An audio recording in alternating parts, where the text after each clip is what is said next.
If you were listening to the Maggie Perloff show yesterday, you heard one very confident Andrew Bogusch guarantee that Green Bay Packers quarterback Jordan Love would be practicing yesterday.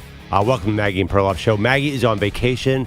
Bogusch, the new Adam Schefter of Infinity Sports Radio Network, was claiming that Jordan Love would show up. Jordan Love did not practice. He did show up at Green Bay's camp, but he did not practice. He is basically holding in until he gets a new contract. So the Packers and Jordan Love are working on a contract. To Bogusch's surprise, he did not practice yesterday, not to my surprise, because I pointed out, rightfully so, that the Packers do play a little bit of hardball with their quarterbacks. They're not a doing everything the player wants team, in part because they don't have an owner. They don't have John Mara like the Giants wandering down in the GM's office and say, it'd be nice if you signed our quarterback. So the other thing, too, about the Packers, they're very smart about contracts. They don't like to get tied in to long-term deals that tie up their cap forever. They like to have a lot of flexibility. So I think that's what they're arguing about right now. One thing they're not arguing about, and I believe this, is the quality of player Jordan Love is. Jordan Love, the second half of the season, was awesome. Statistically, the best quarterback in the whole NFL the last 8 weeks of the season. He was fantastic in the playoffs. And I was thinking about Jordan Love, Bogusch, and tell me if you agree with this. When Kirk Cousins throws for 350 yards, like, how'd he do that? Jordan Love does it, and he looks amazing. Like, you just eyeball this guy, like, he is awesome. So I think he's about to become the highest paid player in the NFL. Now, that doesn't mean it's going to happen necessarily this morning. I think when this is all done, he becomes the number one quarterback on the list. Yeah, which is only half an accomplishment. But first of all, I'll take the heat for being wrong on Jordan Love yesterday. But don't you dare say that you were right. Because you said the other direction. You never put your foot down and said he's not going to be there today. Well, or yesterday. Foot down is a strong term. I might not have hit the gas on that take. But when you said that, you were so confident. I saw a vulnerability there. I'm like, Bogusch thinks he knows something here. Bogusch, last name, it sounds like he could be from Wisconsin. Could be in on the situation, like Gutenkutz. Yeah. Maybe you know him or something. Gunty, my man. Yeah, we're tight. I mean, he's been a friend of the show because of that ridiculous last name for years. A friend of the time slot, I should say. Well, you can understand why a quarterback wouldn't practice if he didn't have the deal. Like, you don't want to go out there and get hurt, and you're playing a little hardball in the negotiation. This is the new thing, right? Like, you hold in, like you said. So you go to meetings, and you have lunch, and there you ride your bike back and forth from the dorms to the field or whatever, but you don't actually step on the field. It's your last little bit of leverage in all of this. Now, I was surprised. I thought they were closer, like really on the verge of something being done. I think they are. Well, that was my next point. I don't think that him staying off the field means anything yet. It's July 23rd today, 22nd. It doesn't, I can't say it doesn't matter, but it's not a big deal. Like, this will get done maybe by the end of this week. I don't think this means, like, his decision yesterday, and apparently he told them about this on Saturday night, so it would have been nice if it had leaked before we came on the air yesterday, and I didn't make a fool of myself going in the wrong direction. But I don't think that this is the sign of them being oceans apart, and that this is going to in any way impact the coming season. All right, let's play it forward a little bit. If we both agree that he is about to sign a big deal, if he signs for $55.5 million, just $0.5 million higher than the Trevor Lawrences of the world, does that impact your thoughts on the Packers' championship hopes? Because we have seen a trend. When you pay the quarterback, you can't pay everybody else. And this is a Green Bay team that clearly had Super Bowl with Brett Favre, Super Bowl with Aaron Rodgers, and they think that Jordan Love is the next guy. Are you a little bit less optimistic about their future if they tie up all this cap space with Jordan Love? No. I mean, you tried to pull this on me yesterday, and I tried to then rebut with Andrew Brandt. Yeah, that was a disaster when you tried that. But I stand by Andrew Brandt because he's run an NFL team and negotiated NFL contracts, and I think he has a better feel for this setup. Than Andrew Perloff, who's never run anything except Andrew a fantasy Bogusch. team? Yeah, right. All three Andrews involved here. He's the one to lean to in this direction. Yeah. So, and it seems logical to me. You've got to have a quarterback. Jordan Love, to me, as I said yesterday, is a good enough guy, a good enough player to get them in position to be in the Super Bowl. And once you get there, you might have a bad day. There's infinite number of reasons why you don't actually win the game. But he He appears to be a Super Bowl caliber quarterback to me. So you pay him. And what that means is you have to be smart the rest of the way. It doesn't mean you can't pay other guys. You just need to make sure that you're paying the right guys, because I guess the huge cap hit does take away a little of your margin for error on certain things. But just signing Jordan Love to a contract does not change anything about the Packers' future in my mind. In fact, it makes it that much better, because I think and they think they've got their guy at the most important position. And you can only assume, it's safe to assume, that he's just going to get better as he plays more and more snaps. Okay, so if he does sign this monster deal that we both expect this week, he will likely surpass Joe Burrow, $55 million average salary, Trevor Lawrence, $55 million, Jared Goff, $53, Justin Herbert, $52.5, Lamar's at $52, and Jalen Hurts at $51. Tua could get into the 50s this week too. So there's going to be, at this point, 8 quarterbacks, once this is all done, who are going to get $50 million a year. I do think this still makes an impact. I know the cap keeps going up. I disagree with you a little bit that you can just pay that kind of money and expect all these guys to stick around. And we're not just talking about offensive weapons. You know, maybe it's a star cornerback who they lose, like the Chiefs did last year. I know the Chiefs keep winning Super Bowls, but this stuff does have an impact. Bogus, I disagree with you. Like, you can't just pay everybody. Like, a lot of teams do not have that formula. The Chiefs are not a great lesson because nobody's like the Chiefs. How can the Chiefs not be a great lesson when they've won the last 2 Super Bowls well, for one thing, Patrick Mahomes? Mahomes is getting $10 million less than Trevor Lawrence per year. He signed a very team-friendly deal, then he redid it in a way that didn't kill the team either. So Mahomes leaves a little bit of room. But he's not making $5 either. He's not making $5, but according to this list on Spotrac.com, which tracks salaries, he's number 10 between Kirk Cousins and Josh Allen, who, by the way, will get paid again. But $45 million, that's a big deal. That is significant. That's the old Tom Brady thing, just a little bit. That's what the Packers are doing this for. That's why they're playing hardball. Like, every little contract matters. Oh, I don't know. I know it matters, but I think what doesn't change, though, is the number one priority of the job as a GM is to spend your money, your cash, your cap space on the right people. Like, that's what you can't overcome is 8 bad contracts. You can overcome 1 or 2.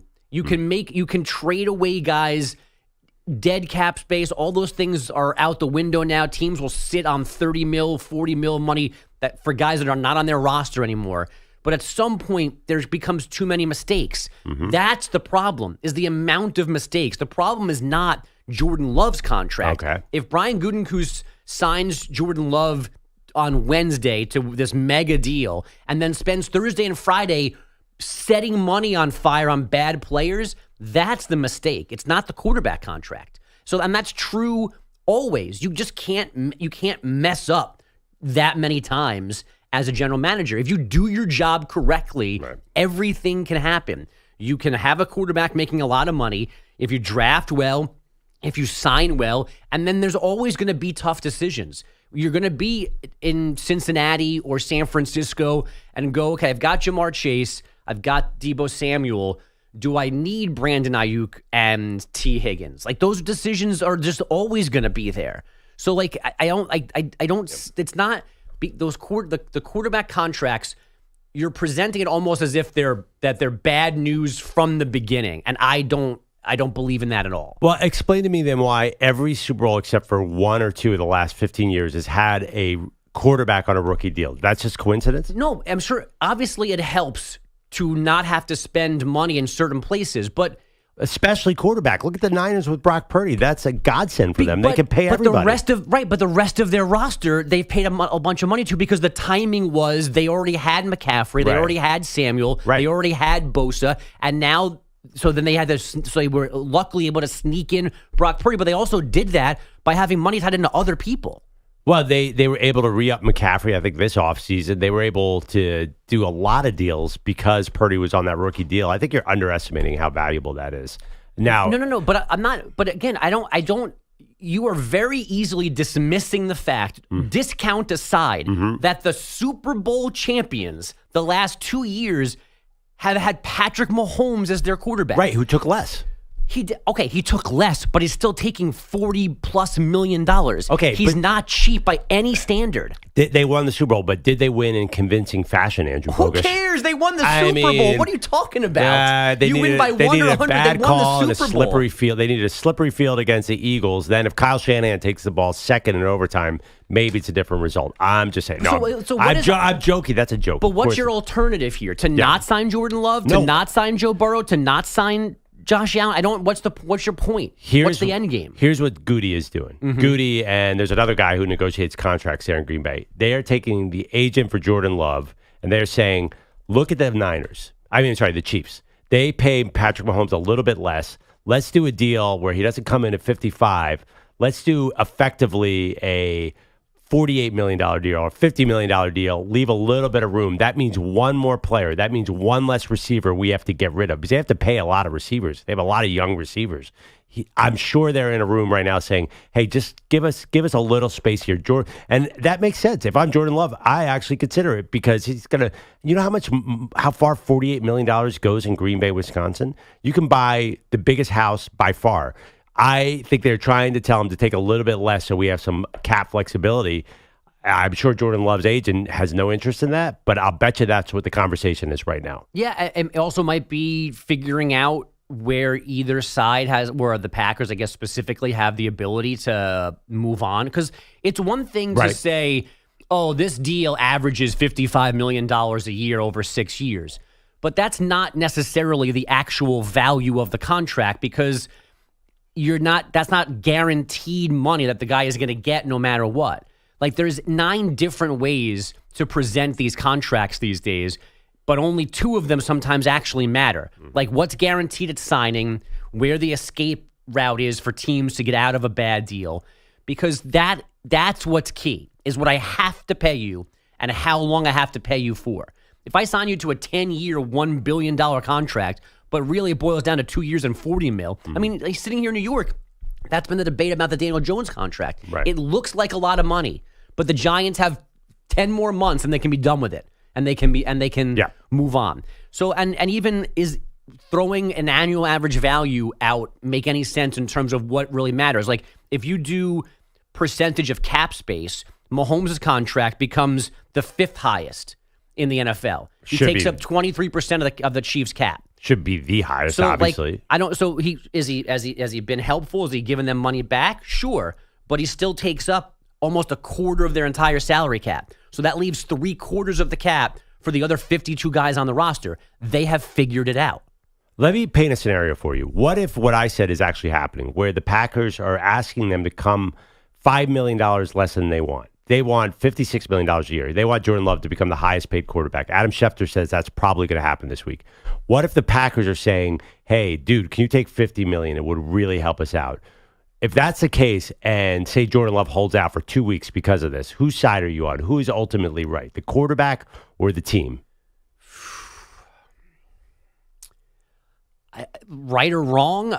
I don't know about right or wrong, but I think that Jordan Love has to get the last available dollar for Jordan Love. Yeah. I think Maggie would agree with you. She's a players first kind of person. Yes. And I understand. I just think that sometimes for players, there is a reason to take maybe a little bit less structured, a little bit differently to get some help at quarterback. Because Jordan Love is going to be in Green Bay for the next 12 years getting a lot of money. So I think Tom Brady and Patrick, I'm just arguing that you can take 3% less. You can help out in the structure. You're talking about the structure. You can do little things here. So I think that's why they're holding out right now. I think I would be a better negotiator. I think I'd be a better Goody than you. I feel like you're too emotional in this conversation. I feel like if we were in a negotiating room and we were both Packers executives, I would have to tell you to go get a glass of water while I talk business. You think as an agent, you're presenting, or your argument of there's always a young quarterback in the Super Bowl, but the last 2 and 3 of the last 4, right, have been won by Mahomes. I don't see how that flies. Well, I mean, we're talking like 12 of the last 14 years, they've had a quarterback on a rookie deal. I'd give those numbers to them. I'm like, yeah, Mahomes, by the way, Mahomes' first Super Bowl, he was still on his rookie deal. Brock Purdy's on his rookie deal. Hasn't won one Jalen yet. Hurts was on his rookie deal. Joe Burrow was on his rookie deal. You go on and on and on. Yes, Brady Mahomes screwed it up, but those guys are outliers. See, I'm bringing the science. I'm bringing the data. So you want the rookie to lose the Super Bowl? That's what your aim is, to have a young quarterback lose the Super Bowl? Mahomes won it on a rookie deal. Because right. So you're talking about the economics flipping. Like, somebody was getting paid on all of those teams. Early on, it wasn't the quarterback. Right. Then it became the quarterback, and they're sustaining success because it's just about rearranging the money. But I think we do generally disagree. Like, you have to admit, there's a reason that quarterbacks get drafted so high, so you could get that 4 years of cost control. Or maybe take them in the 5 years. first round, so you get the then fifth you year. can sign all the great defensive ends and everybody around them, and you can bring Stephon Diggs into Buffalo. There's so many reasons to do this. So then keep going. Like, then tell me that you shouldn't sign a quarterback to a second contract, and you should just every 5 years it's a new one. I'm not saying that. The reality is, to have sustained success, you do have to sign that new quarterback. But, and by the way, the Packers are more aggressive in drafting quarterbacks than any team in the history of the league. They took Jordan Love while Aaron Rodgers was still at the peak of his game. But basically, I'm sitting there in the room with Love and saying, flexibility for the team's overall payroll is so important to our success, and you are all about our success, so help us out. Right, and the agent goes, I read Andrew Brandt's column from last February, and you know and I know that you don't need the savings. I don't believe in this column from last year. You talked about it yesterday, then you actually gave me none of it. You sort of talked about something about cash versus cap. I still don't understand a word you're saying about it. I've sent it to you twice. Well, I sent it to you once, and then EJ found it yesterday and put it in this. So if you choose again not to read it, that's on you and not me. Well, we're trying to get Andrew Brandt to explain it to me. I need the audiobook version. I need the person here. I love Andrew Brandt. Andrew Brandt, of course, is a sports business writer. He lives in suburban Philly. So we have a bond. Trust me, you're not going to get Brandt against me. We think the same way. See, I could be a cold, calculated NFL executive. You'd get in there and first of all, you'd start yelling at somebody probably. It wouldn't go good. People out of, Bogusch for a while. Do you think he could be a GM in an NFL room? Oh, of course. He has the temperament for it. Are you serious? Thank you, Peter. Yeah, he does. Yeah. You would be a terrible GM too. Both of you. You would be the worst 2 GMs ever. You guys should run. That'd be great. Pete would fire managers once every 10 days. I wouldn't do that. Lives. Pete, you think you could be a GM? Yes, definitely. Especially in baseball more so than football. You don't think you would get a little angry if the players underperform just a little bit? I feel like you're not sort of detached enough to be a good executive. Well, I would make myself detached. That's the key. Ooh. I don't know. I don't think either of you guys are cut out to be GMs. Hey, I volunteered a bunch of organizations that need a GM. I've asked, and I've offered my services for free for a year. And they keep saying no for some reason. No, that's their fault. All right, Pete, just a little exercise. Aaron Rodgers, you're the Jets GM, something you've always wanted to do, you and Larry David. Aaron Rodgers comes in and says, I want to redo my deal. Give me 4 more years at $50 million a year. Are you doing it? No. What are you telling him? I'm telling him you're going to play out your contract. If you don't want to play the contract out, we'll move you. I thought you were going to say get lost or one of those good Pete-isms. No, I'm not giving him an extra 4 years on top of this. No way. Yeah, that's what I'm saying. I want to hear some anger here. Oh no, you'll get anger when it gets to other things. That's an easy one, I think. Yeah, we'll ask Andrew Brandt if we can rally and get him at the end of the show today just to weigh in who would be a better GM. We'll give our approaches to this Jordan Love situation. I think I could convince him to take less, like significantly less. Structure it to help the team. Because ultimately, Jordan Love is about winning. Schefter does say he will get paid. I think that's important, Bogusch. Like, let's not kill ourselves here to pretend like their team and the quarterback are not on the same page. But right now, he's not practicing. They play the Eagles the first Friday in Brazil. Oof. So there is a reason to get it done at a certain point. I mean, as an Eagles fan, I wouldn't mind if they got it done that Saturday. That'd be nice. I think Sean Clifford is a backup right now, former Penn State quarterback. You can weigh in. There's actually a battle. Him and the dude from Tulane came out. Michael Pratt? Yeah. Well, that's fun. I saw another thing, too. They're short an arm in practice. So Sean Mannion, former longtime backup around the NFL, former Oregon State quarterback, is sort of acting like a quarterback. He's a coach, but he's doing all the drills. First of all, I can't believe Sean Mannion's already a coach. Feels like he's 27 years old. Give us a call, 855-212-4227. You can weigh in on Jordan Love. But up next, we have to talk about LeBron James. Is his performance in these exhibition games for the Olympics making you rethink next year's NBA season? We'll get into that next. Maggie and Perloff Show. You're in a 5-minute break.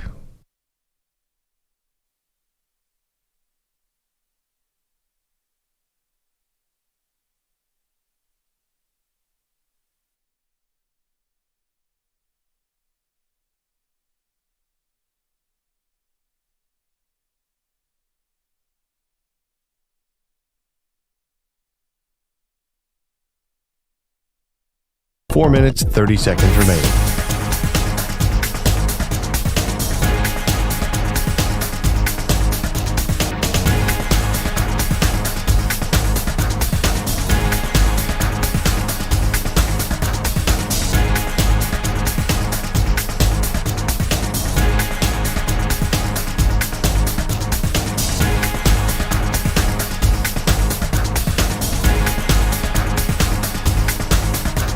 Four minutes remaining.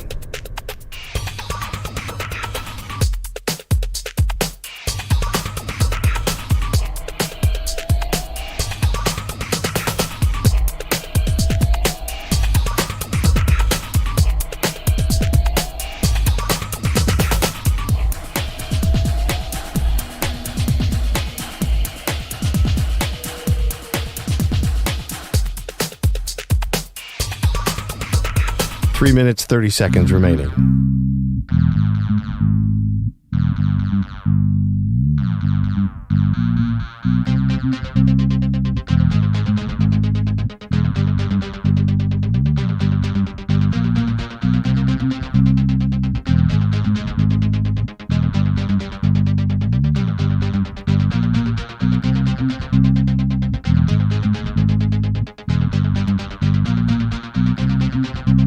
Three minutes remaining.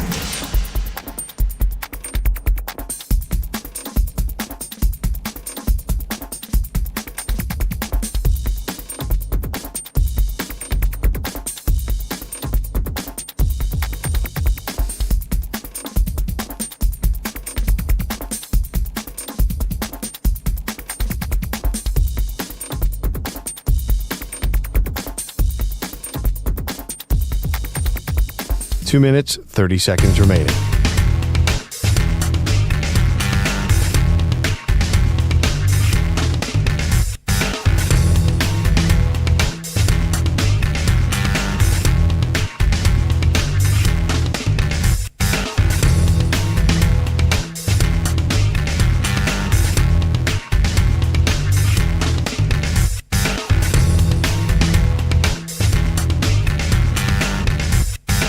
Two minutes remaining.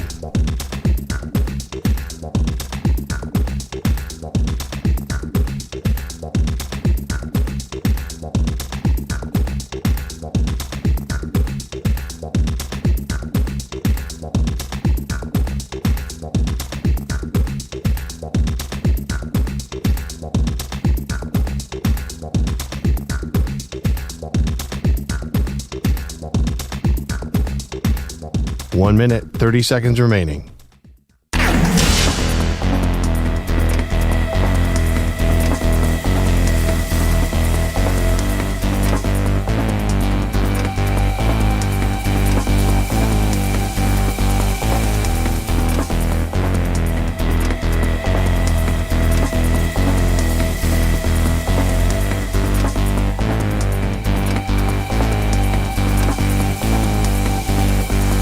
One minute remaining.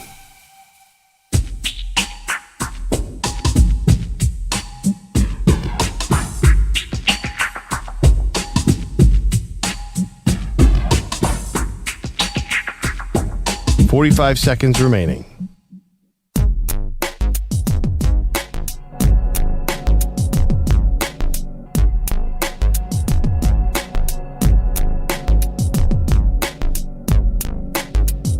Thirty seconds remaining.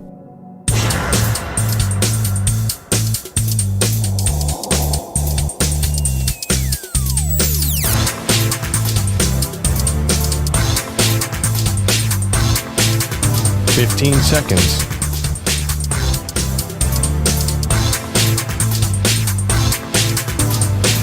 Break ends in 5 seconds.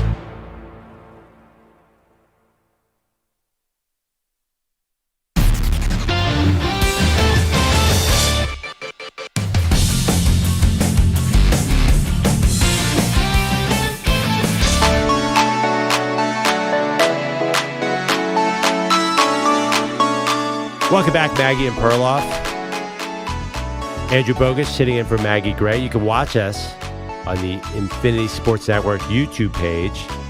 EJ Stewart is going to be on the Zoom now. Our executive producer is laid up with a torn patellar tendon. EJ, are you there? How you doing, bud? What's up, guys? So I posed a question, who would be the best GM between me and Andrew Bogus? But I want to expand it to everybody in the show. So I want your opinion, EJ. Include Maggie Gray, Andrew Bogus, Pete Bellotti, and let's go with Peter Schwartz is here to update you. Actually, no, Schwartz is not going to be a GM. So of that crew, me, Bogus, or Maggie, and I'll put you in it. You can put yourself in there. Who would be, and Bellotti, who would be the best GM? Well, by the way, Schwartz would be an awesome, maybe Arena Football League commissioner, but I don't know about general manager. So I back of the envelope this when you guys were talking. So I went number 5. I went with you, Perloff. Yeah, I knew you'd do that. Okay. Yeah, I went with you because, we've seen that you talk behind people's backs. I feel like you'd have kind of like are you mad? You're just mad because I ripped you to shreds about the sitcom bracket yesterday. I could tell all day long you were sitting on that. Everybody, whoever's not around, you talk behind their back. I think you'd have a Rob Pelinka aspect. I talk behind their back. That is I think crap. people would get upset. I think you would annoy a lot of players, a lot of agents. So you were 5. I had Pete at 4. Pete does great administrative work for the station, but I think sometimes a little hot-headed. So I don't know if that's the best temperament for a GM. Get lost. Number 3, I went with Andrew Bogus. All right. I think Bogus, he'd be solid. I think he'd be solid. I'm not sure. I'd always find work. I agree with you. I do agree with Pro. I'm not sure that in the tight, tough negotiation, if Bogus really going to hold his ground. Like I think he was ceding ground in that last conversation. I went Bogus 3. I went Maggie Gray at number 2. Shocker. Because Maggie's very put together. Wait, no. Stop on Maggie. Which leaves who at number 1? Which leaves your boy, EJ Stewart, at number 1. I'd be the best general manager. I love you guys, but I got age on my side, right? Most of the best young general managers in the NFL, NBA, and it'll be all young guys. So I'm more age appropriate for the position. We all got 2 working legs. I'm closer to the age of the players as well, so a little bit more of a better relationship there. I mean, it's just an obvious fit, and I think I'm the only. I know Pearl's got Ivy League, but I'm the only grad school master's person here. So I'm gonna go with myself as number 1. Pete, can you cut off his mic and end his Zoom right now? Because first of all, you can't pay Jalen Brunson $275 million a year. I'll give you $infinity for infinity years. Retire your number as a player. Want to coach too? All right. Any other friends you want on the roster? What kind of painkillers are you on, dude? I mean, seriously. I would be an amazing general manager. I mean, I helped run this show. I mean, look, I'm showing that I could run this show even from the Stewart compound. So I've shown that I could be kind of like Phil Jackson, right? He could be in Montana trying to run a team. I could be somewhere else trying to run a show, and I've shown that I'm able to do that. I have a great quality to be a general manager. And I think you guys first of all, you guys skipped over Maggie. And I wanted to say again, Maggie would be great. Maggie is super put together. You skipped over Maggie. No, I put Maggie at number 2. I put her over all you guys. All right. I just think you know my fandom. I know Maggie's fandom. I can't do this. I can't do this. I was not joking. Pete, end the Zoom and take down his mic. I don't want to see him on that Zoom. Go just put Peter there. Just our Cap, if you're listening, just get EJ off the Zoom. Can we put a big X over his face or just freeze it and gray it out so it looks like he's I am I guess I created a monster. This is your fault. I guess I talk behind people's back. I'm going to talk in front of their back. That is the stupidest ranking I've ever heard. And you have to sit out an hour. I'm not doing it. Let's go to Peter Schwartz with updates. All right, good morning, guys. It's sponsored by Progressive Insurance. Protect your home and auto. Save when you bundle. Get a quote at Progressive.com. Let's begin with baseball.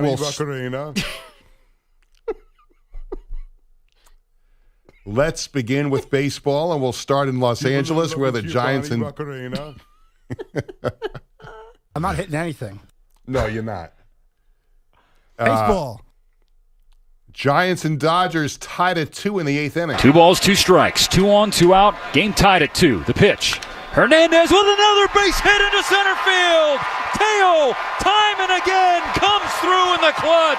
The Dodgers lead 3-2. The call on Dodgers radio. Dodgers win their 4th in a row, beat the Giants 3-2. Teoscar Hernandez 3 for 4 with a homer, and he drove in all 3 Dodger runs. Now to Seattle, where the Angels and Mariners were tied at 1 in the 9th. And here's the pitch on Adele, and he swings and grounds one right up the middle. That ball's going to go into center field. Here comes the throw to the plate. It's late. The ball gets away. Angels have another runner breaking for the plate, and they get a second run there as the Angels get both runners home. That was Terry Smith on Angels radio, and the Angels beat the Mariners 3-1. Other games, the A's beat the Astros 4-0. You had the Royals over the Diamondbacks 10-4. Bobby Witt Jr. 3 for 4 with a homer, a triple, a double, 3 RBI. The Cubs beat the Brewers 3-1. You had the Mets over the Marlins 6-4. Francisco Lindor with a couple of home runs, and Juan Soto with 2 home runs. Yankees over the Rays 9-1. Packers quarterback Jordan Love says he will not practice until a new deal is done. The Packers and Love said to be close to an agreement on a contract extension. At the Olympics, pre-warm-up game for the United States men's basketball team, they beat Germany 92-88. LeBron James had 20.6 rebounds, 4 assists, and the USA finishes their pre-Olympic tour at 5-0, and LeBron James will be the flag bearer for the U.S. Olympic team. Definitely being a kid, we all come from, different walks of life, different cities, different upbringings. I think the last thing on our mind we will ever have is carrying a flag representing our country during the Olympics. So it was never a thought, it was never a dream, but it's an absolute honor. Bloody good news. JJ Redick is going to be by his side with a glass of Merlot to complete this experience for you. I don't want to hear about JJ Redick until he retires. Retires from coaching? From anything. Yeah, so just to be clear, though, this whole Olympic experience, does it bother you that LeBron is the best player on the team and is dominating these exhibition games? Yes, it does. I want the break dancer to carry the flag into the arena, not LeBron James. Fair. All right. Peter, sorry. The NBA could stay on TNT after all. Warner Brothers Discovery has matched Amazon's $1.8 billion per year offer. Turner has had an NBA package since 1984, and games have been on TNT since the network began in 1988. But sounds like there'll be some legal mumbo jumbo with this now. Yeah, so that means Barkley's back, right? In so many words. Not yet. Well, he's back for at least another year. Oh, I know. That's Right. one of the confusing things about this story is they already had another year under contract. But what do you mean not yet? So the way I've read it is that, yes, TNT has matched this, but no one knows exactly what the league, like the actual wording is. People think the NBA and Amazon might have structured a deal that TNT actually can't match point by point by point. And then there's still courts and whatever. So I don't know. This decision yesterday does not guarantee anything yet, as far as what I read yesterday. But at least it shows TNT is willing to be in this right. But it competition. doesn't. But just by simply saying we match doesn't kill the Amazon part of all of this yet. Like they didn't win yesterday. They just played their next card. Yeah, I mean, listen, I'm very disappointed because I really want to have to figure out how to go from Amazon to cable to watch a Bulls-Pacers game in November. Like, that is something I'm really looking forward to, this NBA streaming. Oh, my gosh. Just keep it on TNT and just have it like it used to be and go to Kenny and Charles. I'm annoyed by the whole thing, but I'm glad. I think just this matching to me says, hey, TNT says we're going to be in this game. We're not going to go away. Because also, if you take the NBA away from TNT, I think it becomes... what's it known for? Right. Well, I mean, Law and Order reruns, but that's the point of why were they talking so tough when this all began?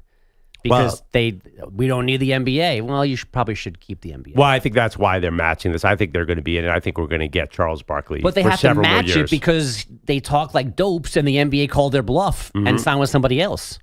If David Zaslow, whatever his name is, didn't try to stiff arm the NBA. They would have never been on the outside looking in the first place.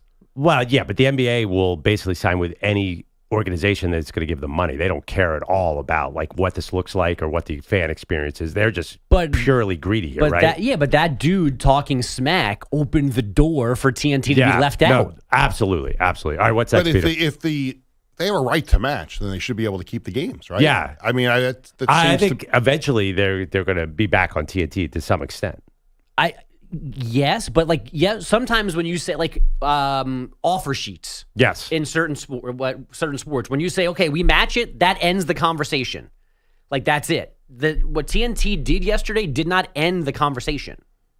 As far as I read yesterday, like there still are ways that a court could intervene, that they're not like the NBA can still say, no, you're not actually, like you can't just say, okay, I'm going to also pay you $1.8 billion. Like you have to match everything in the agreement. And like they don't have a streaming service like Prime does to actually match it. So this is them continuing the fight, but it's not them ending the fight. Listen, Bogus, I was a paralegal after college. I think I know what I'm talking about here. We get more Barkley. At least that's what I hope. All right, Peter, I hope what so else you too. got? NBA Summer League. The Heat beat the Grizzlies 120-118 in overtime in the championship game of the Summer League in Vegas. Josh Christopher was the game MVP with 24 points. Perloff, you watched this. I was tuned into ESPN at 9:30. I was waiting for the 10 o'clock Sports Center. And first of all, I couldn't believe the Summer League's still going on. It feels like it's been going on forever. This was one of the more exciting basketball games I've seen in a while. Both teams desperately wanted to win. And then it went to an Elam ending where they had to score 7 points to get to 120, which is really exciting. They won. Everyone's jumping up and down. There's a trophy presentation. I did not know that was going to happen. And they got rings. What? Like some kind of 20-year anniversary of the Summer League rings? Like, I don't all of this is mesmerizing. The fact that there were semifinals and a final, they just didn't just stop playing. Like that we had crowned a champion. Guys celebrated. I saw a tweet, I'm assuming it came from EJ, that said, this means more than the bubble title. So there's so much bouncing around this game last night. That's funny. The one thing I did, so there was some foreign guy on the Heat who hit a big shot at the end and hit some 3-pointers. I'm really excited to see him knock the Knicks out of the second round of the playoffs. EJ's not upright. He can't respond to that. Maybe you should hear what I say behind his back about the Knicks. I don't even need to say anything behind his back. They haven't gotten to anything. They haven't done a single thing. Anyway, what else? And one last thing, 3-time Grand Slam champion Andy Murray announcing he'll retire after the Paris Olympics. Tequila. Thank you. Andy Murray's been retiring for about 9 years now. That's still going on?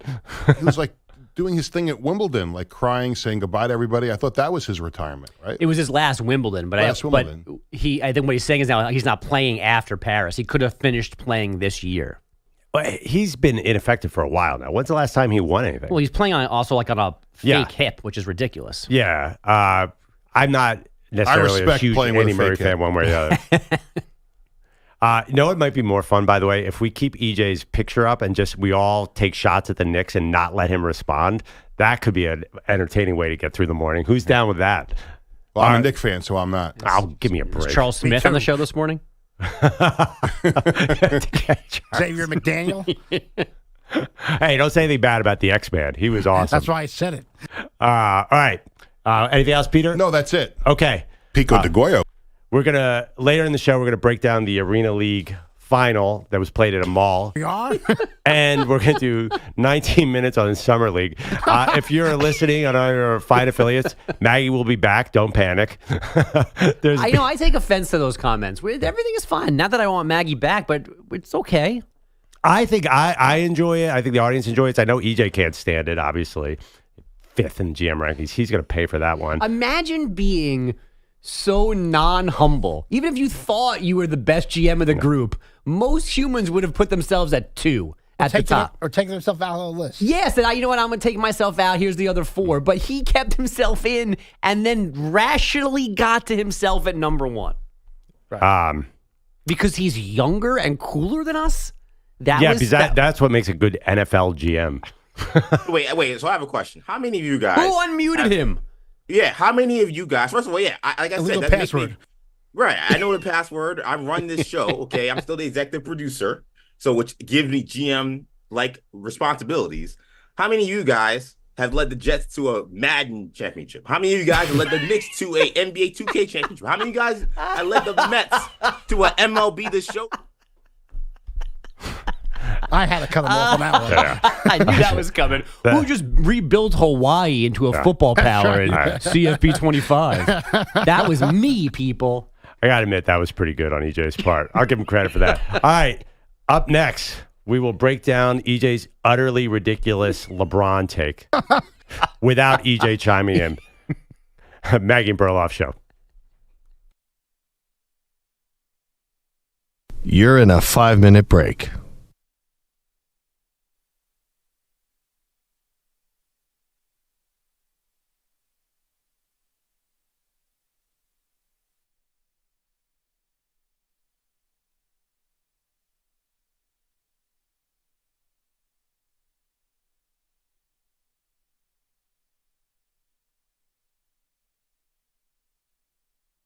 Four minutes, 30 seconds remaining.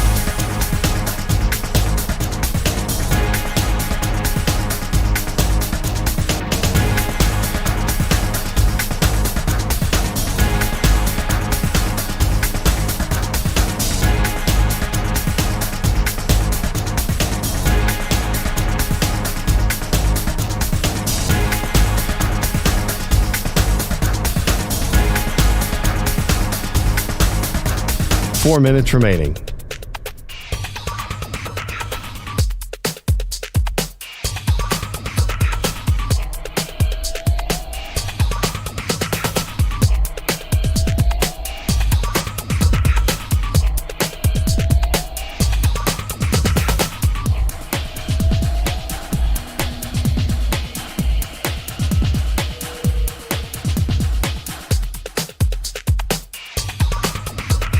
Three minutes, 30 seconds remaining.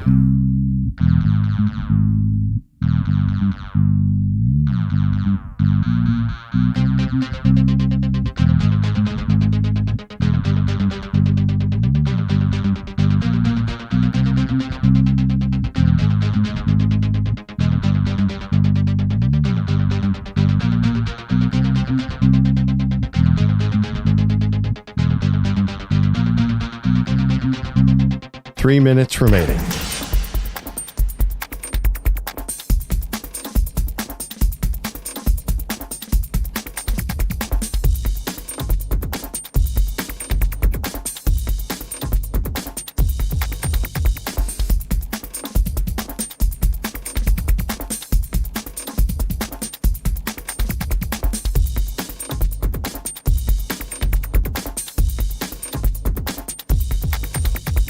Two minutes, 30 seconds remaining.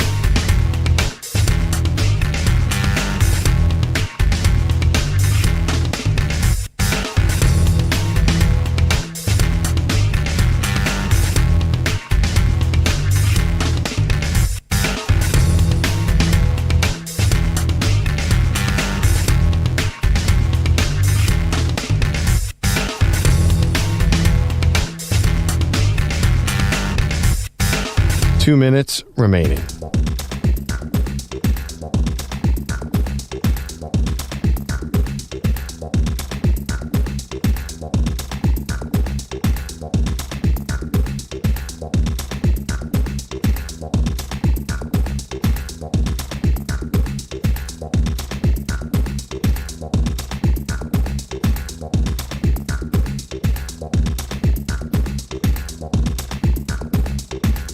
One minute, 30 seconds remaining.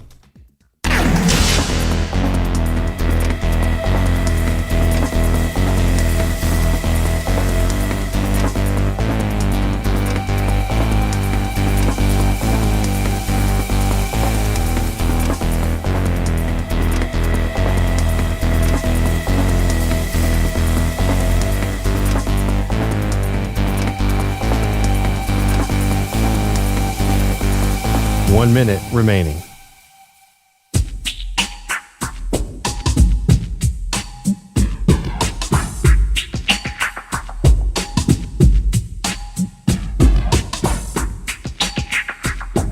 Forty-five seconds remaining.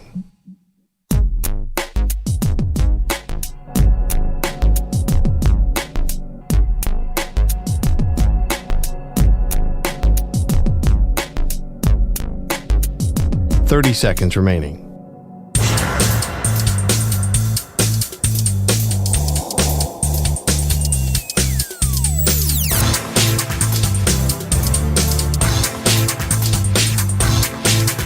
Fifteen seconds.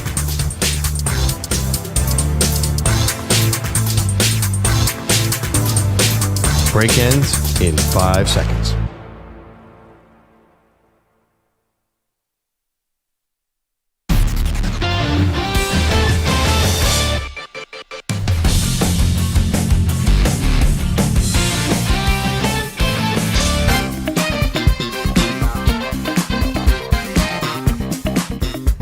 Welcome back, Maggie Perloff Show. Andrew Bogus sitting in for Maggie Gray. It was a huge basketball day yesterday, just huge.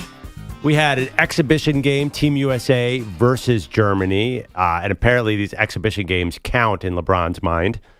And we had the Summer League Championship, which apparently count in somebody else's mind because they handed out rings after the game. But let's focus on Team USA. Once again, a close game. LeBron got hot at the end to carry them past Germany. Again, an exhibition game, so Steve Kerr is still figuring out who he's going to play, that kind of thing. Is this making you rethink where LeBron James is at 39 years old? Because to me, it didn't look great at the end of last season. I mean, he's still very, very, very good. But is he possibly the dominant player in the NBA still, Andrew Bogus? He's not the most dominant player in the NBA over an entire 82-game schedule plus 2 months of postseason. But this being more sprint than marathon allows LeBron to pick his spots well and not score 40, but score 20 super impactful points when Team USA needs them the most. Yeah, I mean, can we be honest here? Like, he's torching one of the Wagner brothers. Like, they're not going up against... But the Germans, the two Wagners, a Schroeder and a Daniel Tice, won the World Cup last summer. These are the current world champions. Okay, now explain this to me like I'm a child. You and EJ Stewart, is EJ up actually? Okay, we're talking about yesterday. Is Team USA have something structurally wrong where they're not putting in enough practice over a longer time and they're just throwing this team together? Now, you and EJ went back and forth on Twitter about this last night. You think that they're okay? They're in okay shape despite these World Cup struggles, Andrew? Yeah, this actually began Sunday on the phone between the three of us when I think the quote from EJ was, "This has been brewing for a long time," when they almost lost to South Sudan. Right. And I said, I don't know what's brewing because they haven't lost anything. They've won the last 4 gold medals. And EJ quickly scoffed at that and said they just lost the World Cup. And I said that doesn't matter to anybody. Because you were in basketball conversations all the time about who's great, who's not. Has anyone ever presented a World Cup resume, a FIBA World Cup win or loss as a way to support or break down a player? Have you ever had that thrown in your face? Well, he won 2 FIBA World Cups. Well, I'm going to be honest, and we were going back and forth with EJ. And in all reality, this World Cup was last year. I don't remember us covering it. I don't remember talking about the box scores. I don't remember seeing highlights. I don't remember anything about it. When they lost, and it was like a B-ish team, because the problem with the current setup, the World Cup used to be every 4 years, but in the 2 years in between Olympics. So it was a way to bring the national teams together, revive some international basketball fun. But then the last 2 versions, they've switched it. It's the year before the Olympics. So it was 1920 and then 23-24. And the big Team USA guys don't want to play the World Cup because they don't want to give up back-to-back summers, which I see the logic in. If Steph Curry doesn't need to give away 2 summers for FIBA World Cup and the Olympics. So last year, the team was the Nova Knicks, basically, and a bunch of other, above average to lower level all-star players, and they didn't win, and everyone freaked out. Okay, now that Team USA's had another close game, Bogus, do you think that maybe EJ was on to something? Clearly. Enough's enough. There's been enough warning signs. You can, you've got close calls to Canada. You almost lose to a directional school from a smaller conference in South Sudan over the weekend. And then these Wagner brothers show up off the Autobahn and force you to ask Grandpa LeBron to score 11 late points. Like, it needs to be said. This has to be fixed. I'm calling for an entire Capitol Hill hearing on what's going on at USA Basketball. Steve Kerr's got to answer questions. Grant Hill's got to answer questions. Even LeBron's got to answer questions as to why are we leaning on him on a Monday afternoon in London to rescue us from Germany. So you're being serious now? You Not really even think a little bit. Something's wrong. No, nothing's wrong. These games don't matter. And again, as I said on Sunday, let's talk in 3.5 weeks if they don't have the gold medal for whatever reason. Let's have a conversation. EJ Stewart, the floor is yours. I just feel like everything I heard from Bogus is pure confirmation bias. So it's just, well, because they haven't won an Olympic gold, they haven't lost an Olympic gold medal, which is the only standard I'm going to hold us to. Therefore, there's no problems at all, even though we had an era of USA basketball where they didn't lose anything. They didn't lose anything under Coach K for about 8 years. Those World Cups you kept saying don't matter. Guess what? LeBron was playing in them. Dwayne Wade was playing in them. Kevin Durant was playing in when them. They were young men. Yeah, when they were young men. And they were winning gold medals at that point. And that was because, just like Joe Vardon said yesterday, there was an actual structure in place where these guys weren't thrown together 2 or 3 weeks before and said, go out there, practice a couple of games, and then go play against world teams that have been playing international competition for years. So when we see these games, these exhibition games, where we're expecting Team USA, this is a very talented roster to just run through these teams, and they can't. And we're saying, well, why is that happening? I'm telling you why that is happening. Now, we can say, well, it doesn't matter that they're winning close games. All right, well, these close games aren't going to be close games necessarily, maybe some of these games in the Olympics, but it only takes one loss to ruin everything. I mean, the margin of error for Team USA is so much smaller now than it was to say, well, as long as they don't lose that one game, I don't see it yet. I don't care. I just feel like, 2 weeks, 3 weeks, we're going to see them lose. And I'm going to say, all right, well, now they lost, Bogus. Now what? And then you're going to be like, all right, well, I don't know. But clearly something is different. Something has changed. No question. And I think the thing that changed is that everyone continues to catch up. And I understand why guys didn't want to play the World Cup last year. And now I don't think I'm alone in disregarding the World Cup. I'll ask you the same question I just asked Perloff. Have you ever been in a conversation where anyone has brought up the World Cup as a reason to say... The man you're sitting next to is who I've talked to about the World Cup, because last year you couldn't stop talking about how good Austin Reeves looked in the World Cup. So I'm also not going to hear about this. I thought that was Summer League I was watching. I'm not going to hear about this. You kept saying that, and I'm like, you're literally sitting next to somebody who every time at the printer last year kept telling me, hey, Austin Reeves looks really good. I thought it was preseason. By the way, every time you say the World Cup, 99% of us think you're talking about soccer. I didn't even know there was a basketball World Cup. And people were like... Well, it used to be called the World Championships. And people were freaking out over Anthony Edwards last year. Right, exactly. So people were saying... But I'm talking about...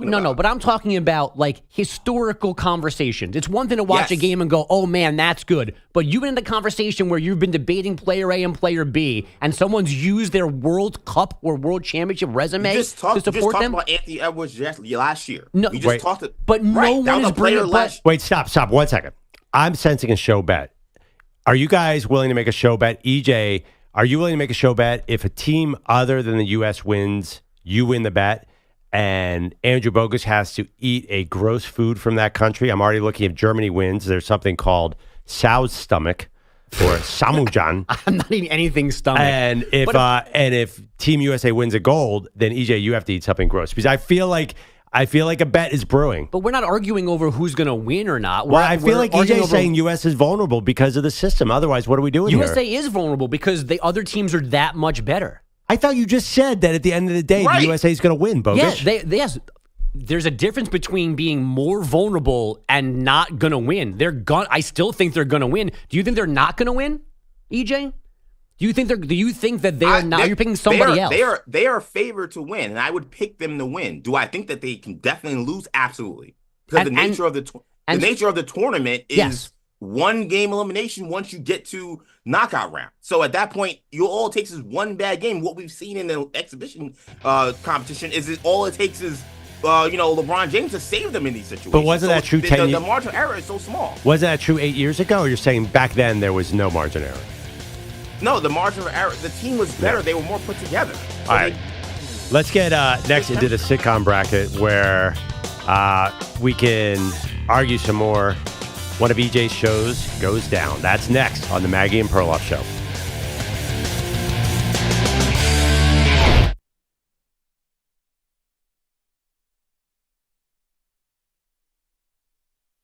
You're in a 5-minute break.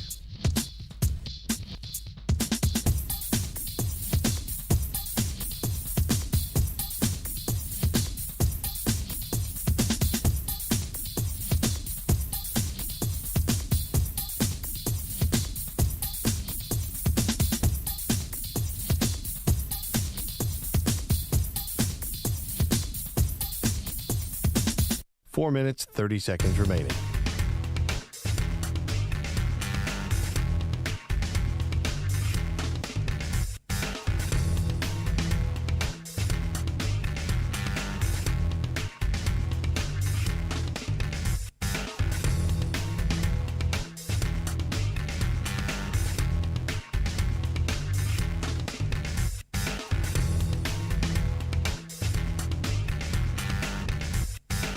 Four minutes remaining.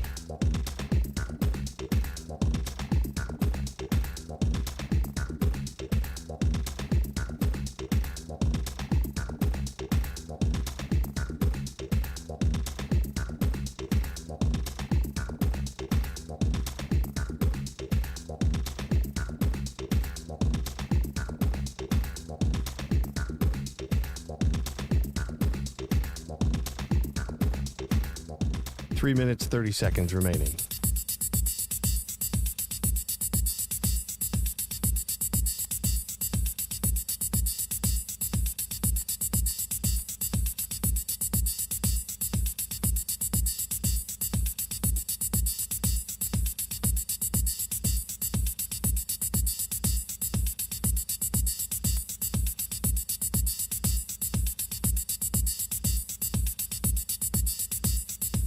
Three minutes remaining.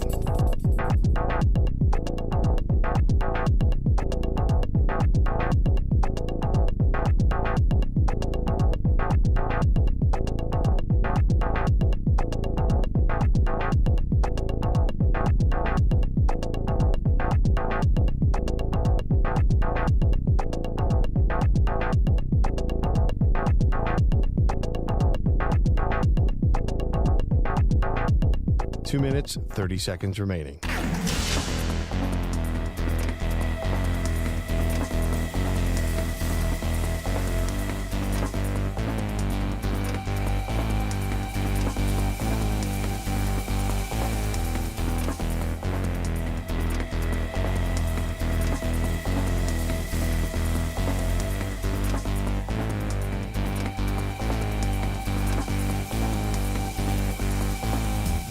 Two minutes remaining.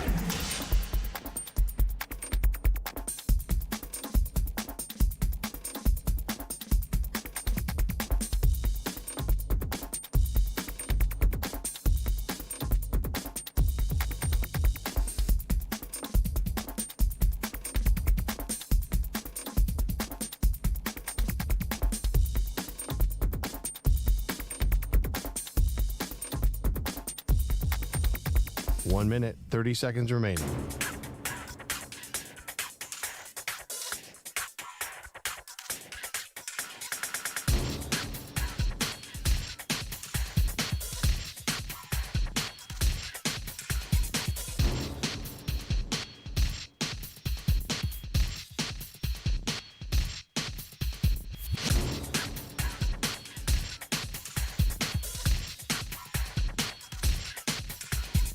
One minute remaining.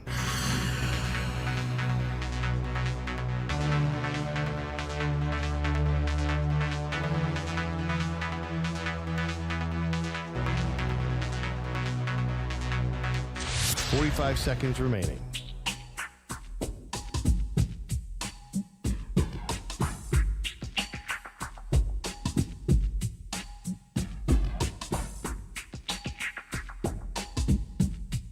Thirty seconds remaining.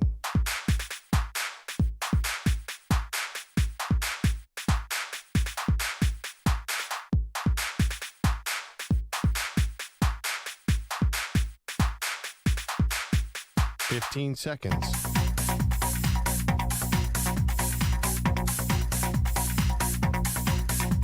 Break ends in 5 seconds.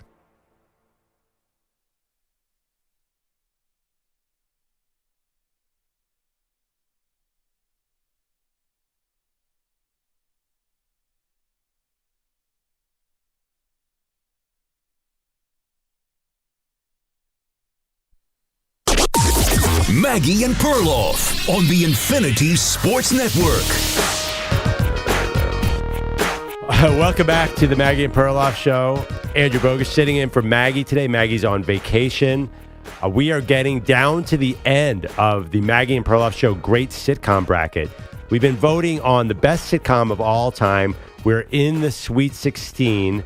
It is July, of course. We will get into Jordan Love's contract and LeBron at the Olympics and all that, but we have some breaking news here on the sitcom bracket. I got to be honest, I am very surprised by one of the results yesterday, Bogus.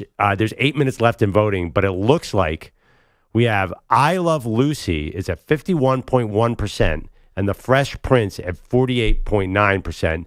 The older shows have not done well in this bracket, but I Love Lucy coming off the top rope looks like they could get into the Elite Eight. Are you surprised? I am a little surprised. Now, I think, in my mind, I Love Lucy got a break here by having to face Fresh Prince in this Sweet 16 matchup. It's the only tight one of the four that are still out there from yesterday's show. And, this is almost like recount territory for the Fresh Prince people. You can almost demand to go back to the drawing board and make sure all the votes were cast correctly because this is as tight as they come. Either way, though, I don't think the winner of this survives the next round. No, Seinfeld's done very well in our voting. But still, you want to go as far as you possibly can, and I am a little surprised I Love Lucy is hanging this strong. Okay, the other results you mentioned, The Simpsons is blowing away The Jeffersons. The Office is blowing away The Family Guy. What's the other result? There's Seinfeld over That 70s Show. Oh, Seinfeld over That 70s Show. No surprise. The recent shows have done well. Maggie is an I Love Lucy fan. She claims to be. I don't know if she actually watches a lot of it because it's not on that much. I find all those 50s sitcoms a little bit too negative for my taste. I feel like the couples all hate each other's guts and threaten violence at all times, and I don't think it translates today. Pete Pilati's over there. You'd probably disagree with that. You're a big honeymoon. Definitely does. I disagree with that. I just think I don't think it preaches violence. It sort of does. I mean, what is Jackie Gleason's joke in The Honeymoon? Yeah. Right, like you can't. You gotta watch. It's a different time. It's like, honey, can you put the cup away? Oh, Alice, to the moon, Alice, to the moon. I'm gonna go to the bar for 3 days. I can't believe you want me to clean do my this. clothes. Condoning it. I'm just saying it was a different time. I would say what does that mean? A different time. It was 60, 70 years ago, bro. I've said this from the beginning. You got to watch these shows as if you're in that era.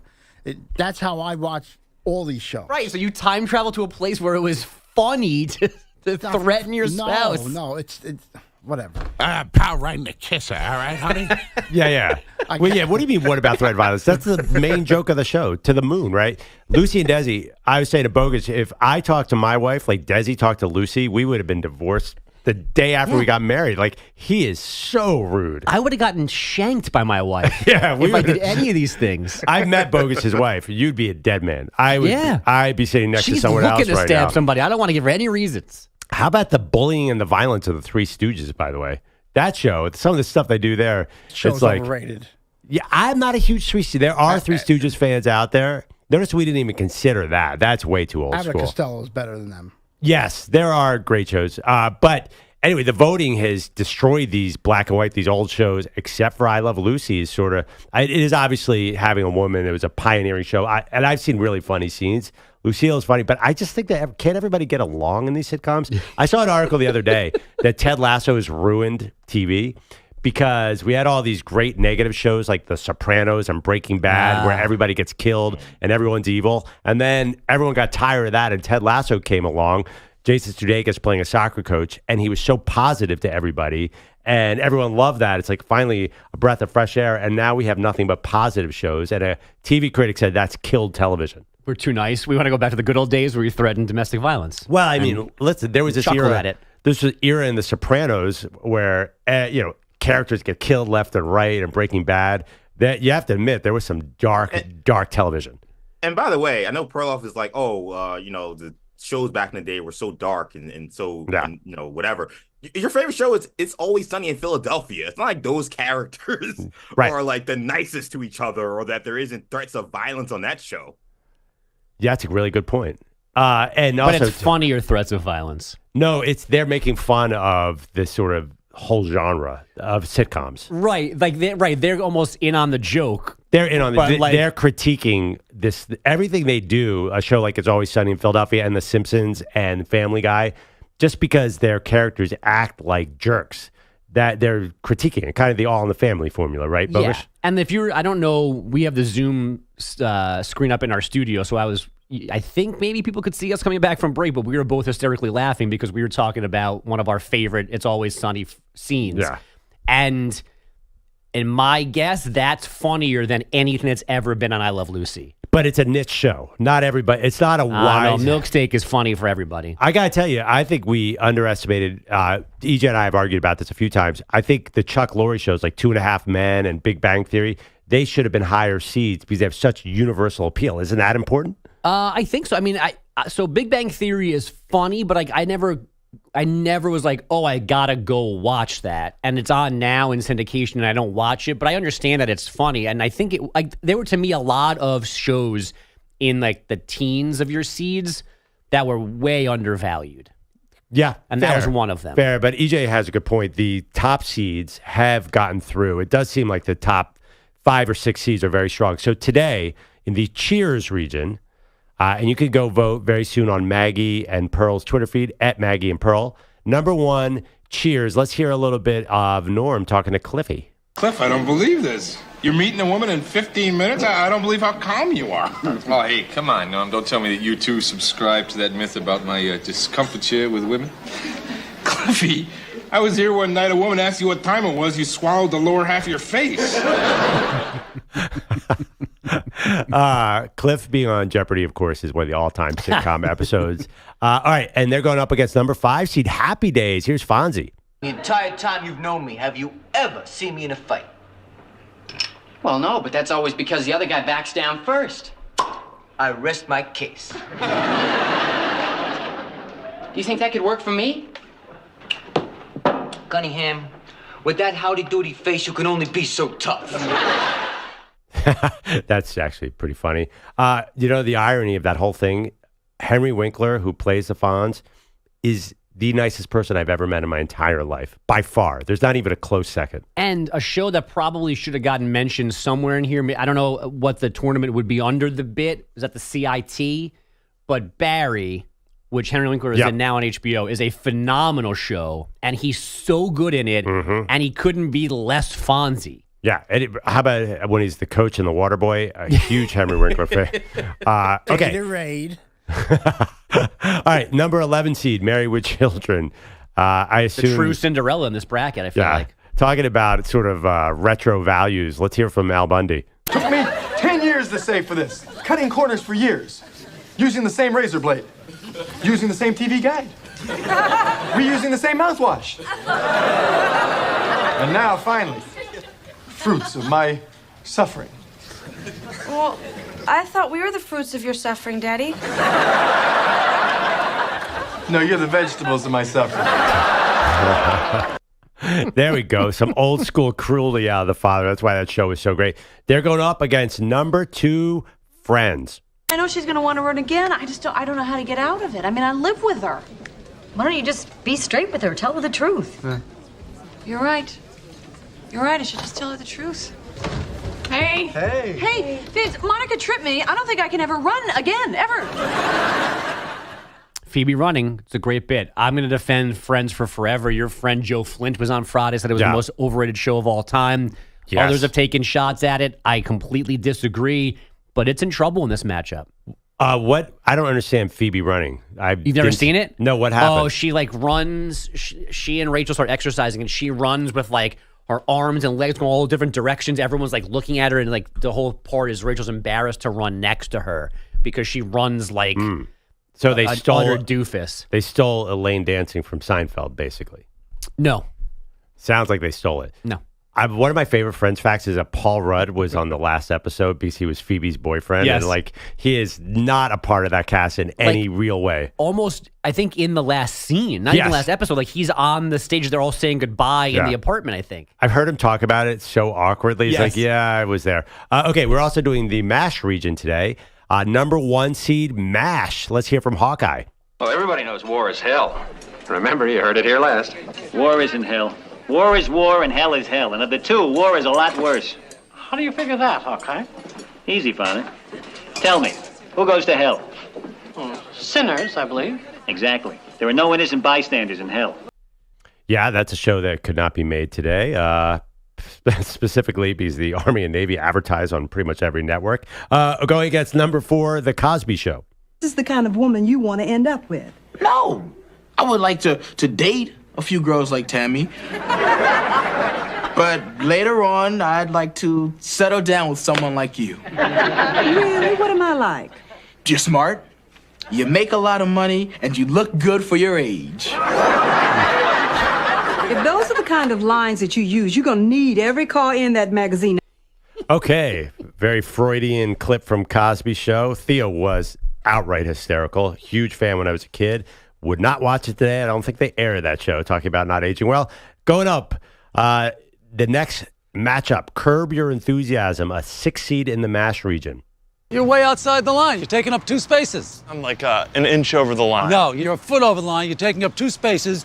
And the next car is also going to be taking up 2 spaces. Then you're going to leave, and then that car is going to get blamed. This is chaos. Society can't function like this. What? You have to be in the lines the way it's supposed to be. Here's an idea. Why don't you mind your own business? Well, I suppose that's an idea. Not a very good one, though. Oh, no? Just say, you know what? I'll do better next time.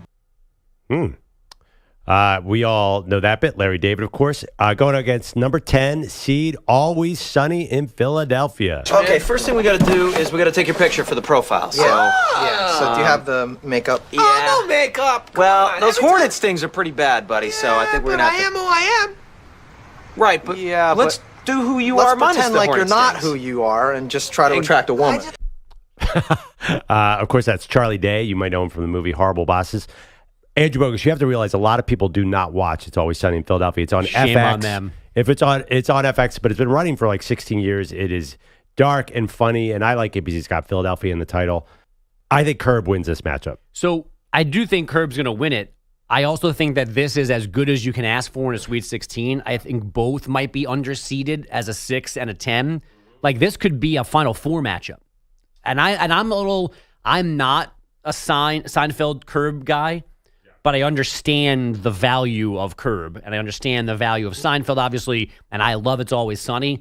So this is a 6-10 Sweet 16 is darn good, but it's worthy of something deeper in the bracket between these two shows. All right, well, we'll see. You can vote at Maggie and Pearl or give us a call, 855-212-4227. We were also talking a lot today about LeBron and Olympic basketball. I mean, LeBron does look good, but anyone who thinks he looks like a 25-year-old LeBron, like he's dunking the ball, Bogus, and he's getting an inch over the basket. I'm just going to say it. He's like an athletic Draymond Green right now. So your new take is that he's not jumping high. I don't understand. Who are you arguing against? Who's saying that there's a 25-year-old LeBron leading Team USA right now? Are Who's you doing kidding me? that? I saw 50 headlines. LeBron saves Team USA. He did. I just think that people are not watching their exhibition games. Do not think that LeBron is like spry young LeBron. The game is different now. No, he's not the same LeBron. Right, but I think that's why people are like, oh my God, he just won 2 games. Now, they don't matter, but he decided that they weren't going to lose Saturday or yesterday, and he played well enough to win. I think it's oh my God, how is he still doing that? Not, look at how young he is. All right, let's go to Kevin in Oregon here.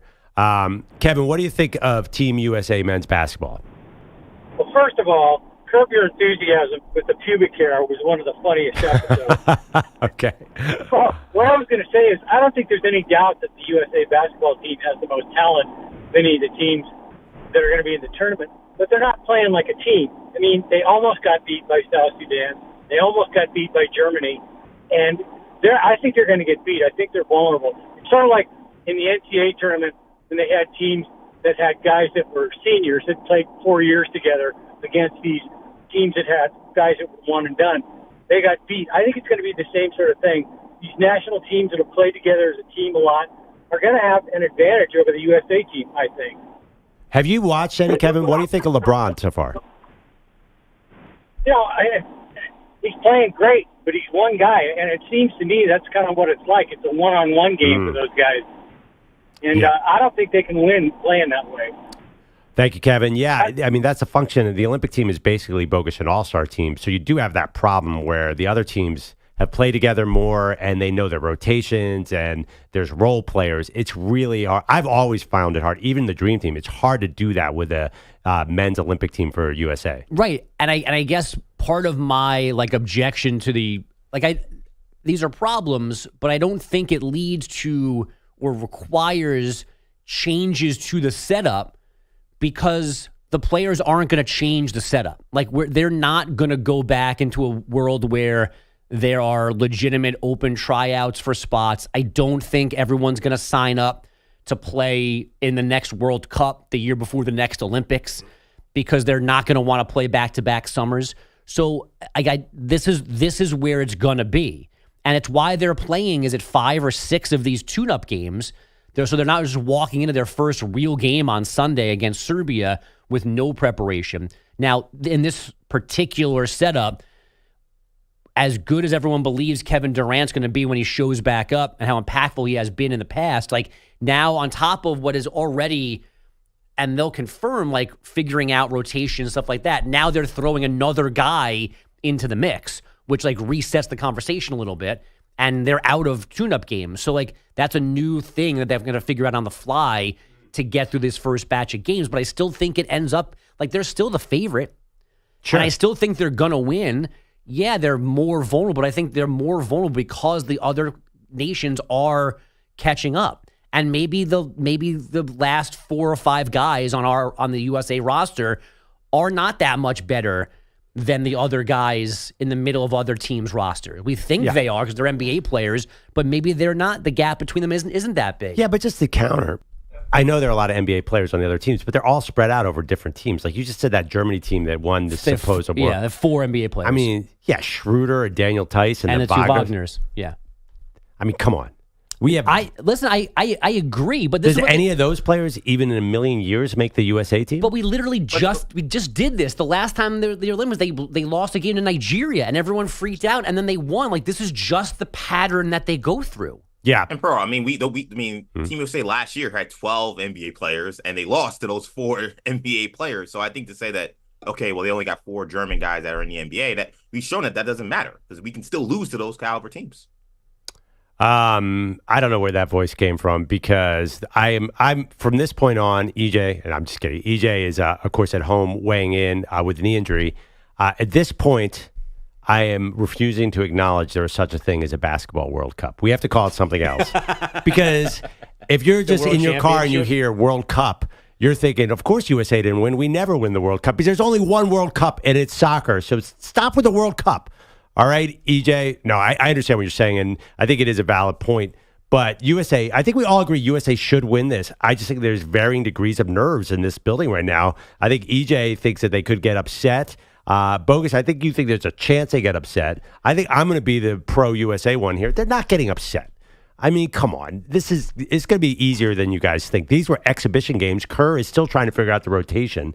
Joel Embiid's playing himself into shape. I decided that this is much ado about nothing, because you guys are protesting too much and bringing up this World Cup with Mikal Bridges. And no. It doesn't matter to me. Don't put me on this side. I'm with you here. Okay. I would be stunned if they didn't win this. My only allowance is for, yes, on a particular day, almost anyone can lose. But I think when they're in danger, one of the 5 all-time players at the top of that roster is going to make sure they don't lose, because that's why they keep winning gold medals. I've actually watched a lot of these warm-up games, and I got to tell you, the team around Jokic in Serbia, not good. The Canada team, they are. I was going to root for them. They are completely underwhelming. I just think that Germany, I watched Dennis Schroeder, he's going to be able to carry them in the end of the game. I just don't think the international teams are that spectacular right now. And maybe this is me overvaluing a single game, but they play South Sudan again in the group stage. It's their middle game. Let's see how that one goes. If that one again is 101-100 and all those same things play out, then maybe there's a little more room for worrying about this team. It's not the overall program, but this team. But if they, as I'm guessing, smoke South Sudan because that one actually matters, then that's exactly why I'm not worried about things right now. EJ, real quick, we have to take a break, but is there... Your mic's is broken, maybe? Oh no, there you go. Yeah. EJ, real quick, we have to take a break. Yeah. Is there a foreign team that you think is the biggest challenge? You have one team you're watching? Canada's the team that would worry me the most. Canada, okay. They have the most talent, and they beat Team USA, eliminated them in the, I'll call it World Championship since Perloff hates the World Cup.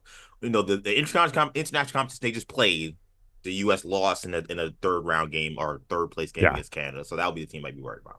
Also, real quickly, though, like I know we talk about the Schroeders and the Wagners and all these guys. Those guys play much better on their national teams than they do in their NBA teams. I mean, we've seen this now for the last 10, 15 years with these guys that are middling NBA players show up in their country's colors, and all of a sudden they look like NBA All-Stars. So I wouldn't just discount some of these guys when they're playing for those teams. They just play with more confidence. Yeah. It's a different game. They're used to that kind of international play. It's just a different situation. Yeah, it's not World Cup unless Messi is there. I'm not going to listen to this. All right, coming up, we have more college football media days, including a big fight in the ACC. That's next, Maggie Perloff Show.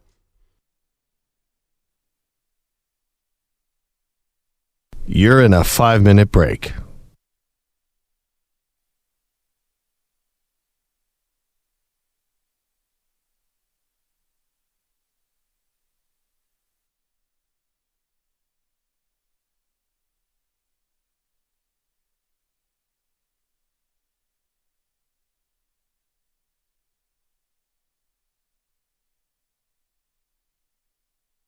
Four minutes, 30 seconds remaining.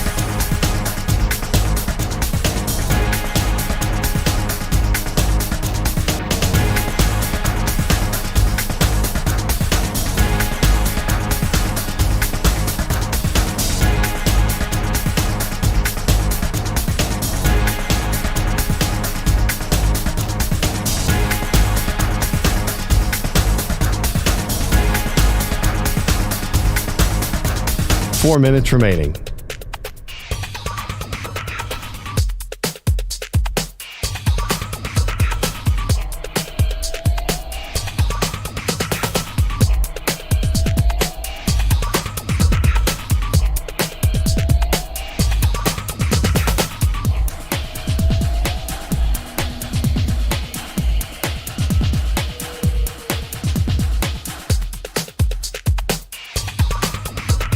Three minutes, 30 seconds remaining.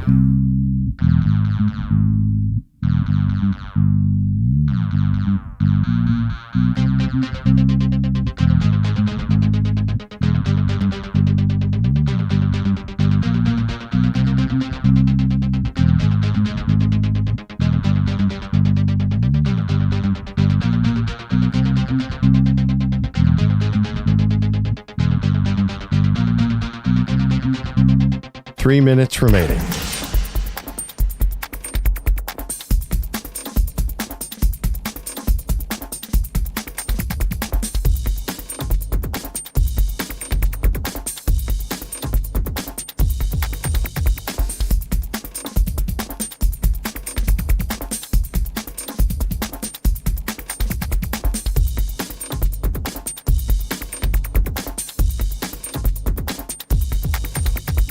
Two minutes, 30 seconds remaining.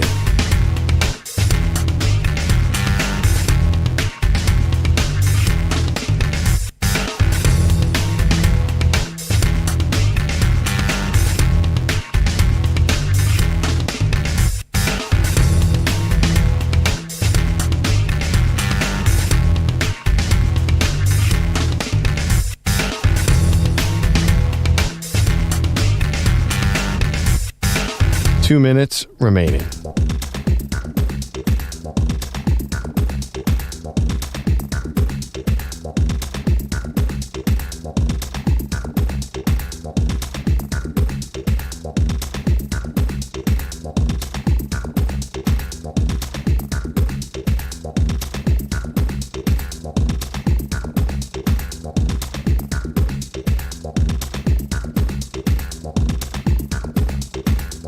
1 minute, 30 seconds remaining.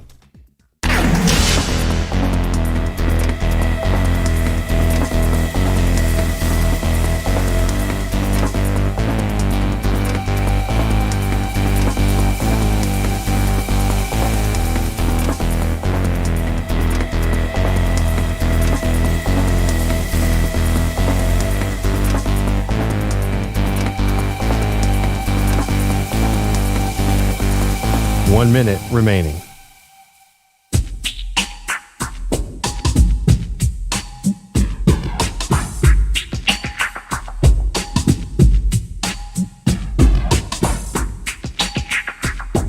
$45 seconds remaining.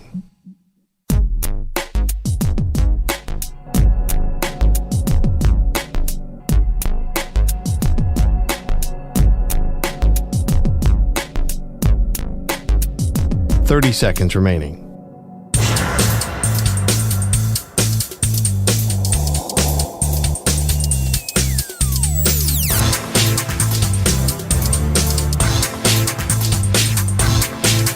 $15 seconds.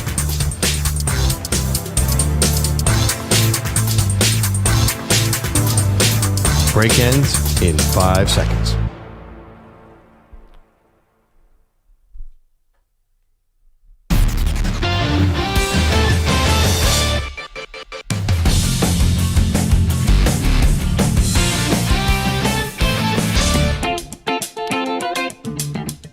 Wow, we had drama in the greatest sitcom ever bracket on the Maggie Perloff Show. Welcome back.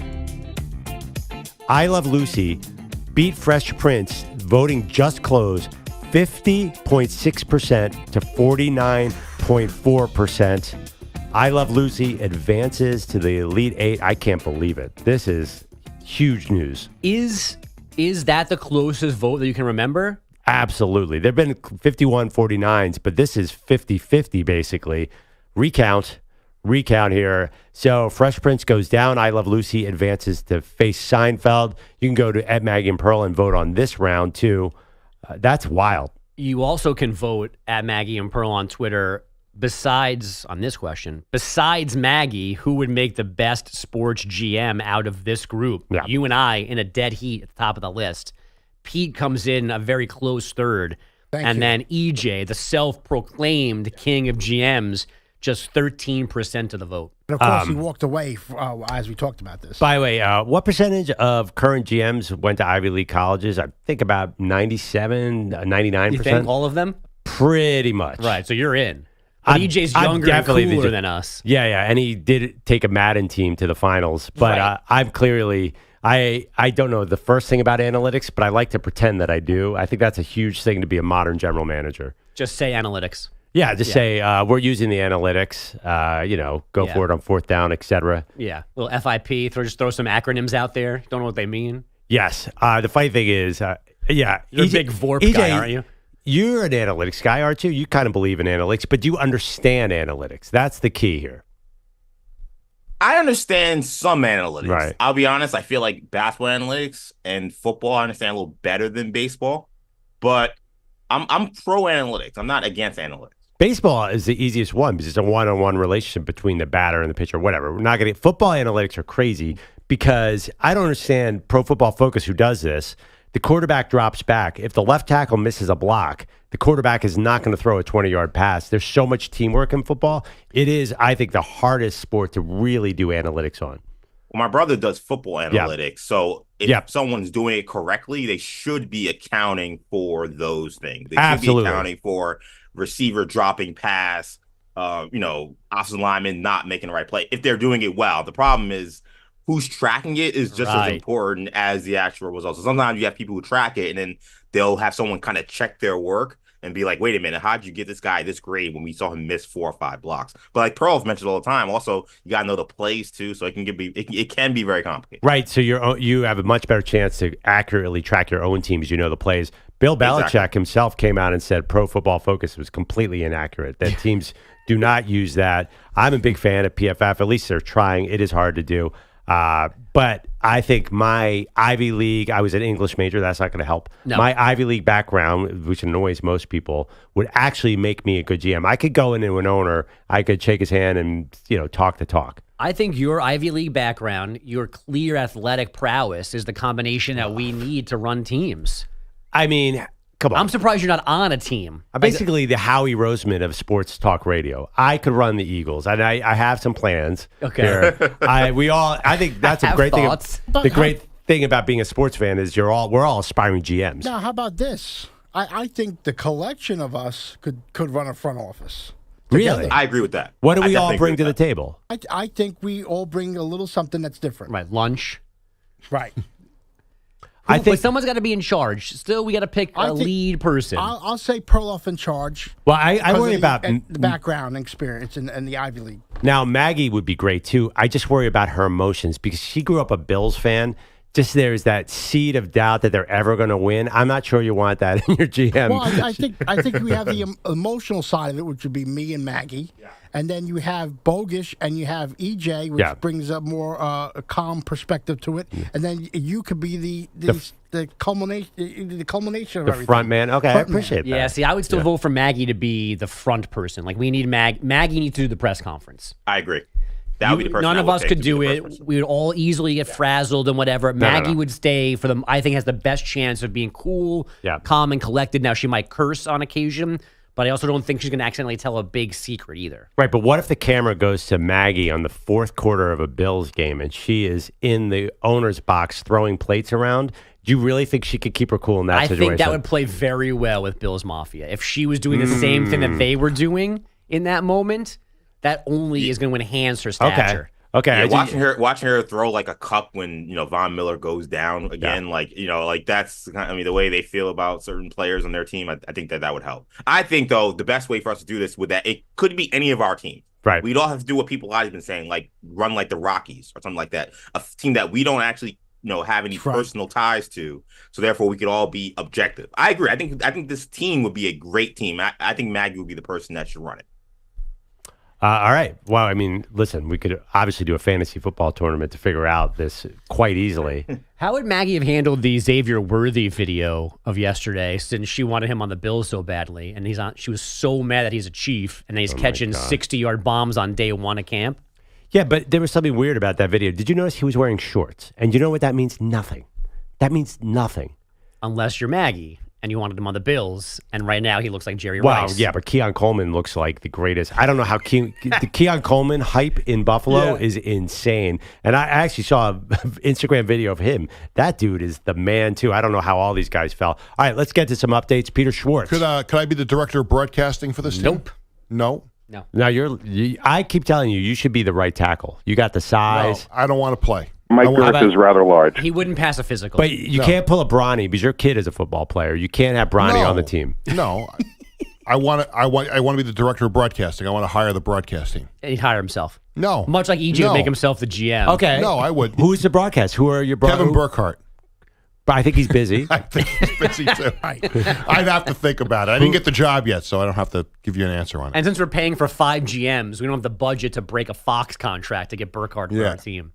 Yeah, I mean, basically it's a national contract, but you get to pick your preseason broadcasters on TV. Right, so, and the radio team. Yeah, and the radio team. I'd have to put that team together. I got it. How about Ross Tucker? I'd consider Ross Tucker. Yes. Absolutely, 100%. Who's the play-by-play guy? Andrew Siciliano, formerly of the Red Zone. Great dude. Spiriditas. Yeah, those guys are already in high demand for preseason. Andrew Siciliano somehow does 7 different teams in the preseason. And Ross Tucker, our friend, I know him well from the Dan Patrick Show. He literally calls a game 7 days a week and then somehow has 4 other jobs. He is a workhorse. He's selling ball cannons and my front page stories. Pitches about 5 other things. Yeah. We will start with baseball. We'll begin in Chicago. And the 2-2. Driven in the air, right field. Back goes Frelick. Still going. That ball is gone. A line drive home run. Out. Ian Happ. A sizzling liner. That was the call on Cubs radio, and the Cubs beat the Brewers 3-1. Now to extra innings in Colorado. 0-1 pitch to Tovar. Line to the right field. It's a base hit. It's the ball game.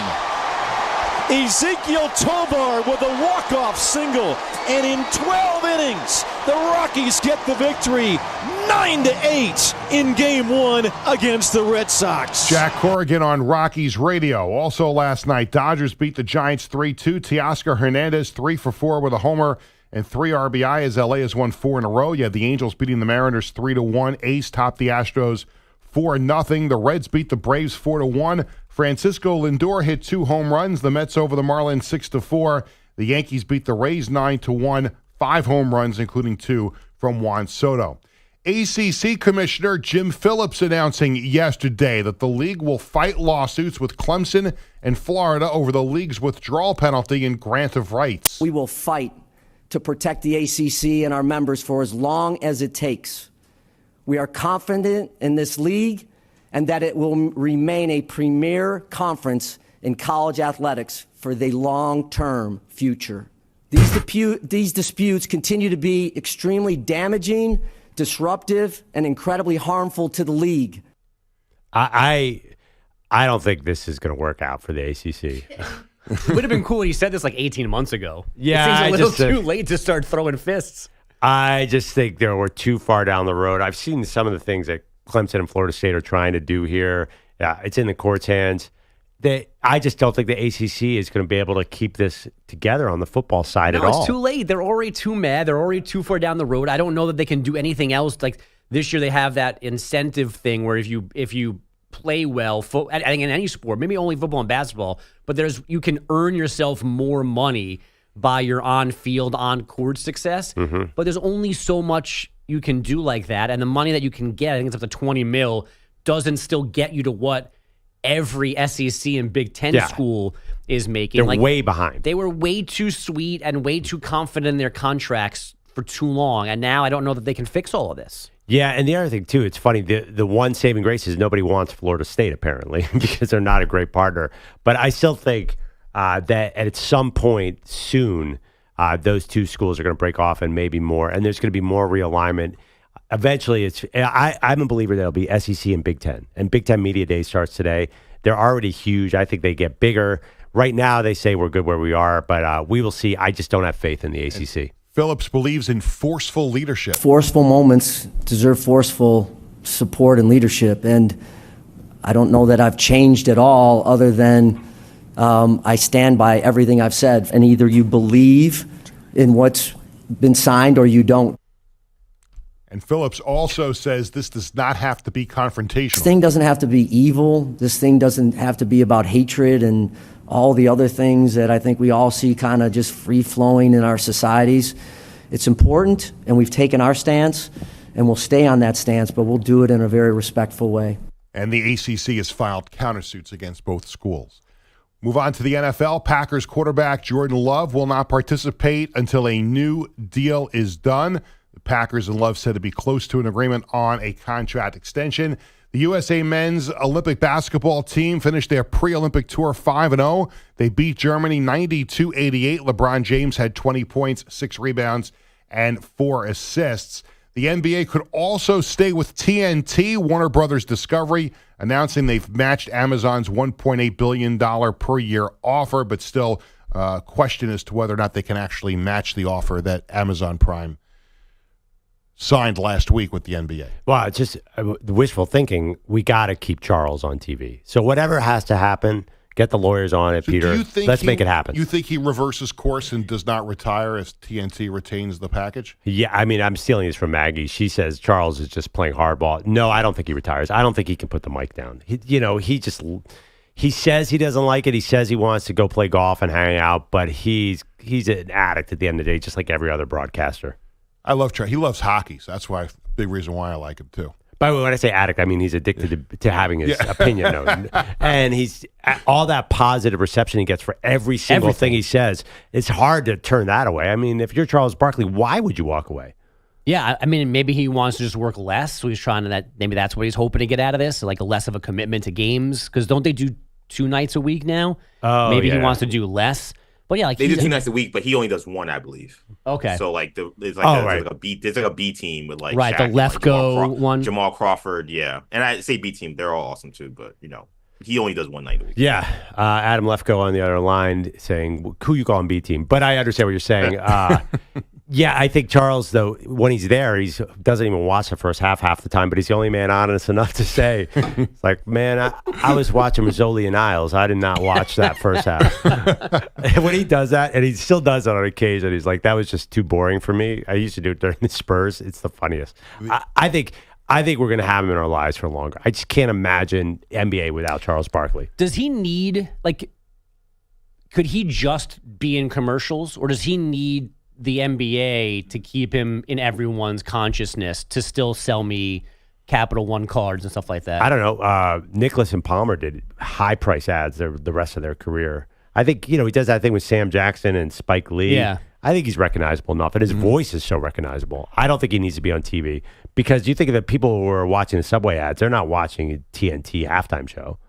Yeah, I guess. I also don't think he needs a network. I feel like, we've been talking about, he's got to go to Amazon, he stay at TNT, if they get the rights. He's floated the idea of creating something of his own. We see these individual podcasts or individual shows that come out. I wouldn't be surprised if he decides to just do something once a week on his own platform, and that's how we get Charles Barkley's takes on the NBA. It'd be different, but I think he would still kill doing that. Peter? I would like to see that. Yeah. Yes, 100%. Heat beat the Grizzlies 120-118 in overtime in the championship game of the NBA Summer League in Vegas, and Andy Murray announces he'll retire after the Paris Olympics. All right, thank you, Peter. All right, coming up, my running back.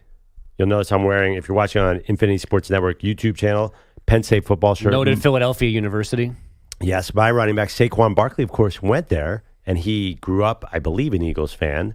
That is Eagles country. I'm claiming it's Eagles country. He actually has very, very interesting comments on Hard Knocks. You're going to want to hear him. That's next. Maggie Perloff Show. You're in a 5-minute break.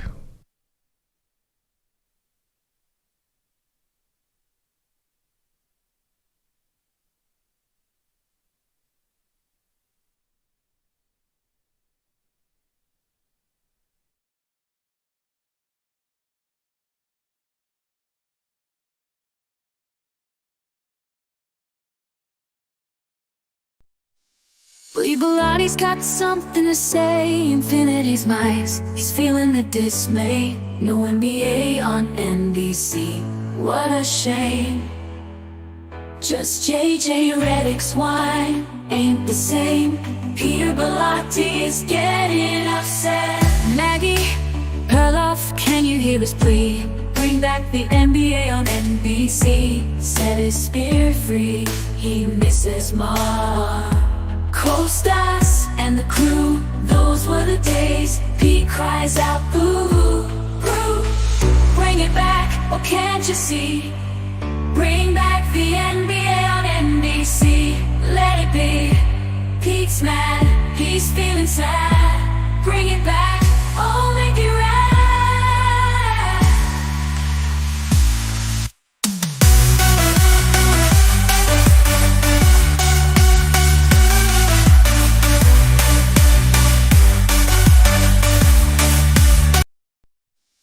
Reevaluating's got something to say. Infinity's mice. He's feeling the dismay. No NBA on NBC. What a shame. Just JJ Redick's wine ain't the same. Peter Bellotti. Reevaluating's got something to say. Infinity's mice. He's feeling the dismay. No NBA on NBC. What a shame, just JJ Redick. Bogus waves. He's got the road trip blues. Left behind.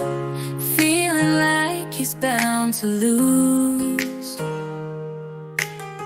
Perloff's off to San Antonio. Can't believe his eyes. But Bogus stuck at home. His heartache amplifies. Betting against Wembyama. Perloff took the fall, but it's Bogus left behind. Feeling 10 feet tall, a loser in his own right. Can't catch a a break. Road trip, dream shattered. For goodness sake, for goodness sake. Bogus cruising highways. Hilarity atop San Antonio shining. The city's calling their names. The bogus sitting home. Stuck playing life's cuckoo games.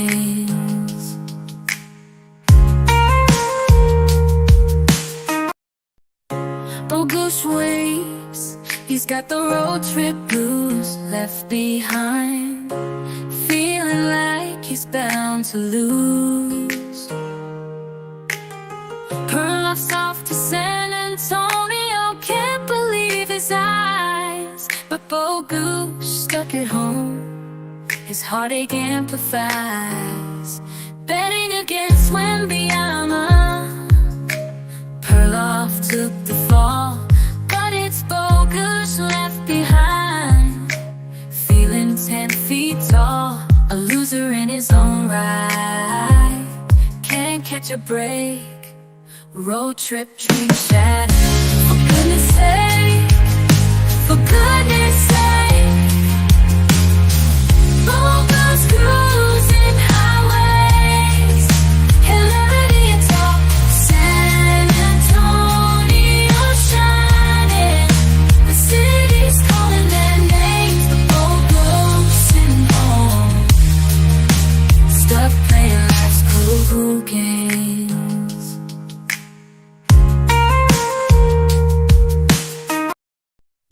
Bogus way. Lost in the waves on a treacherous sea, Andrew Perloff trying to find his way back home. San Antonio nights, but the stars don't guide. A bet gone wrong, predicting Wembyama's demise.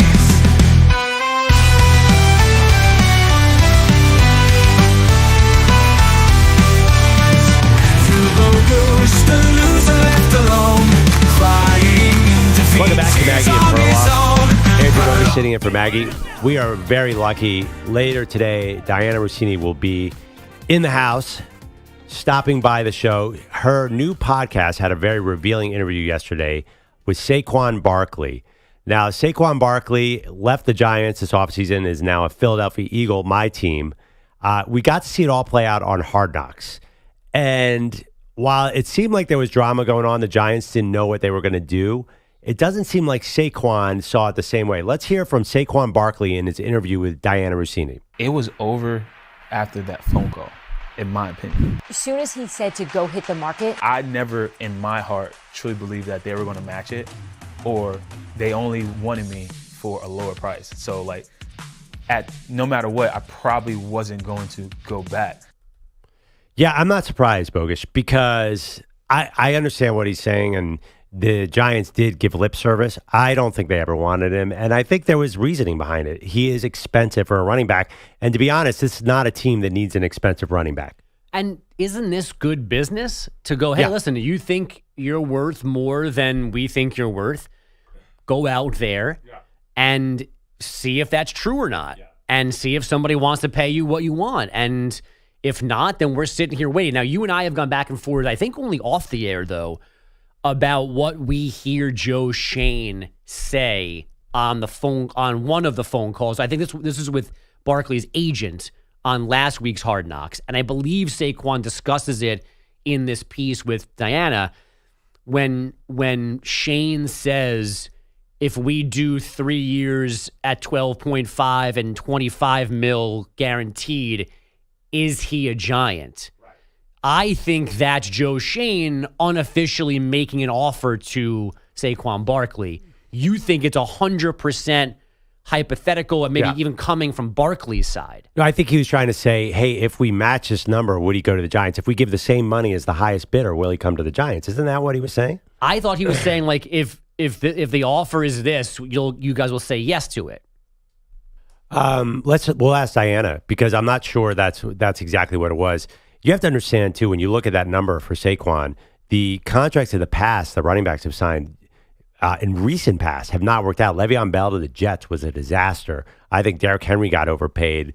Basically, there was a 5-year span where every big contract for running backs did not work out. So the market went way down. Now guys like McCaffrey are getting paid, but generally there's a reason that running backs don't get paid. It's a position where, as Joe Shane pointed out, the more you play, the worse you get. Yes, and Saquon, maybe it's unique, maybe it's not. Maybe I think it's unique because it happened here, but the Giants are better with him.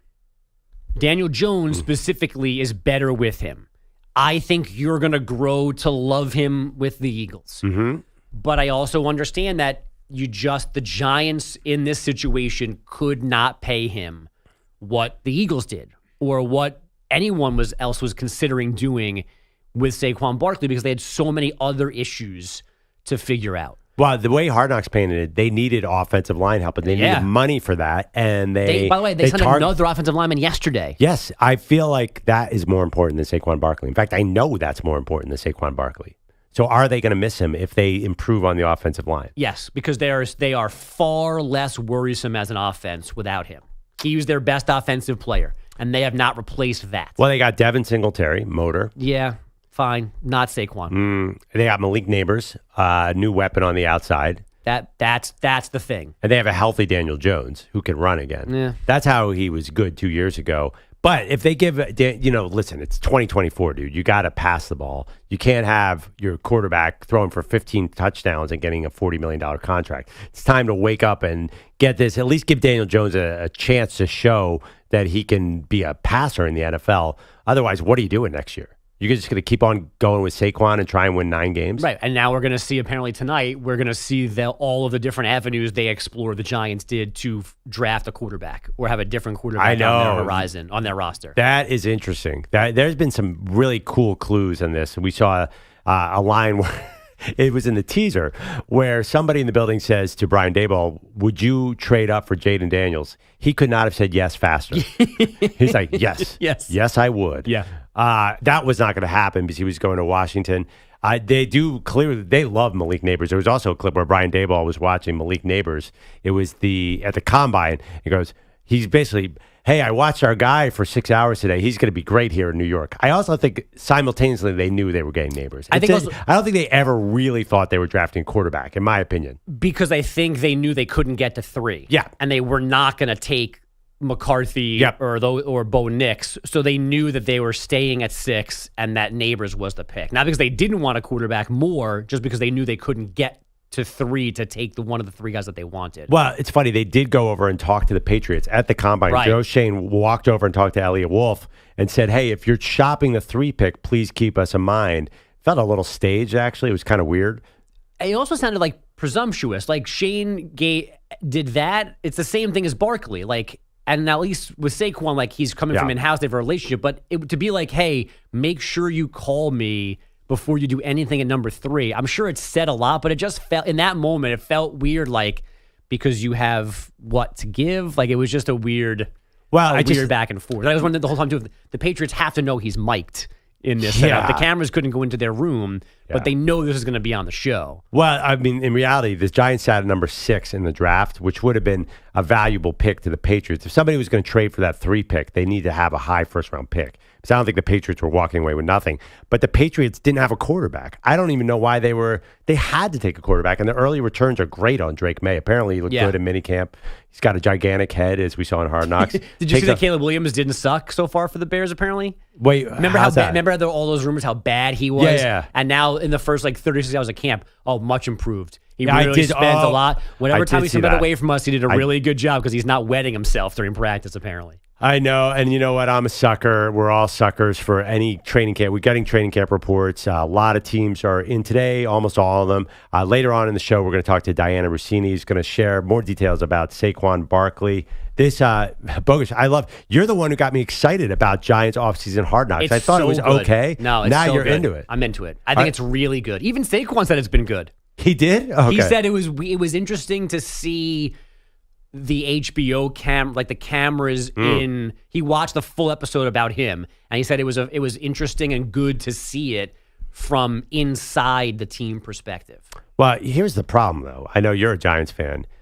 There's another football player in town who does not want to give up the news cycle, does not want to be second in headlines. Who you're talking about. Yeah, there is a guy who plays for the New York Jets who tends to make news.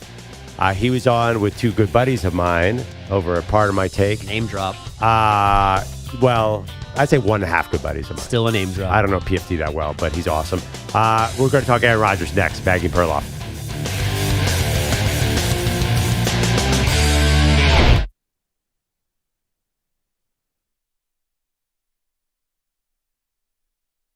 You're in a 5-minute break.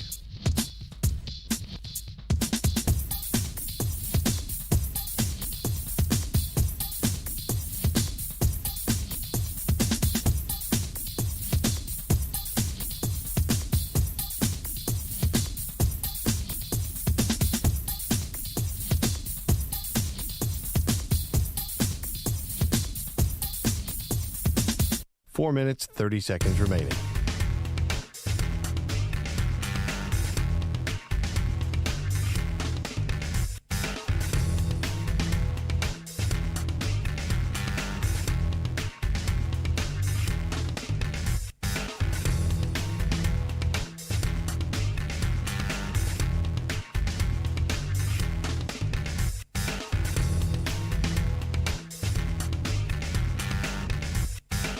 Four minutes remaining.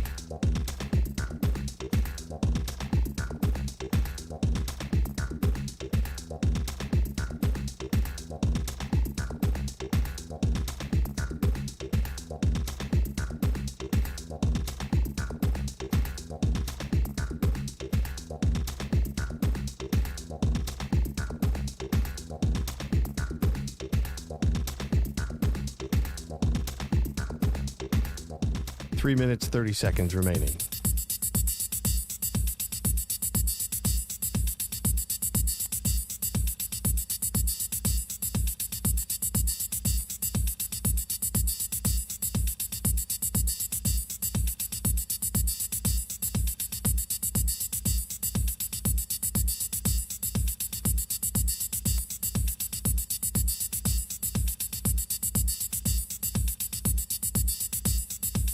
Three minutes remaining.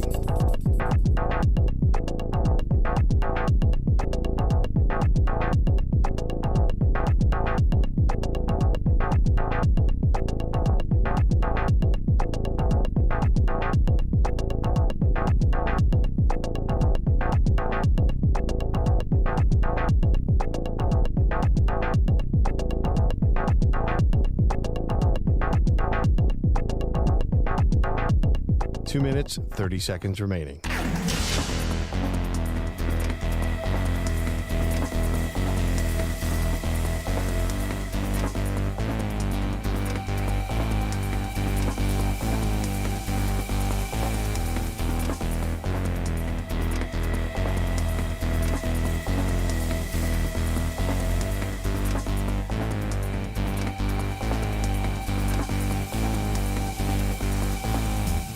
Two minutes remaining.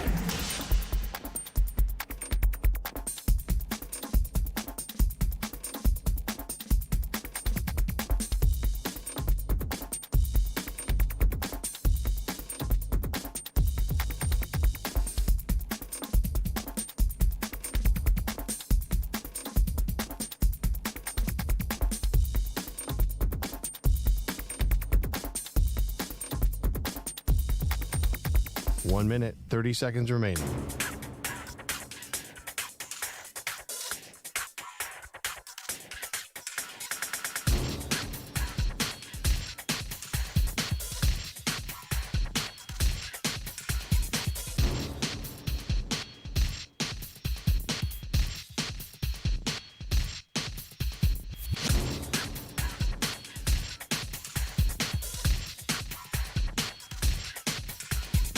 One minute remaining.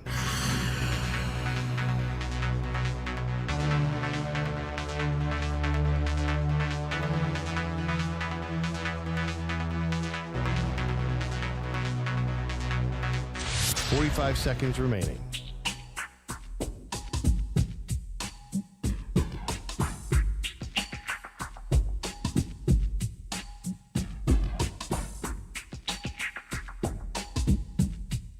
30 seconds remaining.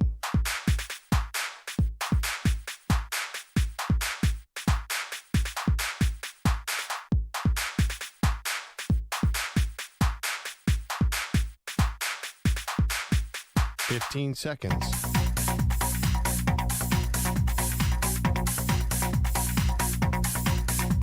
Break ends in 5 seconds.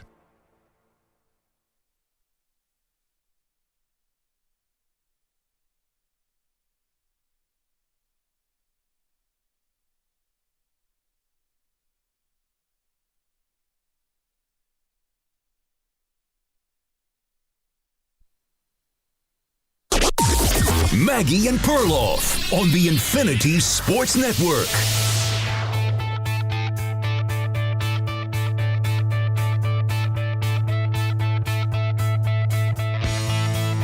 All right, welcome back to Maggie and Perloff, the sports show brought to you by Ethos Life, the easy way to get insurance in 10 minutes, up to $2 million in coverage with no medical exam and just a few health questions. Get your free quote at checkethos.com. Not available in all states.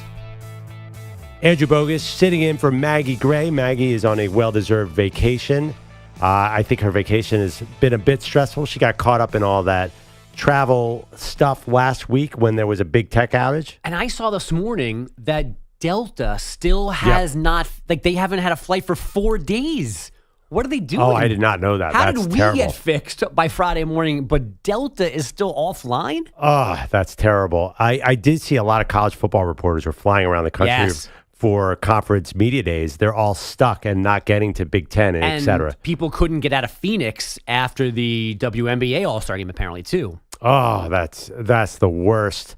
I'll tell you one guy who has probably flies private at this point. Aaron Rodgers, who is the ultimate celebrity golf guy. You might not know that about him, but one of the things with the ayahuasca, all that, the guy never, ever misses a big celebrity golf tournament. Loves golf. Minicamp, Minicamp. Tahoe, I'm there.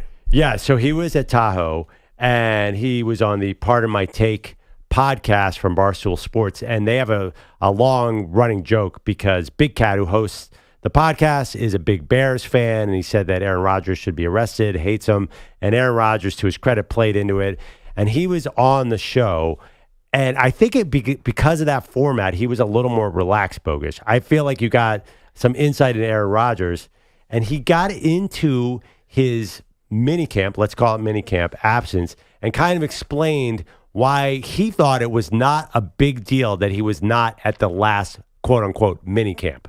There used to be a real thing called minicamp where it was you had one of them usually. Sometimes it was right after the draft, but either way, it was 5 practices in 3 days, Friday, Saturday, Sunday. So 2 practices on Friday, 2 on Saturday, 1 on Sunday. Now it's not minicamp.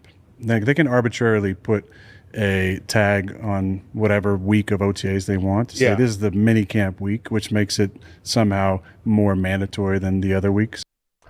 Bogus, can you translate this into human language here? I can't. I feel like that is a distinction Aaron Rodgers is not allowed to make. I'm confused by this, and your buddies did call him jokingly after the fact that it's not like he's ever argued over the semantics of a word before, and that's a hat tip to the what was the direct quote? I'm not I'm immunized. But but what did he say before it? Like I'm not immunized. Like it was a weird play on words. It's still a mandatory mini camp. I don't care what you're doing. It's arts and crafts. You could be. I don't care. It's still a mandatory mini camp, and as lame as that might be, and while I don't think it matters that he missed those 2 workouts for football reasons, like that, the word mandatory is the word here, and he doesn't even remotely take responsibility, give an explanation why he couldn't just leave for Egypt 36 hours later. All right, well, let's hear more from Aaron Rodgers. I think this will explain it, Bogus. An OTA schedule. That's how it's, how words can be a little deceiving from time to time. You can make a story out of the fact that I missed a minicamp when it was really 2 OTA days. Right. Interesting. That came to the first 10. Right. It's math. That's just math. I mean, he's hitting you over the head with numbers. What are you going to do? I came to 10 to 12. So missed two that aren't mandatory. Like this was the one. And again, none of this criticism leads me to say this has any effect on the Jets on the field. It doesn't. And I know his teammates didn't care. I just don't understand. Again, though, we're in this realm where he wants us to believe that everything's okay because he understands things in a better way than we all do. And I refuse to accept that. It's mandatory. You were supposed to be there. You didn't tell anybody beforehand that you weren't coming there. And for whatever reason, your head coach got up there like a dope and either didn't defend you or defended you poorly or was pissed that you actually weren't there. It was a story he created that he didn't have to create, again, on the heels of, we got to stop with the distractions. So you don't think this is going to have an impact? And not this specific thing, but all these little Aaron Rodgers-isms, let's call them that, the things where he says, like, it's got to be, I don't want to see anyone around the building doing stuff that it's not about football, and then proceed to do a bunch of things that are not about football. Eventually, do all these little things add up and worry you as a Jets fan, if you were a Jets fan? Only because, like with every other polarizing person, as long as he plays well, everything is fine. If he doesn't play well, that's what opens up the door to criticism. Right, but from inside and out. But do these kind of things impact the team in the sense him missing this minicamp or him not being accountable? Like, because the quarterback is the leader. Do you buy into that? Oh, he's got to act like a leader at all times. I do, but like too many of them said it's not a big deal that he missed the mandatory minicamp. I guess I usually like to defer to just incompetence. When Maggie dips into conspiracy theories and whatever, a lot of times the reason for things that happen that are confusing is because people are just bad at their jobs. And the Jets are as bad at their job as anybody has ever been in the history of jobs. So it might just be that Robert Saleh had a bad moment trying to not to downplay this Aaron Rodgers thing. But part of me thinks like they were trying until the last minute to get him to come to minicamp, and he still wouldn't. Okay. And that's why Saleh was a little bit testy that first day where they didn't excuse it and he didn't really explain it well. But no, I don't think any of these things in the end really matter as long as he plays well, and I expect him to play well. And also none of them run the risk of him not being on the field. Like some guys that misbehave, like Ja Morant, as a very, like the stuff that Ja does can get him kicked off the floor for 25, 50, a full season of games. That's not Aaron Rodgers. Aaron Rodgers saying dumb things, ignorant things, offensive things, however you feel about them. It might get him to 92 on a top 100 athlete of the century list, but it's not going to lead to Jet or NFL punishment where he's actually going to cost you things by not being on the field. He doesn't live in that world yet. I totally agree. You're right. And even those things, a lot of times teams have criminal issues and the guy's on the field and they make a huge impact anyway. Right. I mean, in fact, listen, the great teams tend to draft quote unquote low character guys. What do you think, Bill Belichick? You think he cared about character 1 second? You think he cared about Aaron Hernandez falling to the fourth round because everybody knew he was a problem? That was great for Bill Belichick. Who is the current dynasty in the NFL? The Chiefs. And do they care at all? Even give one thought to character? Not even a little bit. Tyreek Hill falls to the fifth round. Jump on him. Rashee Rice, who everyone knows was a first round talent, falls to the second round. Do they care? No. Nope. So, and Aaron Rodgers is not in that realm. I think the key, and I'm sure you agree with this, the key is how does his leg respond in real action? Is he going to be healthy? Is he going to play 17 games? And are the guys that they've signed to protect him going to do their job as well? Obviously, the Achilles is kind of like a non-contact thing, but he also just can't take a beating at 40-plus years old. Right. Well, they brought in 3 veteran linemen, a little older, the guys, but I think they actually took a couple steps that are going to help him improve. This doesn't bother me. It does. I mean, it bothers me as a fan of the English language, what he's trying to do here, but it doesn't bother me. I'm not going to ding or bet under on the team win total for the Jets because of this. In fact, it didn't surprise me at all. It feels like kind of business as usual with Aaron Rodgers. Yeah, I mean, I thought they were going to win the AFC East last year because of him, and I think that they can win the AFC East this year because of him. Ooh, can I send a counterpoint on the Rodgers thing real quick? Yeah, please. Because I think you guys are making great points that it seems unlikely that this would matter in terms of Jets wins and losses. Yep.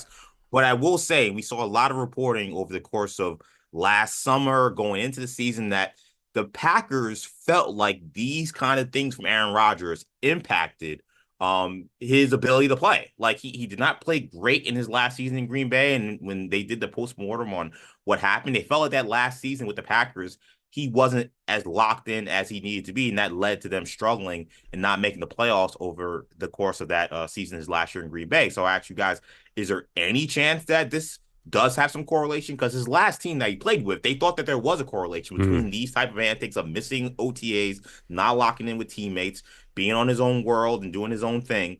They thought that did impact wins and losses, and that did impact them on the field. And that's why they were so willing to move on. Who's that? The Packers. The Packers. Like, the Packers. Who said it?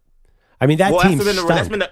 They had a bunch of rookie wide receivers. Like, I don't care. Bro, you can't say that team stunk because then they put in a inexperienced quarterback the next season with a lot of the same guys that were playing with Aaron Rodgers before. And guess what? They made the playoffs and won a game and almost beat the 49ers. So they clearly weren't that terrible. All the young players developed. Like, they were all, honestly. And you know why they didn't develop? And you know why they got blamed? Because Romeo Dobbs was a fourth-round pick who came out of nowhere, was just learning the system. But Pearl, part of it was because they did not have the same kind of relationship and the same kind of time with Aaron Rodgers. This is what, again, the Packers have been saying. I'm not making something up. No. This is something that they blamed Aaron Rodgers for, whether it's fair or unfair. I'm not. Wait, who's that? Did Matt LaFleur ever come out and say that? Yeah, I think that's what because I was going to ask you the same question. I think that Perloff meant which Packers, because our point was that the players don't care about Rodgers not being at mandatory minicamp, the Jet players. So if Brian Gutekunst thought that Rodgers' lack of commitment was an issue, that's different than the locker room disliking him. And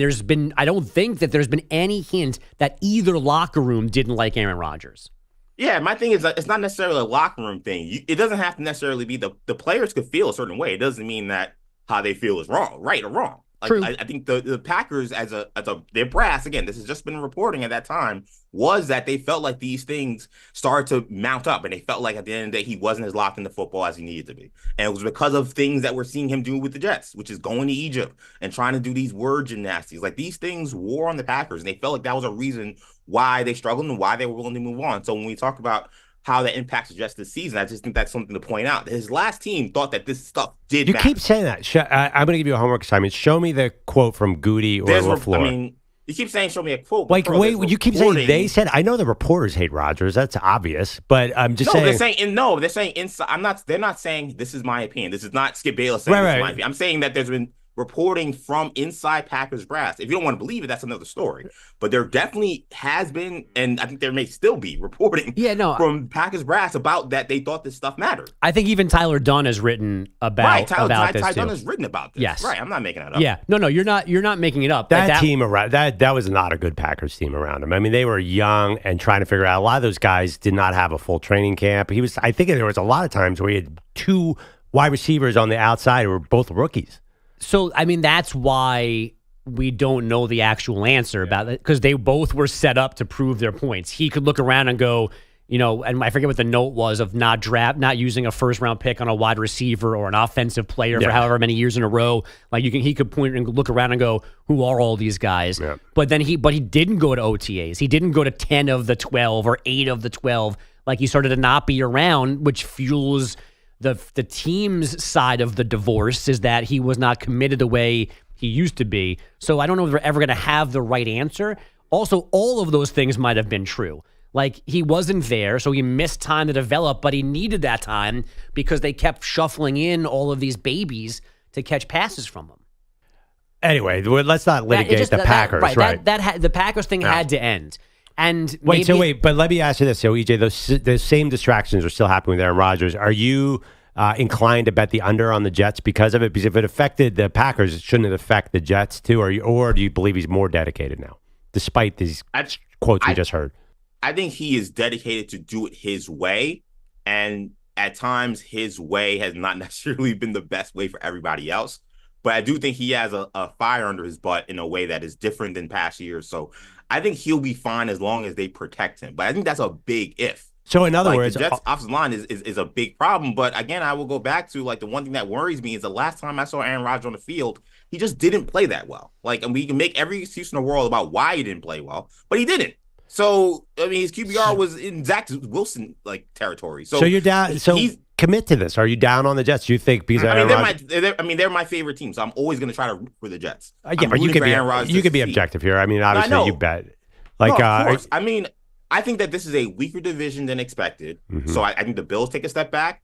I think the Dolphins probably take a little bit of a step back. I think this is a competitive division. I don't think that any of these teams in this division are legit Super Bowl contenders. I think if we're looking for one of these teams, including the Chiefs, that feels unrealistic. Do I think the Jets make a playoffs? Sure, and I'd be happy with that. I think some of the problems have been expectations. It's been Super Bowl or bust. That shouldn't have been the case last year. Okay. It should be about getting to the playoffs and building something for next season. Do you think that Aaron Rodgers is a distraction? Yes or no? Yes, 100%. I've never wavered on that. Okay. I just feel like it's weird. Like he's a distraction now, but there's still going to be a playoff team, and he was bad in Green Bay. I lean with Bogus. I think the distraction part is a little overrated when it comes to football. I mean, go back and watch Hard Knocks from last summer, and every Jet is basically fainting at his feet. Like, I can't. Yeah. Oh my God, I can't believe he's here. Did you see that spiral? Did you see that throw? So he appears to be. He annoys me from a distance. There has to be, just by human nature, there have to be guys in that locker room that are indifferent to him, that don't like him, that roll their eyes at him. They might be deeply offended by some things he said, but it probably takes time for him to really have a negative effect. If the Green Bay end of the Green Bay tenure, all those whispers are true, the Jets aren't there yet. The Jets are still in the honeymoon phase. The kind of the added bonus, they're still waiting to have him for the first time. So, like, we get to week 1, week 2, week 3, he stays healthy, and he's playing well. This is going to be nothing but love. No distractions. Yeah, the Jets win total is 9.5. I'm betting over. I bet the over on that. Yeah, I'm definitely betting the over on that. I mean, obviously, coming off an Achilles. Achilles are weird, but Dan Marino came off an Achilles and was just fine the next year. So I have faith in Rodgers. Later in the show, we're going to talk to Diana Rossini. I'm curious to hear her thoughts. She knows the Rodgers situation well. Specifically, she's going to address Saquon. Barkley was on her podcast saying some interesting things about the Giants. So that should be a lot of fun. We'll also update our sitcom bracket. Man, it's getting real. Yeah. It's getting real. Rodgers, by the way, checked into Jets training camp this morning. I think he's wearing an Egyptian-themed shirt just to keep the joke going. Okay. Yeah. All right. Next, we will get back into Team USA basketball for a moment. Is LeBron James doing too much? I think so. That's next. Maggie and Perloff Show. You're in a 5-minute break.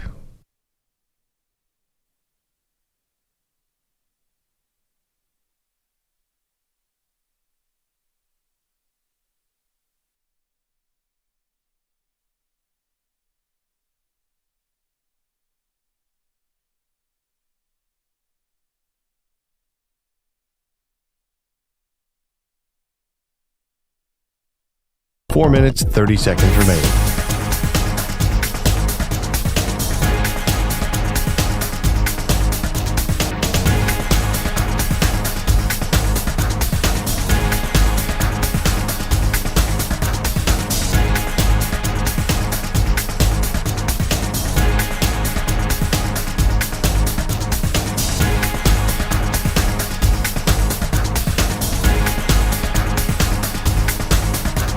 Four minutes remaining.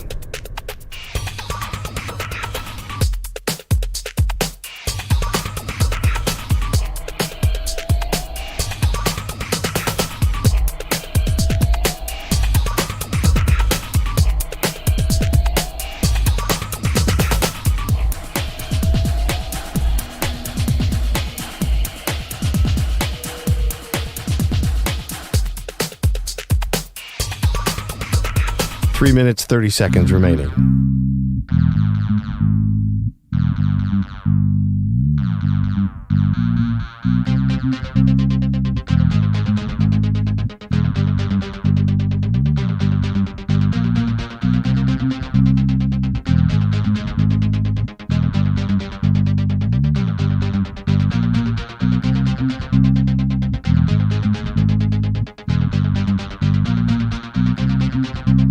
Three minutes remaining.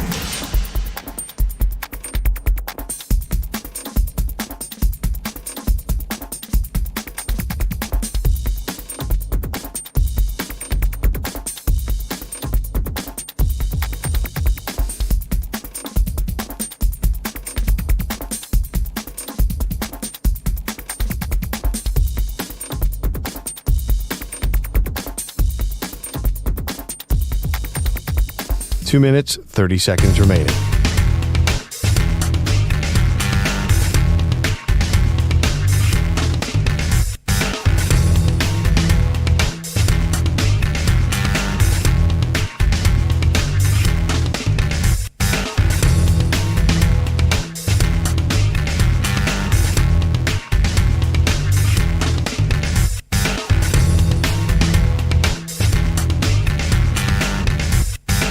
Two minutes remaining.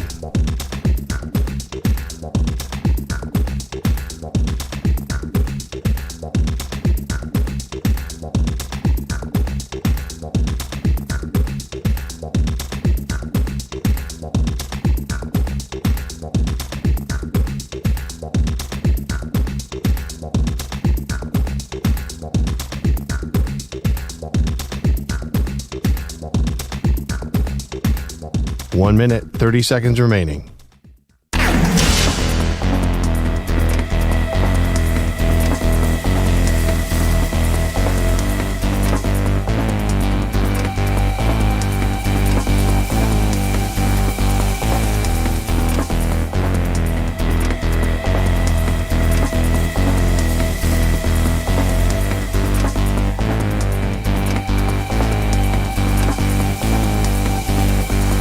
One minute remaining.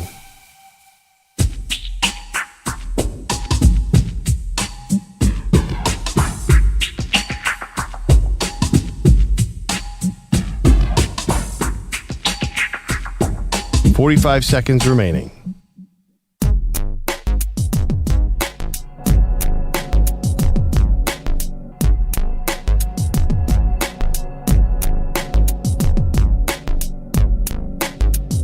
"30 seconds remaining.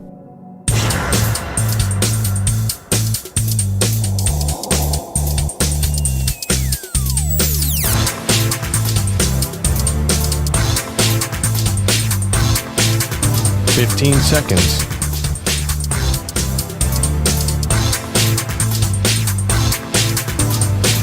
Break ends in 5 seconds.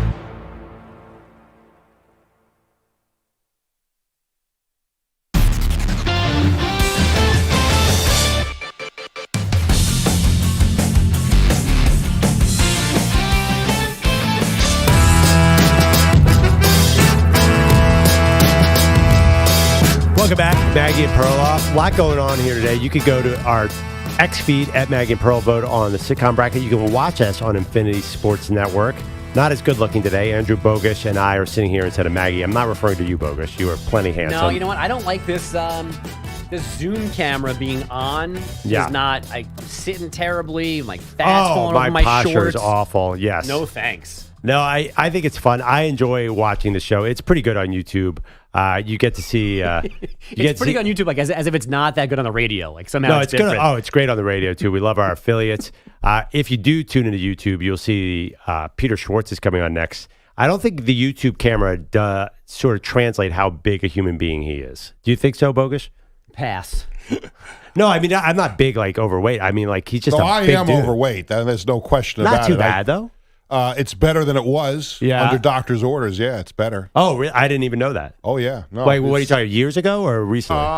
Well, it's been a long journey, Perloff. It's been a long journey. So you're wearing a 24 Jets jersey, Revis. Yes. Why aren't you wearing a Klecko jersey or some bigger I'm guy? wearing or this one Gastineau? because yesterday the Jets announced that they're bringing these back for one game this year. The classic uniform. Classic uniform for one game. But I feel against like Maggie's Buffalo Bills. A quick cornerback and you do not exactly. Why'd you buy a Revis jersey? I bought this jersey during his first stint with the Jets when there was starting to be rumors that he was going to be traded.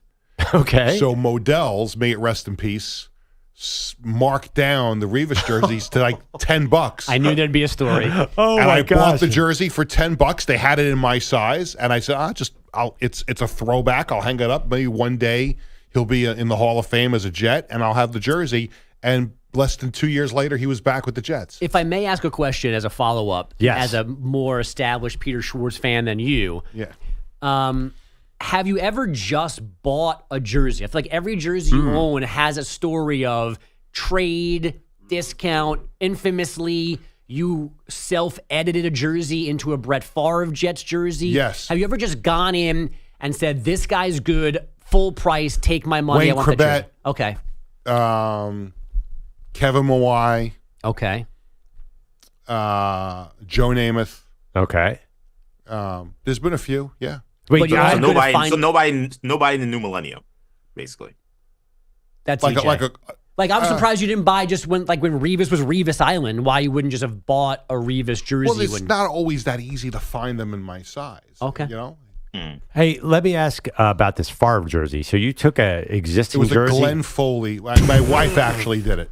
It was a Glenn Foley One of the jersey. greatest stories ever told. Ridiculous. That was a full price. That was a full price. That was a full price. Full price for Glenn Foley? Yeah, But because that he was- was a starting quarterback at that point. This was 2009. How do you guys know this story? You guys weren't all together then. We go back a little further. This story's been told. This story is an all-timer. Okay. We go back to prior employers. Yeah. So I had a Glenn Foley jersey, and then the Jets get Brett Favre, and the jerseys weren't out yet. So my wife was able to change it to Favre. And there was a picture of me with my son Bradley on my shoulders walking into the first Jet practice for Brett Favre. Brett Favre. And Bradley is on my shoulders, and a photographer that was there took a picture, and somehow there it was in the Daily News the next day. Wow. Have you ever been photographed? And I think maybe I'm actually going on some knowledge here at the NFL draft. Yes. And what was that I was situation? live. It was not photographed. Oh, you were I was filmed. live on video while the Jets were making the pick, and you saw me booing the pick On ESPN. on ESPN. Johnny Mitchell. What year was that? So that is 1992. That's amazing. What you're slowly going to learn is that Peter has a Forrest Gump-like ability to be at historical events. Yeah. I feel like a lot of guys in this building have been filmed at NFL drafts. I know Gio has. Gio of Boomer and Gio is a big Vikings fan. Have you ever seen him at the draft? It's amazing. Gio? Yeah. No, I never saw him at the draft. Oh, it's great. I got to find the video. I'm 99% sure. They show my clip every year when the Jets are getting ready to pick. Every year. There's They show you every always this and if people want to go to YouTube, there's like a YouTube video, Jets draft blunders, and it's there for all to see. There's a guy, I used to work with him at Sports Illustrated named Tony Pauline. He's a noted draft expert. I think he's with Pro Football Network now. He's a Jets fan, and there's a draft where he's shredding the Jets draft as a fan in 1996, and then later he becomes a writer. Have you ever seen that one? No, I've never seen 1996. Who did they screw up to in 1996? I have no idea. There's been so many. That was Keyshawn, right? They didn't like the Keyshawn pick? It could have been that. I just remember that was actually a good one. They killed the Virginia linebacker, Loggeman, right? Loggeman. That was a famous one. Yeah, and I'm an Eagles fan. We famously booed the Donovan McNabb pick because everybody wanted Ricky Williams. Yeah. So you got to be careful at the NFL draft. 1983 NFL draft. That would scare me. At that time. Being on camera and being interviewed and be railing against a pick, and then that person turns out to be the next Aaron Rodgers or whatever. Well, I was right when I booed Johnny Mitchell. I was right. I was proven to be right. But the 1983 NFL draft, so at that point, it's in the morning. It's weekday morning. It wasn't the big deal that it is now. Yeah. And so I wanted to stay home from school because I was convinced that the Jets had a shot at getting Dan Marino. Which they did. I think, well, they did, right? Exactly. So here it is. I convinced my mother that I'm not feeling good. I'm like, I just Did you put the thermometer up against the light bulb? I'm like, I can't, Ma. I need the day off from school. And she agrees. And so, of course, I sit there in my room watching the NFL draft, and the Jets come up, and Marino is on the board, and I'm so excited that the Jets are getting Dan Marino. And then I wound up getting sick anyway because they drafted Ken O'Brien, who turned out to be an okay quarterback for them, but we could have had Dan Marino. But then Dan Marino would never have been Dan Marino if he got picked by the Jets. Well, I don't know. He was pretty good. The Jets took O'Brien at 24. Yeah. So Dallas Cowboys picked Jim Jeffcoat at 23. A young Peter Schwartz is sitting there. They're on the clock. You probably could taste Marino coming to the Jets. This is the best decision I've ever made is lying to my mother that I'm not feeling good and I'm home and the Jets are going to have Dan Marino. Now, the thing I'm worried about is how do I not be excited? Like, normally when these things have happened when I was a kid, the things that excite me as a sports fan, I would cause a little bit of havoc at home. I have to be quiet about this. And then I was just like, Then I really felt bad. I really felt sick to myself. What Jet jersey were you wearing at home? Yeah. No, I was still in Jet PJs? pajamas. I didn't have Jet. I'm not Mike Greenberg. I didn't have Freeman McNeil pajamas. No. You didn't have Jet sheets? I had sheets that had all the baseball logos on them. No, I never had those. Oh, man. One of my favorite things is looking back at drafts and thinking who my team should have taken. By the way, so the Jets took Ken O'Brien 24, 27 was Marino, 28 was Darryl Green, Hall of Fame cornerback, could have had him. Yeah. Then 32 was Henry Ellard, who was a great receiver. Leonard Marshall, 32. Who wound up being a Jet at some point also. Yeah, you screwed up. Yeah. Darryl Talley, of course, one I of saw Leonard Marshall at the Arena Bowl the other day. Was he just shopping or? No, he was there. Buying M&Ms? Invited guest. He was at the M&M store. Roger Craig went in the second round of that draft. I mean, that was a draft. How about Dude, the you stayed original home for the Vernon right draft. Maxwell leading off round 2?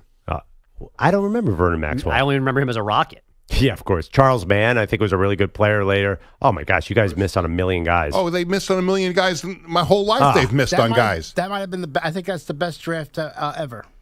Yeah, there's a good argument for that. They were worried that Anthony Munoz had injury concerns. They didn't take him either. You know what people don't talk about enough, and this is a Jets thing I think about a lot. Yeah. 2017, I believe, the draft. For some reason, and I wonder about this, they picked Jamal Adams 6, and then Patrick Mahomes went 10, and Deshaun Watson 12. Mm-hmm. Why weren't they in the quarterback game at that point? Because they're the Jets. It's a very simple answer to the question. I remember Why that would draft you even so well. ask that question? They're the Jets. They screw everything up. But there was everyone's like, Jamal Adams was the smartest pick. Everybody loved that pick. Even 3 years in, they loved that pick. Well, he was a good player at first. Then he decided really quickly that he didn't want to be a Jet, and that's when he started being a malcontent. I think there was some scar tissue too from the Mark Sanchez, Geno Smith era. And I think that there may have been some fear that drafting another quarterback high. I don't even know if they scouted Patrick Mahomes. And maybe Diana Rossini's coming on. Yeah, so Mahomes went 10. I look at that draft. It was Jamal Adams 6, Mike Williams, who is now a Jet, the wide receiver at 7, McCaffrey at 8. You could have used that guy too. I'm just convinced any of these guys, that even if the Jets took them, they would not have turned out to be the player that they are. Now they have the number 13 pick was Hassan Reddick, who is now a Jet. So eventually, a lot of these guys do come back to New York. I don't even know how we got to this Jets draft conversation. You asked me about the jersey. Jets. I know, but I didn't mean let's do a deep dive on the Jets mistakes. Numbskull's voice again? We only have 4 hours to do all the Jets draft mistakes. Would take too long. Let's go to some sports updates. Yeah, Peter we'll try and breeze through this. We'll begin with baseball. We'll start in New York, where the Yankees played home run derby against the Rays. And he swings and drives it deep into right field, and it is gone! A home run onto the porch! A laser shot off the bat of Juan Soto! We continue to watch greatness from the sensational Juan. A 3-run jack into the porch and right, and the Yankees are ahead 9-1. Justin Shackle on Yankees radio. Juan Soto, 2 of the Yankees' 5 home runs and a 9-1 win over the Rays to salvage a split of the 4-game series. By the way, I have the numbers on how long it took Juan Soto to get around the bases. That, according to ESPN, was 37.7 seconds. The first one or the second one? The first one. Was that the first one? Yeah, the second one I think he ran around pretty quickly. It was the first one he styled. Yeah, the first one was the message sent to the Rays. So this was the longest in this season by several seconds. So I was actually thinking about it. I understand they're going back and forth with these long. Is that Juan Soto? I don't know much about Juan Soto's personality. Is he a showboat, or is this just a rivalry between these two teams? I think he's always been this. Yeah, so this was specifically about Jose Siri taking 30 seconds to round the bases earlier in the series, but there was a game earlier this year, Mets-Yankees, where Soto hit a home run to make it, I think, 9-2 Mets. So the home run didn't do anything to the score, and he took him forever to go on the bases. So there is a little bit of, no matter what, he's taking his time, but yesterday seemed to be about the Yankees being pissed at Jose Siri for doing the same thing, I think, the day before. I'm the style. Sorry, go ahead, EJ. No, I was going to say, can I also say, I will take this over throwing at people any day of the week. Sure. Like, that whole thing is corny. Like, a guy hits a home run and you know, showboats you want to throw at him. Like, that's lame. Like, yeah, hit a home run and then just do what the other guy did. This is way better than what we've seen, the quote-unquote old rules of baseball where you throw at the guy's head. I'm old school. I hit a home run. I'm running around those bases. I'm not a big slow around the bases guy. I like business as usual. I'm also like Calvin Johnson. I score a touchdown. I just hand the ball to the official, because that's Act like what I you've been do. there before. Act like you've been there before. Yes. Juan Soto has been there a lot. By the way, I don't know if you have it. Bryce Harper hit a ball about 7,000 yards yesterday, and ran around the bases pretty fast. We'll get that next hour. All right. How about that? Peter, Let me what just else? get to basketball. Former NBA point guard Jeff Teague joining the Club 520 podcast, talking about how the Bucks at time fell behind 0-2 in the NBA Finals. Giannis' brother. Mm-hmm. When we went down 0-2, he had COVID. So he couldn't come to the plane. That's why we went down 0-2. Giannis was messed up. Like him and his brother, bro, they got some different kind of connection. Mm-hmm. He can't function or play if he don't see his brother. I'm being for real. It's not even real. It's different, bro. He was like, where's TA at? Where TA at? We in the middle of the game. I'm like, bro, we in the finals, bro. Play. Like, Whoa. Where do you want to start on this?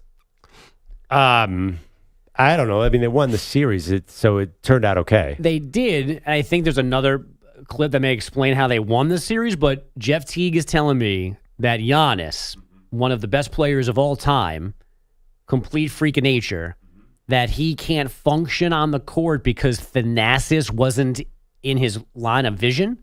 I guess so. I mean, maybe that's a reason that we need Bronny in L.A. I mean, look at what LeBron has done in the Olympic team since Bronny has been in yellow and gold. And we've made Thanasis jokes about the Bronny-LeBron connection, but Thanasis is this important? Yes. He's the second most important Buck? Absolutely. And then Teague said there was then a magical COVID recovery. so TA make this magical, like, COVID recovery. I know he still had it. Ain't no way, bro. It's 14 days, bro. He's back in 3. He's back. Then when he see him tunnel vision back on him, they started hooping. But his energy was like contagious. Like he running in the locker room, COVID, everything he got, yelling, screaming, and I'm like, yeah, he matters. I gotta go back to sleep. So again, we're living in a world where Jeff Teague wants us to believe that Giannis can't do anything if his brother's not on the bench. Or nearby somehow. This is the story. That Thanasis is like Giannis's support dog? Yeah, why are you so surprised by this? Doesn't that happens? Like, well, I know Thanasis is on the team because of Giannis. Right. And every once in a while he gets to play in a game because it's that out of hand or there's that many injured Bucks. Okay. But to the degree that Jeff Teague is describing this relationship, I find uncomfortable. And the only way we can figure out the right answer is they need to get rid of Thanasis so we can see if there's anything to this. Like I've heard this and I couldn't believe what I was there. Imagine Giannis is Dwayne Shinshis until if Thanasis is not there.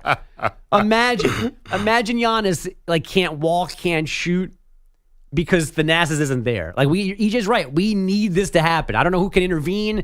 I don't know if Adam Silver can do this. I don't know if there's like a scientist somewhere that can run a study, but we need to get Thanasis off that roster and see what Giannis is like. Just a little math on game 2 of that series. Giannis obviously could not function. He was 15 of 22 from the field. He missed 7 shots. 7. He had 42 points. Didn't have 45. 3 blocks, a steal, and 12 rebounds. Man, imagine if Thanasis was there for that. Yeah. So what you're saying? He might have 100. He might exactly. Wilt Chamberlain's record. Giannis did put a 50 burger on them later in the series when Thanasis was back. Was playing exactly. Yeah, 16 for 22. It seemed like he survived that. What did he do in game 1 of that series without Thanasis? Let's see. Game 1. Okay, he had a tough game. He was 6 for 11. 20 points, 17 boards. So he did hit the glass. He took 11 shots in how many minutes? 35 minutes. Let's see. 5 fouls, so they had a little foul trouble. Well, that's why, too. He couldn't focus. Yeah, he couldn't focus. Maybe it was a quick whistle. Regardless. I actually buy this. I totally buy this. That kind of thing. Your brother having COVID in 2021 is a bit of a different time. Maybe that could affect you. I don't know. It's that crazy. The one thing I didn't understand, though, was Jeff Teague being like Giannis is on the court and he's like, "Where's Thanasis? Where's Thanasis?" Right. I'm like, you know where he is. He's at home. My brother. I was in charge of keeping an eye on him today. Now, who didn't bring him to the arena? Didn't we learn that Thanasis is not healthy for the Olympics? Is he still going to be in Paris on the Greek bench so Giannis can see him and play well? Tell you what, if he's not playing, he's not on that bench, fade Grease now. Have to get him on FaceTime if he's not there. So, and 3-time Grand Slam champion Andy Murray announcing he'll retire after the Paris Olympics. Oh, wow. That means nothing to me. Okay. I thought Andy Murray left years ago. Ouch. I watched the Serena Williams documentary. They're airing it pretty much every night on ESPN. You guys seen that by any chance? I have not seen that. No. Oh, it's really good. It's fantastic. And she was good. I also watched. Did anyone watch the Federer documentary on Amazon? The last 10 days of Federer's career. No, not yet. Didn't get that either. Oh, okay. You guys got to catch up on your tennis documentaries. It's July. We just got Amazon Prime. Can you get that anytime you want, or is it on certain times? No, it's just there. It's just there. Okay. Yeah. How do you have time for any of these? Okay, I put the kids down at 9 o'clock.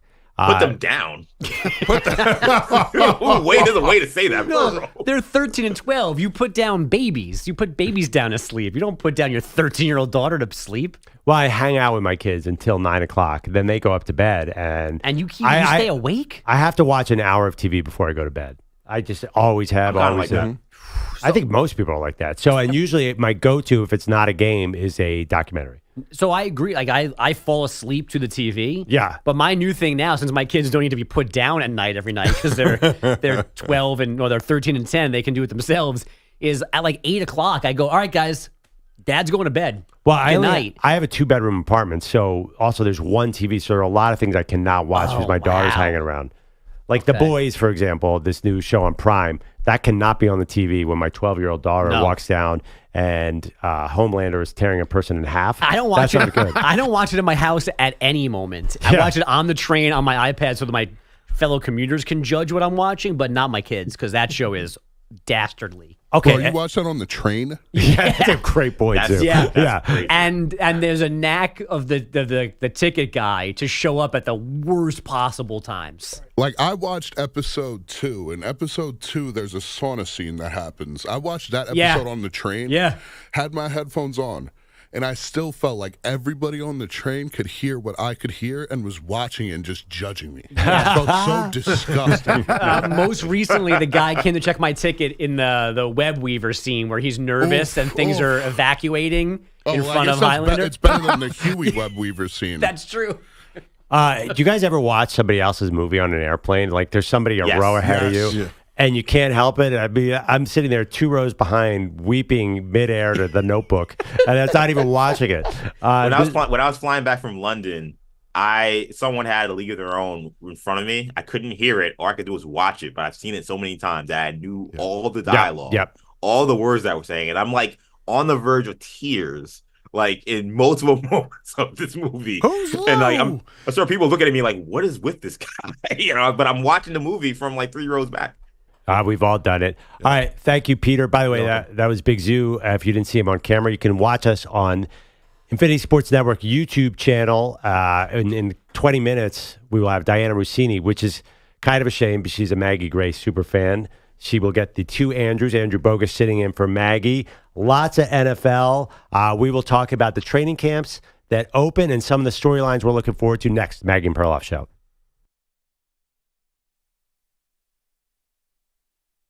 You're in a 5-minute break.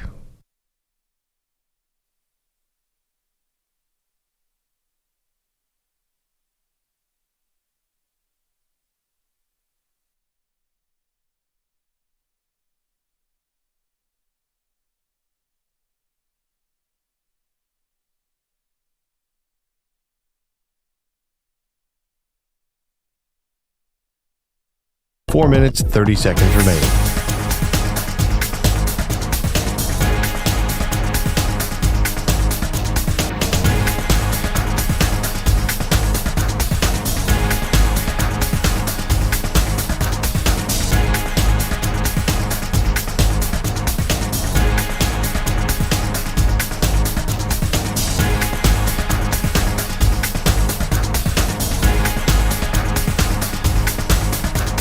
Four minutes remaining.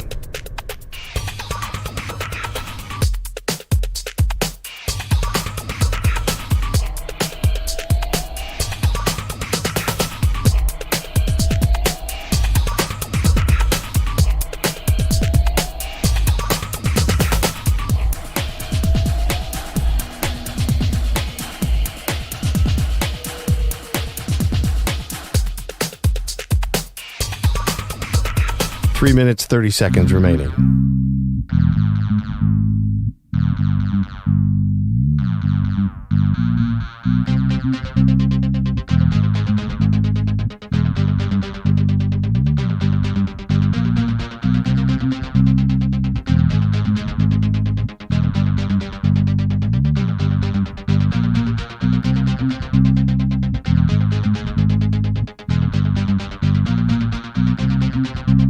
Three minutes remaining.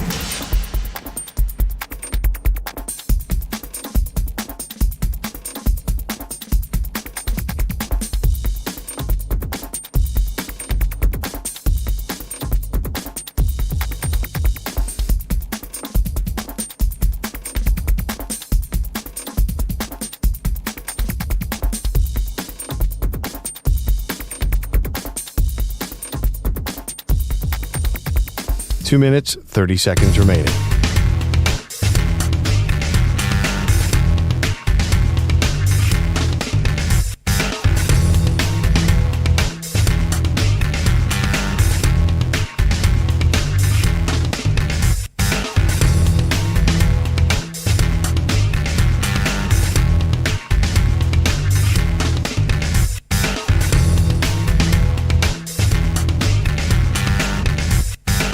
Two minutes remaining.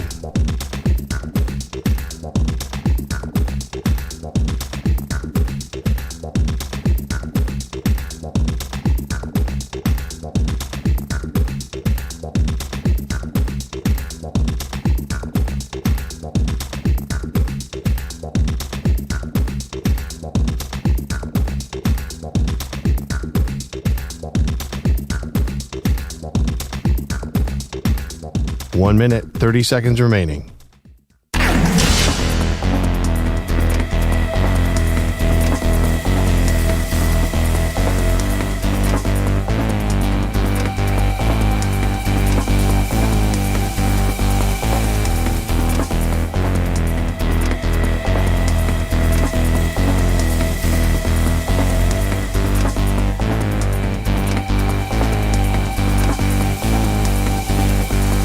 One minute remaining.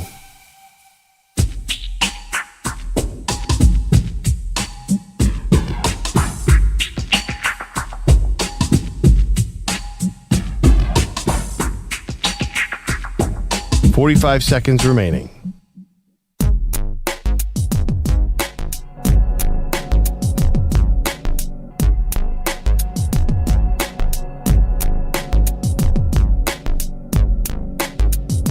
.30 seconds remaining.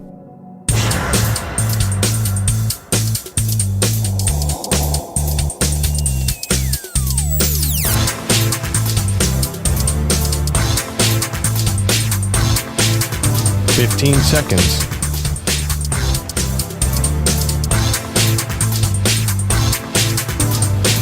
Break ends in 5 seconds.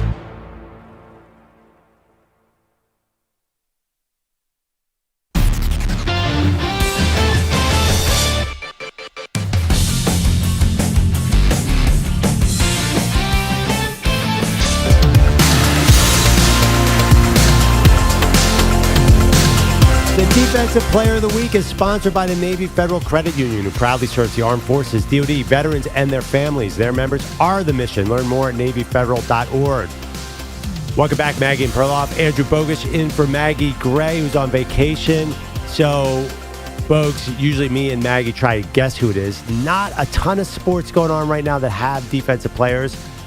We obviously have Team USA basketball. Yeah. Summer League, nobody plays defense. It can't be from Summer League. Big Zoo is picking it this week. Last week, he didn't let us guess. He just read it. But I think it's going to be somebody on the men's Olympic basketball team. And I think it's going to be a surprise pick. I think Zoo went with Bam Adebayo. Ooh, see, Oof, that's inspired. my Team USA pick might have been Joel Embiid having a big block yesterday. Oh, yeah. And then he fell down, of course. But I'm going to go even more closer to home because I know who Zoo loves on the baseball field. And I'm going to say Harrison Bader for making a diving catch last night to help the Mets win in Miami 6-4. Oh, jeez. Might get him Defensive Player of the Week. Wow. If he picked a Met, he's going to be suspended for a week from picking Defensive Player of the Week. He can't pick Isaiah Hartenstein anymore, so I don't know who else he's going to go to. Zoo, who do you got, Jericho buddy? Sims? Well, I mean, listen, now those were both very inspired picks. I mean, Harrison Bader for the sliding catch last night. I mean, listen now. That's a heck of a job by Harrison. Yeah. Obviously local guy, but no chance. We are going to the, not Olympics quite yet, but the international pool of basketball friendlies. We are going with the USA. And unfortunately, Bogey, you had it in the palm of your hand and you tossed it to the side. Joel Embiid with that block towards the end of the game. I'll take half a win. He gets credit for that. Kind of, maybe. Like it's like the same type of credit that you get in school when you don't say the right answer. You go, here's 5 answers, but this is the one I'm going to go with. You're right. I wrote down A and B, and I switched the Bader. So I did technically get it wrong, but at least I put Embiid's name into the universe. You did. That was a good job. But yeah, you get full credit. That's the thing about picking Defensive Player of the Week. You get to pick a few guys. So that is a good job there, Zoo. Saquon Barkley. We're going to have Diana Rossini come on next hour from The Athletic, who did a podcast with Saquon. Saquon says, I was never going to be a Giant again. But you said something interesting to me. He said that he's enjoyed watching Hard Knocks. So Hard Knocks is about the Giants offseason. Yeah. And they've only shown one side. So it's been a sort of disembodied voice of Team Saquon. I actually thought that they were going to get a little upset at this because everything has sort of a management perspective on it. So he said that it was weird because it was about him, but he watched only the last week's episode because he knew it was going to be about him. So him in it makes it odd, but he liked the inside look at off-season stuff. But otherwise, I mean, he also said, Joe Shane on the show says that last off-season dealing with Saquon took 10 years off his life. And Saquon said to Diana, how do you think it fell from me? He took 10 years off of his life. So there's a lot of good stuff in there. And he said he knew he'd never be a Giant again after Shane called him and said, go test the market and come back to us. He said he never believed that the Giants would have matched an offer that they brought back. So in the end, the right decision was made for everybody. Saquon got his money. Right. The Giants didn't splurge a luxury buy at running back. So everyone's kind of where they're supposed to be. But for me, believing in how good Saquon is and how important he is, I'm a little bummed that it's ending in a negative way. Because it was going to end.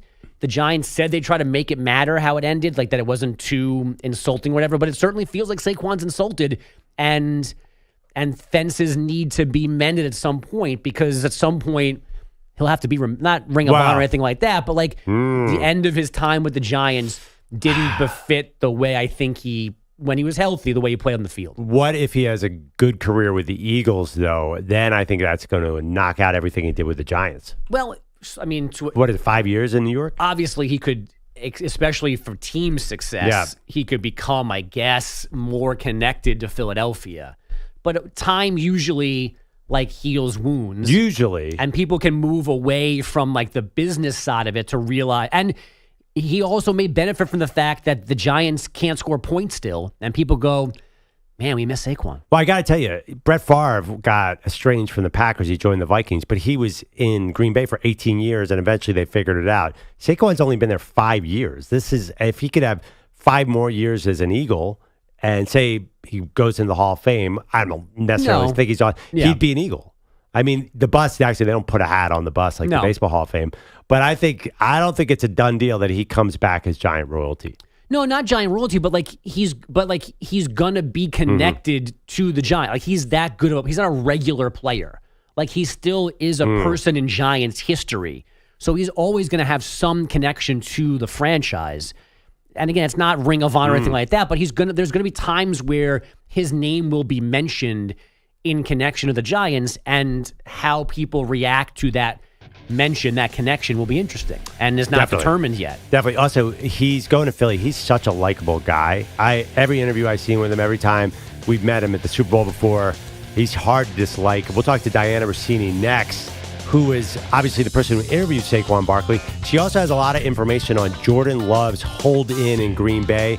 We'll get to all of that next right here on the Maggie and Perloff Show.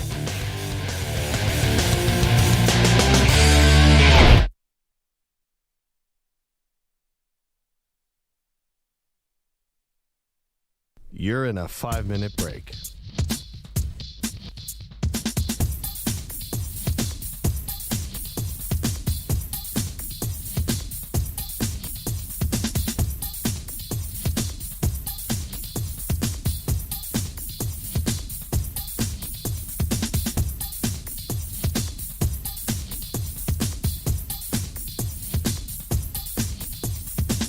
Four minutes, 30 seconds remaining.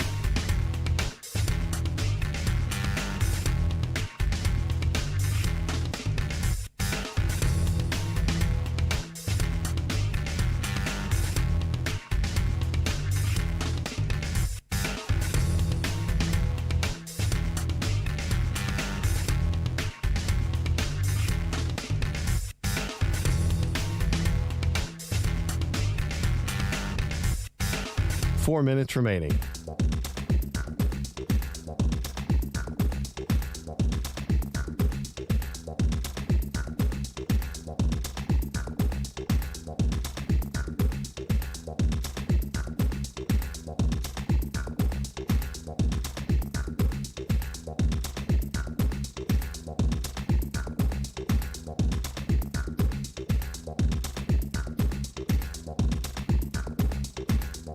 Three minutes, 30 seconds remaining.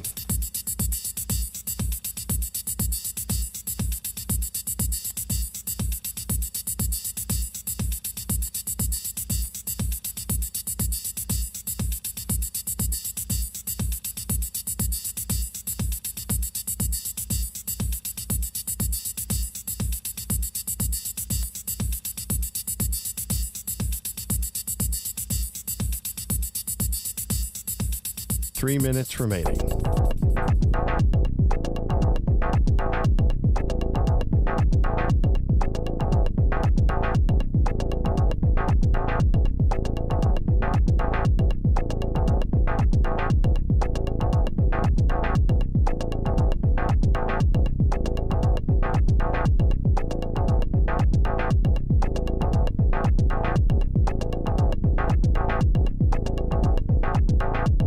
Two minutes, 30 seconds remaining.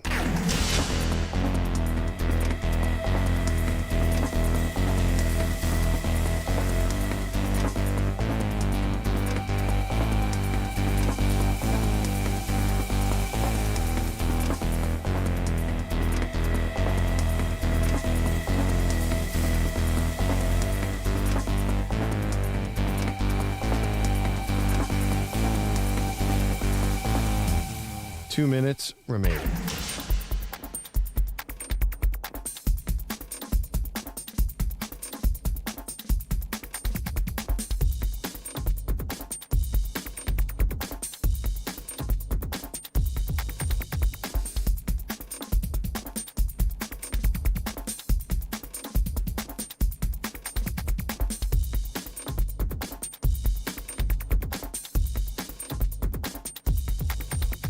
One minute, 30 seconds remaining.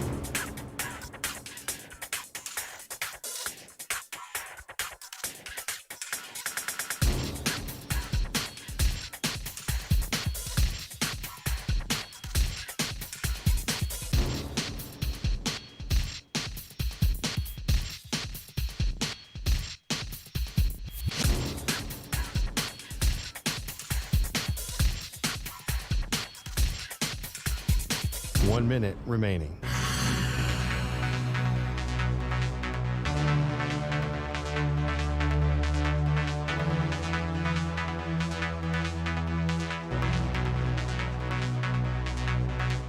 Forty-five seconds remaining.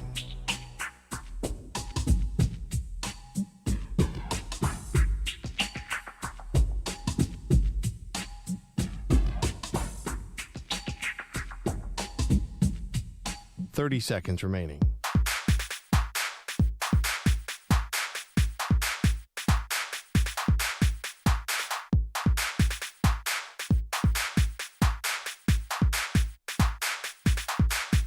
15 seconds.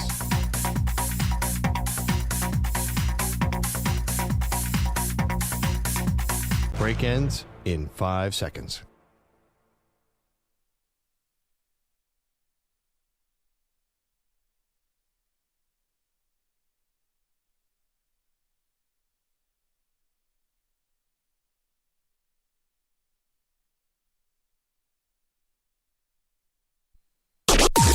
Maggie and Perloff on the Infinity Sports Network. All right, we got a big hour coming up here on the Maggie and Perloff Show. Andrew Bogusch in for Maggie Gray. Diana Rossini will be here shortly from The Athletic to talk about our Saquon Barkley interview. And then later in the hour, we'll have Andrew Brandt, who will help us clear up what's going on in Green Bay. He's a former Packers executive. Jordan Love holding in. I understand there's some more holdout news early this morning in New York, actually, Andrew. Oh, I wonder why we're bringing this up. Maybe because it makes your Eagles look smart. But they traded Hassan Reddick to Aaron Rodgers' Jets. And Hassan Reddick, I believe, has never still been to Jets headquarters because he wants a new contract. And now he skipped all the offseason stuff. And now he is officially holding out from training camp because they have not reworked the deal that I think pays him $14 million for the coming season. It's why the Eagles traded him, and the Jets have not solved the contractual issues. So, again, is this a distraction? More so than Rodgers and Egypt. And by the way, he showed up today in an Egyptian T-shirt. It had That was funny. Like a Sphinx cat and That was funny. A Cleopatra necklace on the cat. So Rodgers continues to have fun with the Egypt story, if nobody else. They do need to replace Bryce Huff. The Jets' defense is just absolutely loaded.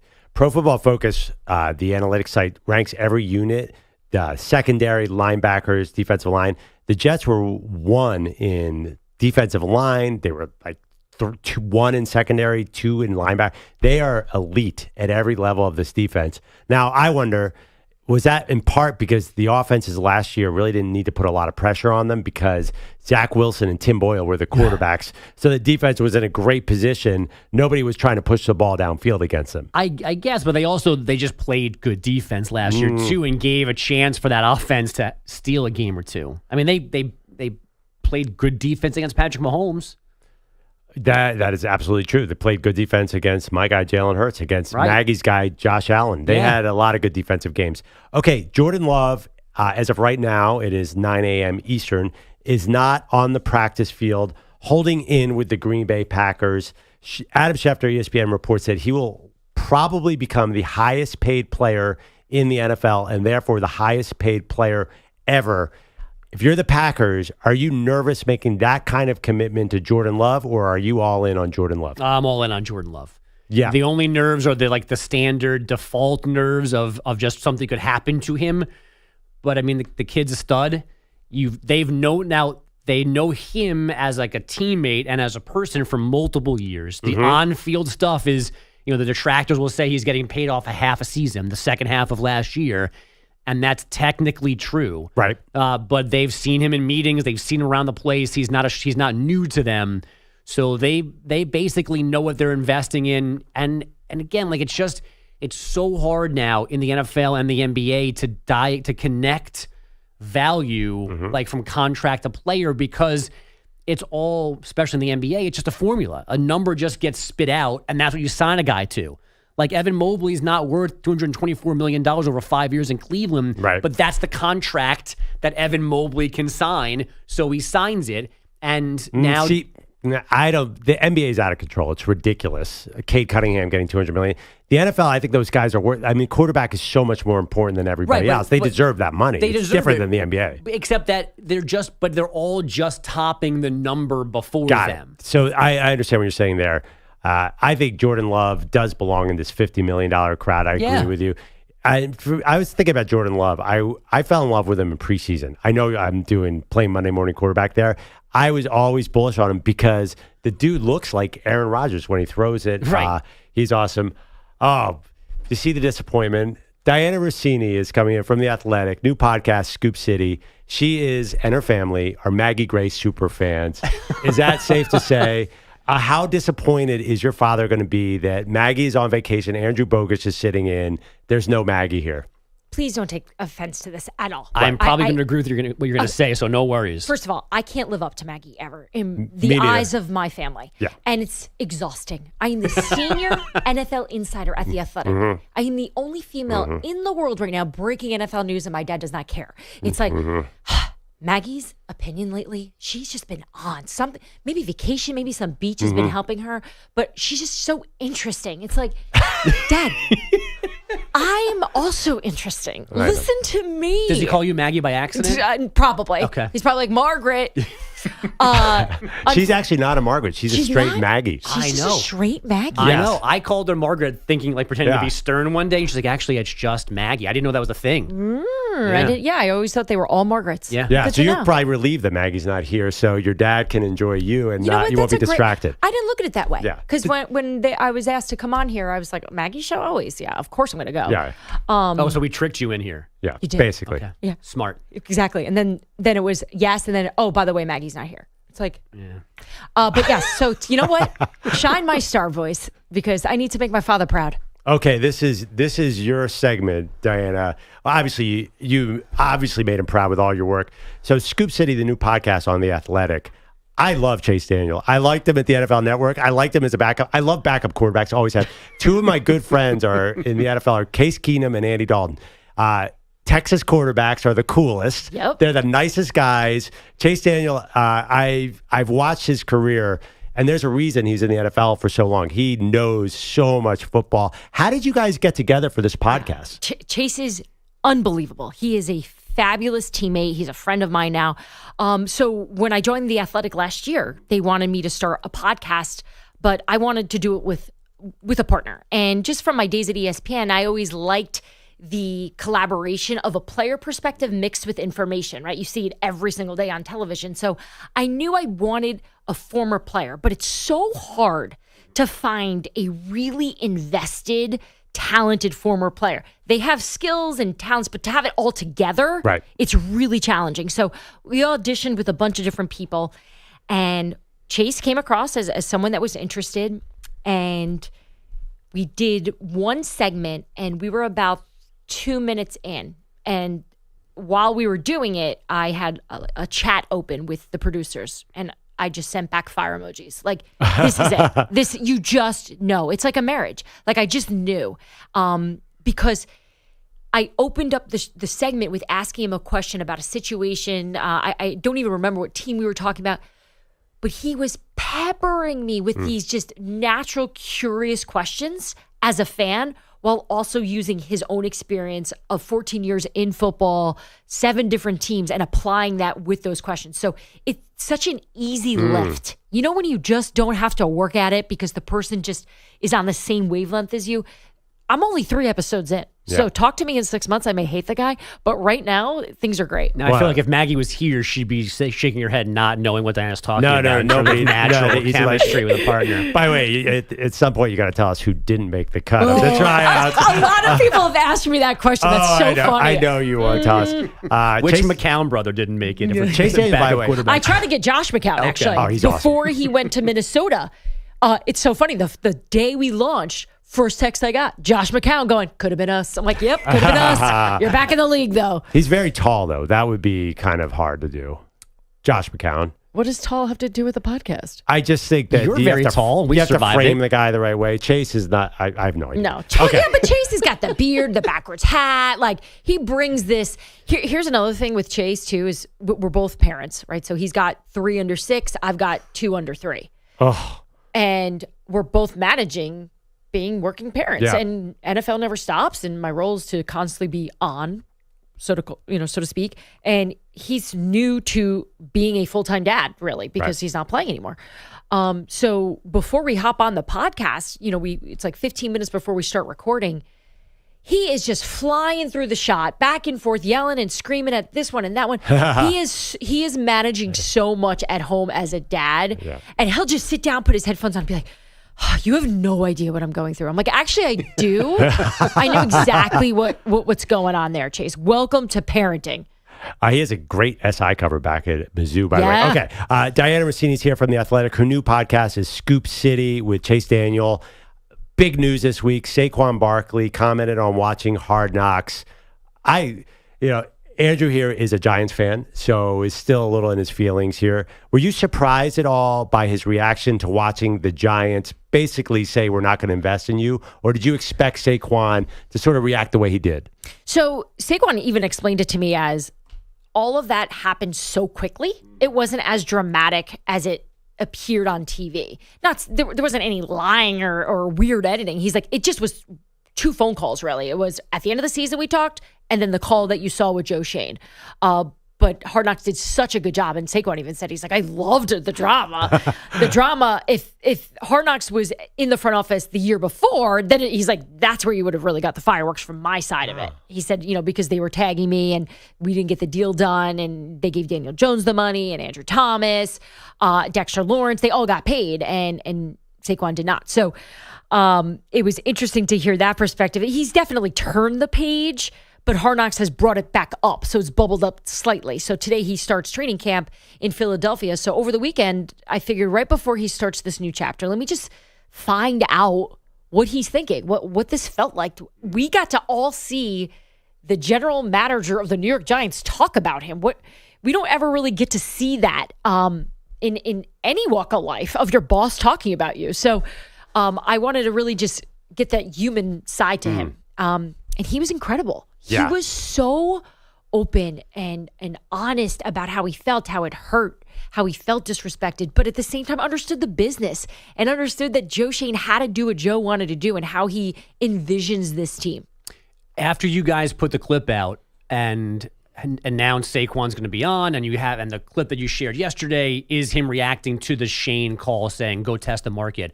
GMs and coaches that you are regularly in contact with, did anybody reach out and go, that was a weird way to handle, or that's what I would have done? Like, what's the league's reaction to seeing Shane's business acumen, so to speak? It's a great question because I did get a lot. I wasn't expecting that. I had a lot of conversations yesterday with different coaches and 2 GMs, actually, not in Philadelphia or New York, about the situation because everyone loves to gossip in this league and they love to pick. Oh, yeah. And it's funny.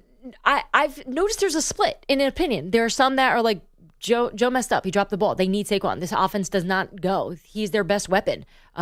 He is a better investment than Daniel Jones at quarterback. And then you have others that are like, you can get a running back at a better price, and they made the right move moving on. I think collectively, though, Saquon has just represented what a New York Giant, what ownership really wants a Giant to be. The way he carries himself, his leadership, his team mentality, his work ethic, like he checks every box. On top of the fact that he's been very vocal about wanting to be a New York Giant forever, from the day he was drafted from Dave Gettleman to now. But it was made very clear, and around the league, it's been made very clear that Joe Shane does not value the running back position, and that's not how he sees his offense, and it's not how Brian Daboll does. We can't figure it out. We've been discussing it since last week. How do you view Shane on the phone with Saquon's agent saying if it's 3 years at 12.5 and 25 mil guaranteed, he'd say yes? Is that Joe Shane making an unofficial offer to them, or is he getting clarification from what they have on their side that maybe I'll match that? So it was all about guaranteed money for Saquon. That's what he was going after. There was never an effort to match anything above 9, so to speak. That was the number that they believed. His side believed that would have been the Giants' offer if he didn't. Let's just say he tests the market, nothing's there, nobody likes him, nobody wants him. He believed that the Giants' price would have been around $9 million. He obviously goes out there and gets significantly more. And it was so cool to hear him talk about, what that's done for him personally and professionally, just reviving his passion for the game and confidence in himself. We all want to be wanted. And that's the beauty of free agency is these players get to really see what's behind all the compliments and all the high fives and all the comments after games, and coaches go up to them and players like, man, you're a dog, you're so good. And he said that. He's like, there were teams that backed it up, and he had a lot of offers. Bears, right? We're involved. The Chicago Bears, the Houston Texans. Those were serious offers. So he said between the 3 of them, he did the old school way that we all do when we make a decision. You do a pro and a con list. And he said, I sat around my table with my family and I did all the pros. And every single pro in Philly outweighed the pros in Houston and Chicago. And the one negative was the con for New York, for joining Philadelphia, was the hate he would feel from the New York Giants. And he realized you can't live like that. You can't worry. And the other part of the interview that really stood out to me was the hate that he did receive when he decided to play for the Philadelphia Eagles. He had put together a goodbye video for the Giants once he knew he was going to become an Eagle as a way to thank the fan base. And people were going at him so hard, calling him Saquon and just some of these crazy names, that he didn't put it out. And he said, I regret it. I'm an idiot. I was immature in the moment, and I allowed that to affect me, and I need to be bigger and better. And I said, no, you don't. You're a human being. You're a human. It hurt. Yeah. It's okay. Yeah. It just, I like that he opened up about the fact that even people playing in the National Football League with all the money in the world and all the attention he gets are still affected by Bobby on Staten Island. You know what I mean? The players are seeing this stuff. And I just think with mental health being at the forefront in so many conversations in people's homes right now, I appreciated him being vulnerable there and opening up and saying, it affected me enough that I didn't do what was right, which was thanking the fans. Couldn't he still do it, by the way? Yeah, that's what he kind of feels like the time has passed, and I think he's going to think about a way to do it. I know he was still kind of going back and forth. Just not before week 7. Yeah, do it now. So I asked him, I said, what are you going to do at MetLife if you score a touchdown? He's like, look, I don't have this like choreographed thing in my mind. Obviously, I know when we play the Giants. Of course, I know it on the schedule. He said, but I made a mistake last season or a couple seasons ago when he tore his knee. He said that week before, I practiced so hard because we played Chicago and I didn't play well. And I wanted to prove to everybody, like, I'm the best running back. And I went out there, and because I made it about me, I swear that's why I tore my knee. Ooh. He said, so I will never make it about me again. Talking to Diana Rossini, new podcast, Scoop City, The Athletic. I know you're also talking about Jordan Love. So we heard Brian Gutekunst, the GM of the Packers, say, we love Jordan Love. A deal is almost done. It seems like Jordan Love is happy there. Why isn't it done yet? Why is he holding out a practice, holding in? It's the new thing, holding in. So the structure of the deal is still being discussed. I think sometimes we think because we all work so quickly over email and text message that this stuff can get done quickly. Every GM and owner has shared with me the process, all the redlining, all the language that gets passed around every single time there's a proposal, it takes forever. Mm-hmm. So while we sit out here going, like, just do it, sign him up, give him the money. You know you're going to make him the highest paid quarterback most likely. Like, that's where this thing is headed. Go for it. But I think for right now, they're still working it out. And, I'm in touch with both sides right now, and there's nothing done at this point. Is it possible this goes deep into training camp? I don't believe so. Okay. Both sides have been so optimistic and almost so that during this talk, I have been looking down at my phone a lot because I know it's coming. It's going to probably happen by the end of the week. Look, if it extends into next week, I'm still not concerned. But, with these contracts, usually when both sides are giving you the same tone and the same vibe, it gets done. Do you think it's more structural or dollar figure? Guaranteed. I think it's more about guaranteed money, that's the most important thing. It's always about that. And it's whether teams really want to go as high as, 220, 225. We'll see what this looks like. All right, Diana, we have been doing something here at the Maggie Perloff Show, the greatest sitcom ever bracket. Oh. And I get the sense that back in the day, you were a big sitcom fan. Big right? one. So I'm going to ask you about a couple of the top seeds, and you tell me if you're into them. Were you a Friends fan? Yes. Would that be your number one seed? No. Seinfeld? No. Wow. Simpsons? No. Family Guy? No. Always Sunny? No. Cheers? No. All in the Family. Cheers. How old do you think I am? No, I don't know. Reruns. MASH. No. Okay. What? Fresh Prince of Bel-Air. Yes. Yeah. Oh, here we go. It was a 3 seed. It just lost to I Love Lucy. Oh, I love Lucy too. Oh, that would have been a tough vote for you. It was a 50-50 vote. My dad's name is Ricky, so I think I grew up with always hearing the name Ricky. Ricky Ricardo. So you would have put Fresh Prince over Seinfeld and Cheers. Yeah. Our executive producer, EJ, who's not here, is going to love that. Maggie's a big Fresh Prince fan, too. I think for a generation, it's a very important show. Correct. I get the Seinfeld. I love Seinfeld. But if I'm sitting down right now and it pops up and on the left Seinfeld and on the right is Fresh Prince, I'm going to Fresh Prince. Now, we had 64 shows in this bracket. One of them was Saved by the Bell, which is a big debate. Okay, there you go. But is it a sitcom? Yeah. Okay. It's on in the morning. That was a big debate. It's a little different. A kid show, maybe.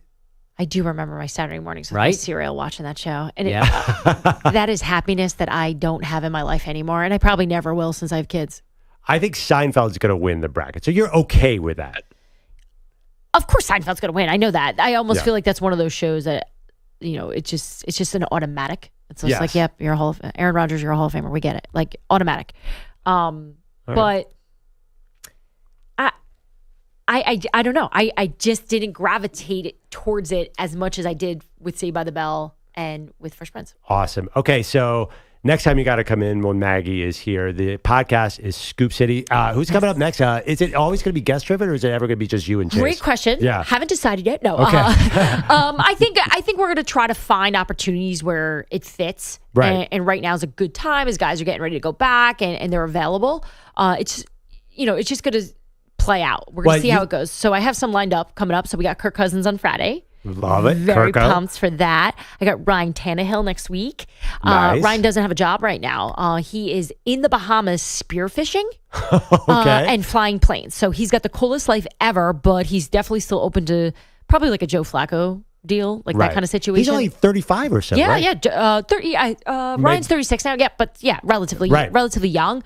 12 years in the league. He's made tons of money. He's not really pressed to come back in here and be some backup and hang out. So he's not on the Chase Daniels train. He's enjoying his life. So that's awesome. I'm looking forward to just talking to Ryan, find out sort of what happened there in Tennessee at the end, what the culture was, if he thought Vrabel should have been fired, and also Will Levis. What's the deal? He was in a quarterback room with him. Is he going to be a star or not? I can't wait to find out. But there's so much news going on, Diane. I would listen. I'm being serious. I would listen to Scoop City just to hear you comment on these situations right now, these contract situations. That's plenty of content. I'm so glad that you mentioned that, and I appreciate that. If you mean it, because you know how this is when you're building shows. Yeah. You don't know what's going to work, right? So the podcast space is so flooded right now that I constantly go back to, we'll say, like my computer, where I think of ideas and go, what is making this show different? Right. And it's that you have inside information mixed with the experience of a great football player that's kind of connected all by these two people that have become friends and are parents. Yep. That's I'm awesome. hoping to just mix it all. But if you're listening and you don't like it, call me. I think it's going to pop. All right, the Scoop City on The Athletic, Diana Rossini, thank you so much. We got to take a break. Coming up next, another brilliant football mind, Andrew Brandt, is going to weigh in on his former team, the Green Bay Packers. That's next, Maggie Perloff Show. You're in a 5-minute break.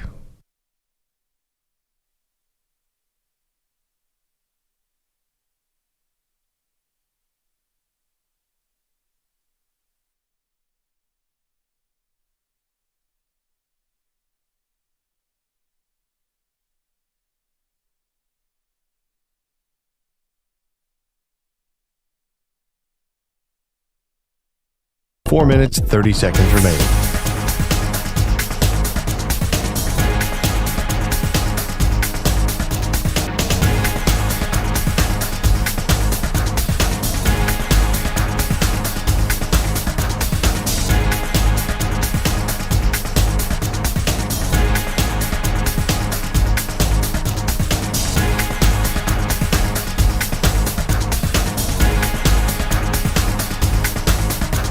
Four minutes remaining.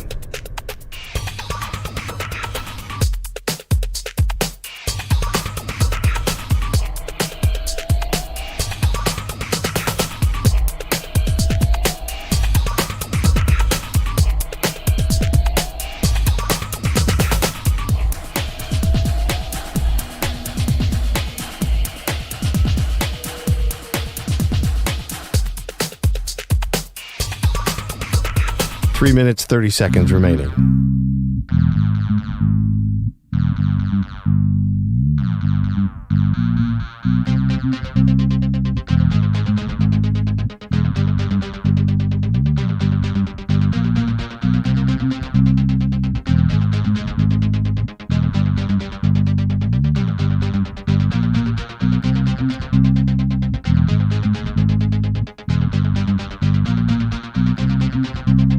3 minutes remaining.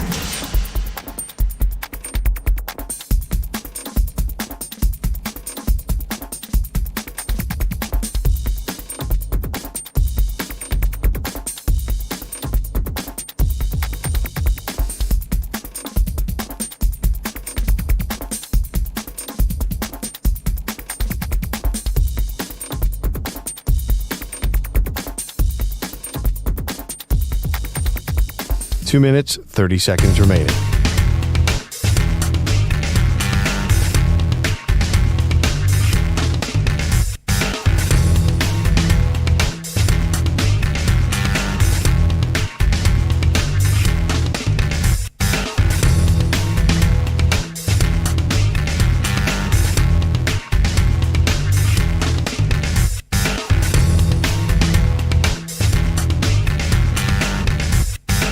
Two minutes remaining.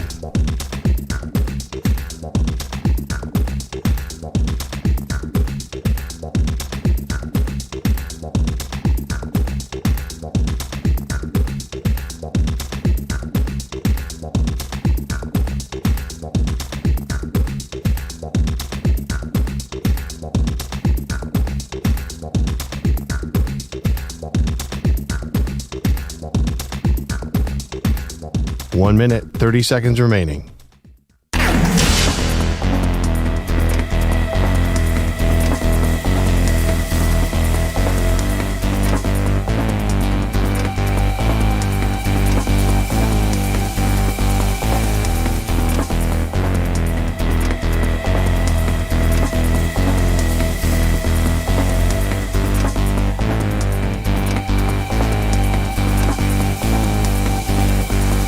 One minute remaining.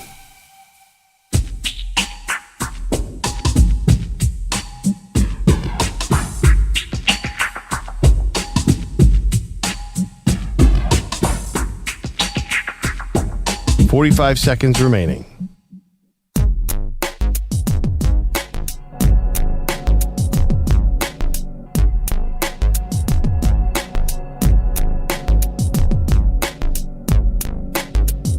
.30 seconds remaining.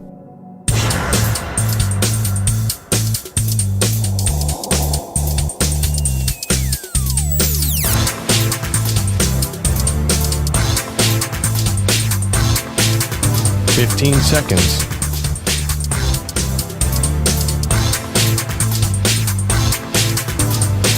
Break ends in 5 seconds.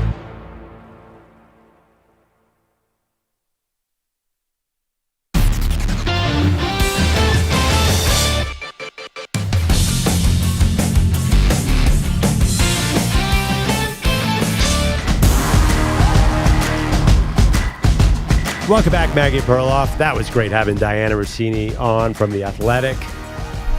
She explained Saquon Barkley's view of Hard Knocks with the Giants. She also painted a picture of what's happening in Green Bay with Jordan Love.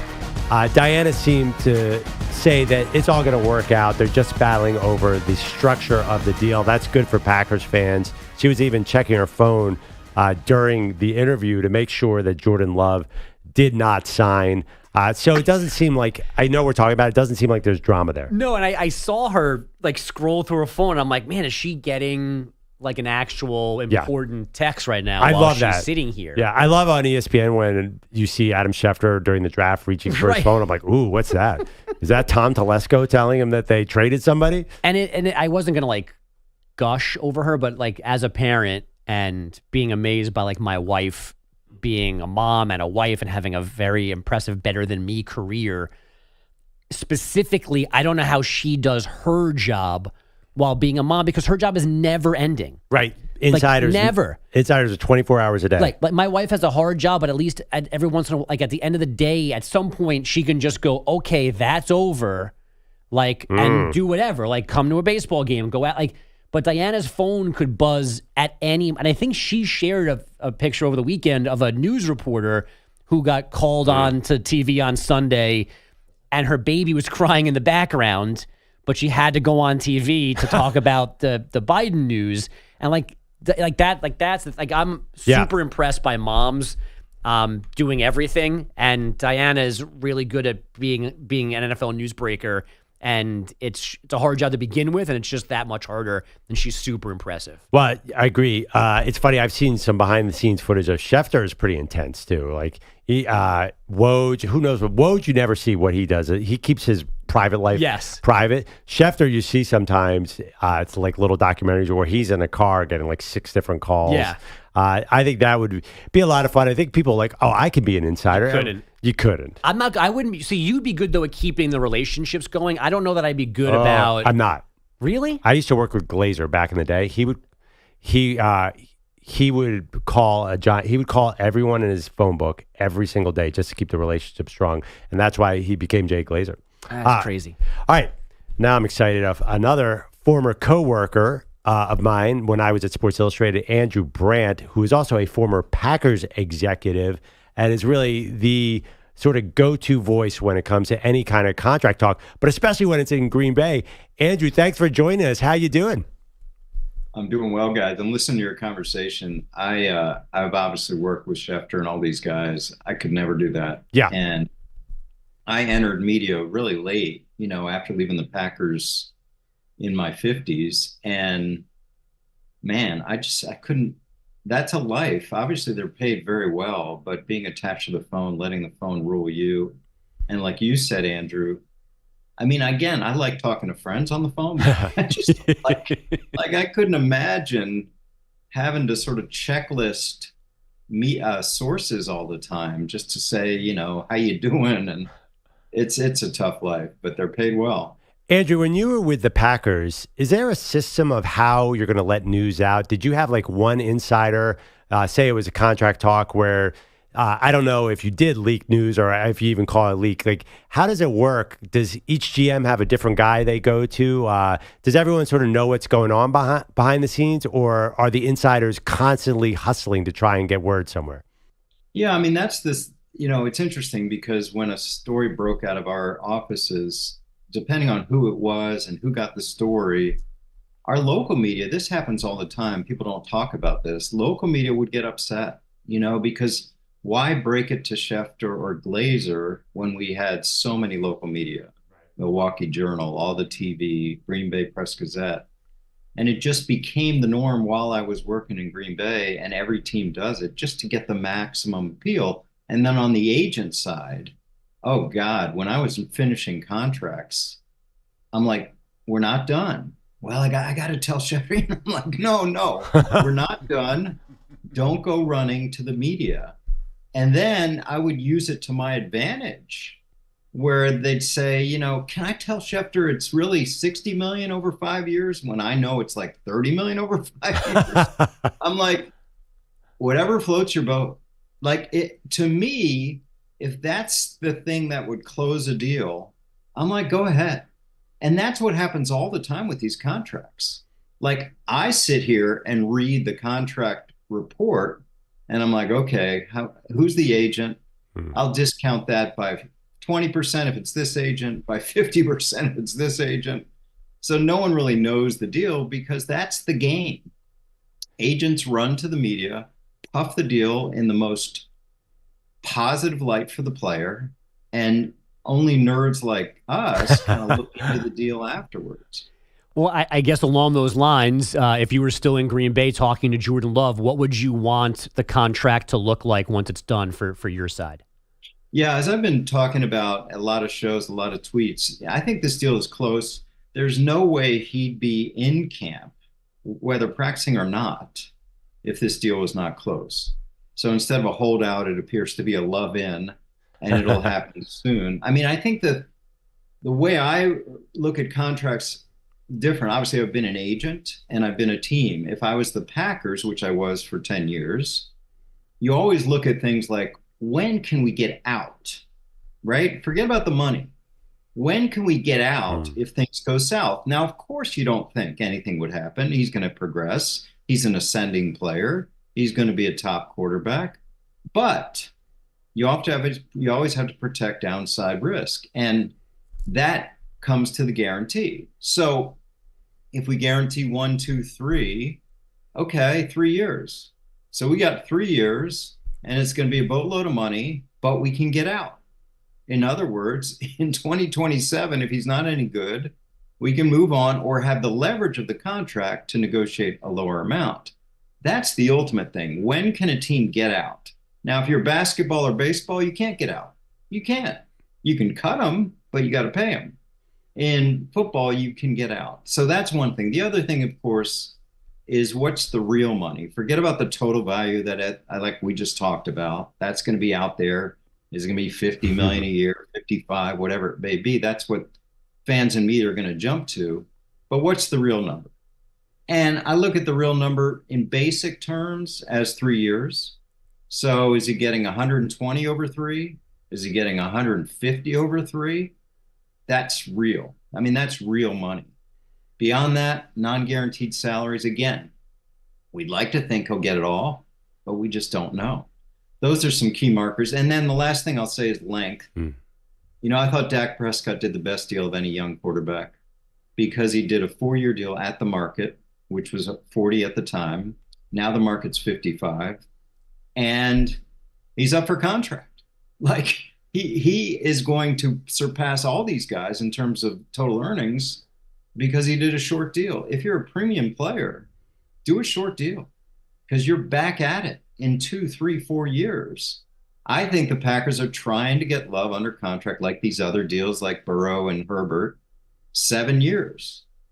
You know, they had 2 years left, so they got they basically had a 5-year extension. He has 1 year left. If he gets a 5-year extension, that's 6 years. That's a long time. Andrew, we're talking to Andrew Brandt, former Packers executive. If they do give Jordan Love some form of $50 million plus, is that going to limit the team building capabilities of the Packers to the point where they're, say, less of a Super Bowl threat in the next 3 or 4 years? You know, Andrew, I always push back at this. As someone who managed that cap for 10 years, there are people doing this, right?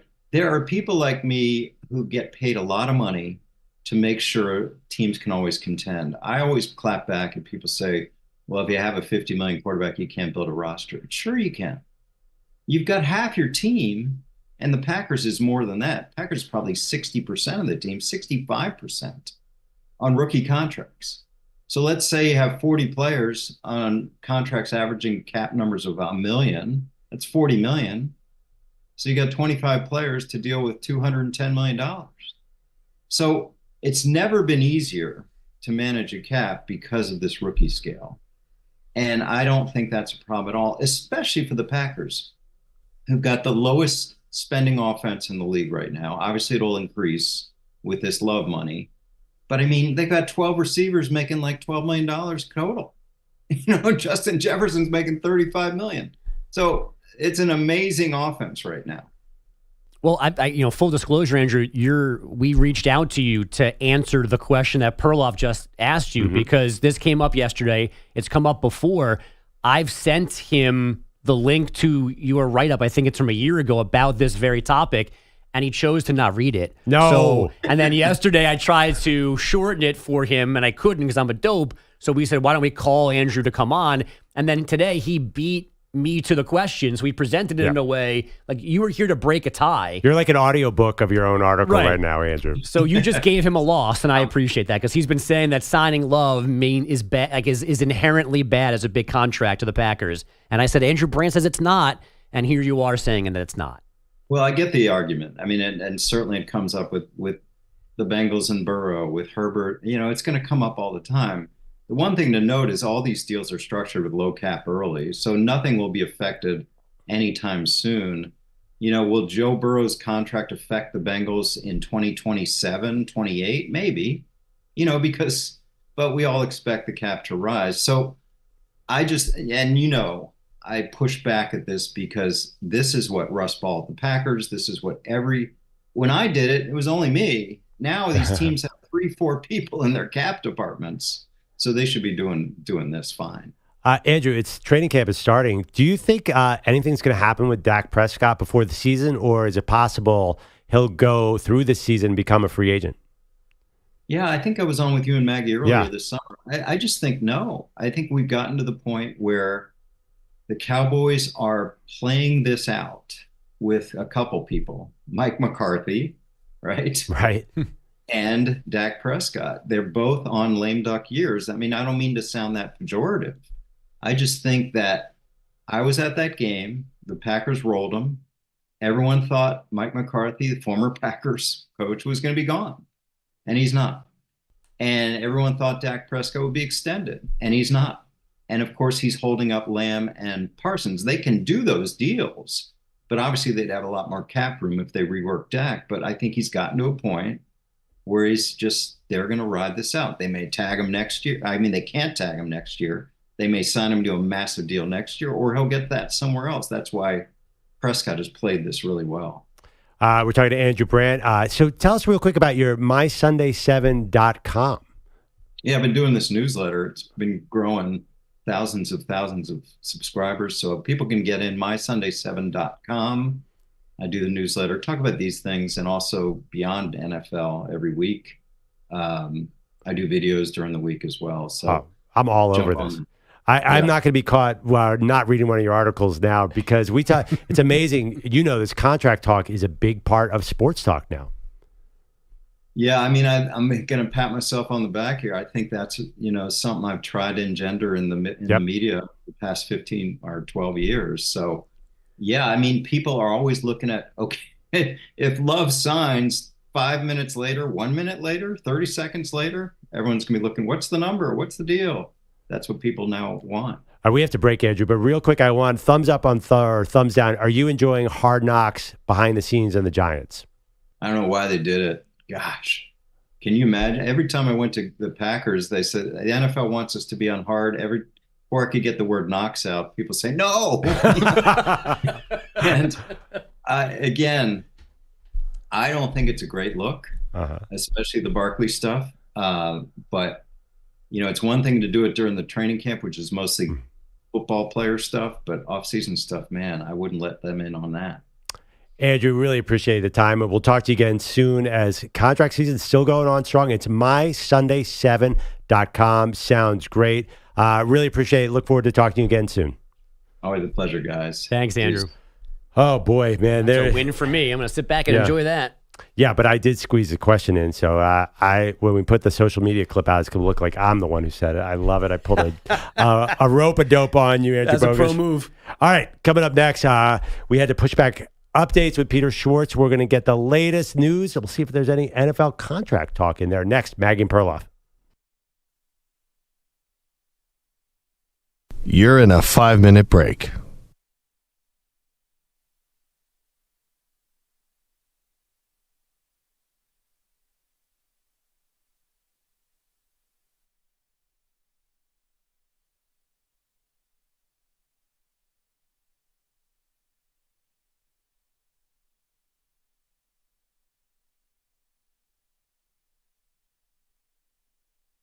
Four minutes, 30 seconds remaining.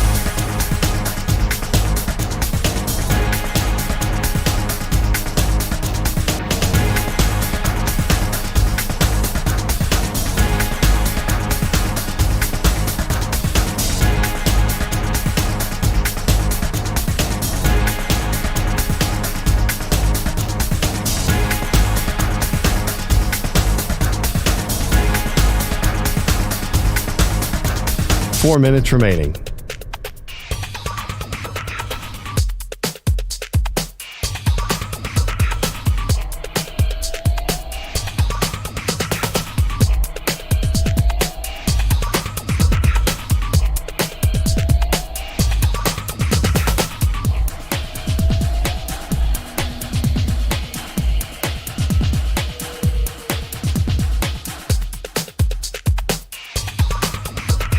Three minutes, 30 seconds remaining.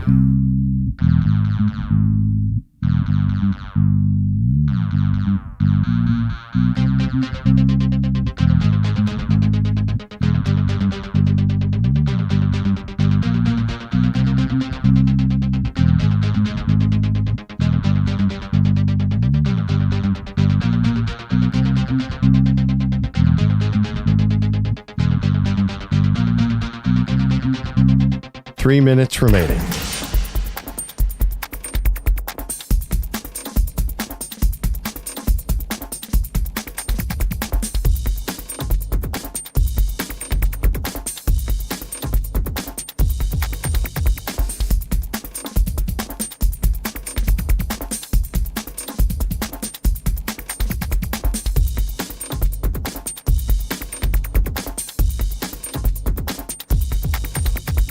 2 minutes, 30 seconds remaining.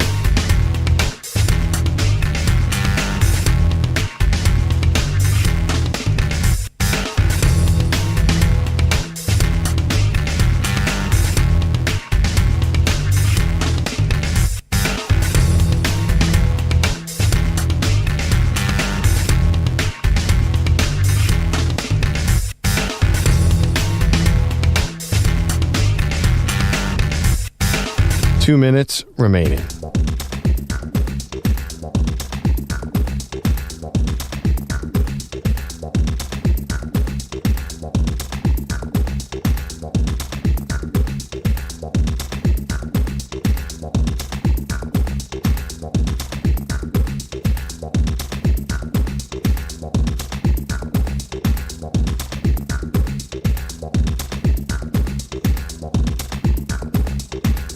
One minute, 30 seconds remaining.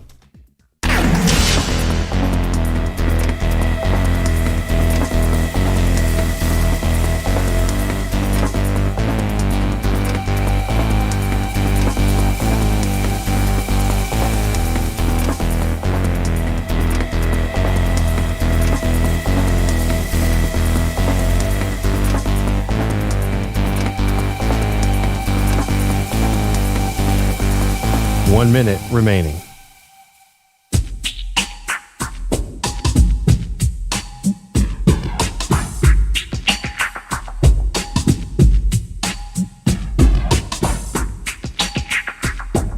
$45 seconds remaining.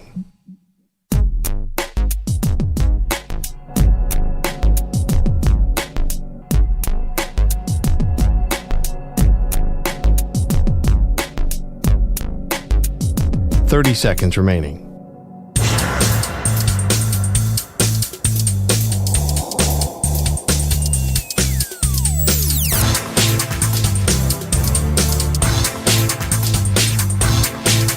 $15 seconds.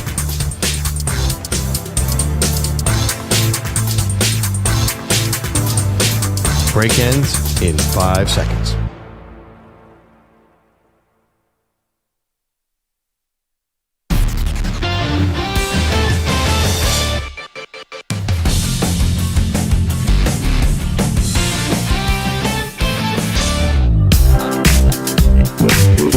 Back on Maggie and Perloff. You know, Maggie's supposed to be on vacation.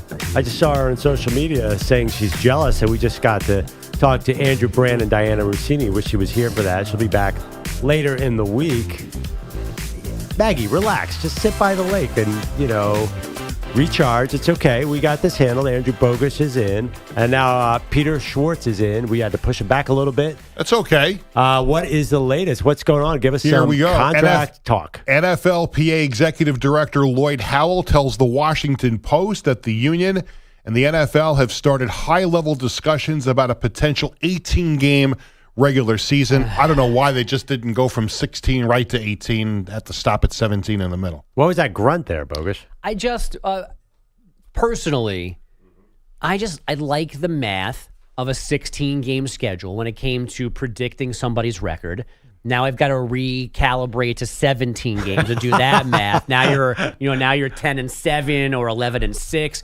Now you want to go to 18, and I got to reconfigure that, and it's not that a good team is 13-5 all of a sudden. So it's not because it's going to be all backup quarterbacks by week 18. Your problem is that math is counting. Yeah, I know what you're saying. Yeah. Like the Steelers are going to go 9-8 is annoying to say. Annoying, I totally get yes. it. And they're going to go, oh, the Saints are going to be 8-10. Like what? But the better news out of this is you probably get to only 2 preseason games. Yeah, that's what I hope. But what's the difference? Who cares? Just one less preseason game. They stink. They're terrible. Preseason's awful. Awful. Yeah, but it doesn't affect our lives. You just don't watch it. It affects the pockets of the season ticket holders. Like there's no. Oh, you're right. No, that's what I'm saying. Like call. If you're shelling out $100 for a ticket, it would be better off if it's a regular season game than a preseason game. Absolutely right on that count. So, but I do think a real fear is the wear and tear. What kind of football are we going to get? There's going to be 2 buys, That'd right? be 2 buys, I would think. By week 20, what's good? I don't mind pushing the Super Bowl back because I find the day after the Super Bowl the most depressing day on the sports calendar. So give me all of February. Make the day after President's Day weekend is what everyone's talking about. You get a little holiday in there. Yeah, that's great. that's Everything works out. Now, but you're just adding One a holiday, buy we'd in have a to game. be here. Yeah, The holiday wouldn't help us. Yeah, but 99% of the country would get to. Well, whoever gets that day off, it makes sense. They should. They honestly, they should have the Super Bowl on a Saturday night. Would have been ideal. Then people could just go to town. But this is a good compromise. I like it. I like it. Here's something I don't like. Jets defensive end Hassan Reddick reportedly does not plan to report to training camp today. Not a surprise. The Jets acquired Reddick from the Eagles for a conditional 2026 third-round pick that could turn into a second-round pick. He's in the final year of his contract, due to make $14.5 million this season, probably looking for a little more guaranteed money this year. I don't think he gets an extension out of this. Okay, a couple things. First of all, we've done way too much Jets on this show because you're wearing a Darrelle Revis jersey. So they've invested a ton in the defensive line already. They drafted Jermaine Johnson in the first round. Did they draft Will McDonald out of Iowa State mysteriously in the teens? I don't think they're like, but they wanted Broderick Jones to tackle with the Pittsburgh. They're like, I guess we'll take this guy. What do I do? Yeah. They already have Quentin Williams, who's a stud. And they have great line, and they have Quincy Williams, who's also a stud, and they have the best cornerback in the league. I don't know why they need this many pass rushers. Is this a problem with Hassan Reddick? I know he's replacing Bryce Huff. I just think they're adding as many pieces as they can to ensure that they've got a shot to win this year, because if it doesn't work out, everybody's gone next year. Right. Go all in this year. And if they somehow figure out a way to get Devontae Adams, I think they're going to do that too, because here we go. I'm not saying that they should get him or won't get him or whatever, but if you're Joe Douglas, like if you don't win or at the very least make the playoffs this year, he's losing his job. So what difference does it make if he gives up another draft pick? It's not going to be his draft pick anyway. No, you're absolutely right. But the Adam Schefters of the world keep saying, do not expect this trade to happen. And logically, and Maggie's been calling for this trade since week 7 of last season. Logically, it should happen, but I think the cap numbers and what the Raiders are going to want back is an issue. You're right. If you're the Jets GM, what do you care about next year's first-round pick? But you can't give it up now, because what if Aaron Rodgers gets hurt week 3 and ends up being the number 5 pick, and you're sitting looking at a quarterback in next year's draft, and the Raiders have your pick? Right. You can't do that. Oh, I mean, would you trade a first-round pick for Devontae Adams right now? No, I wouldn't. I wouldn't. No, if it was up to me, I wouldn't do it. But again, it's the Jets, so whatever decision has to be made, it'll be the wrong one. Let's go to baseball.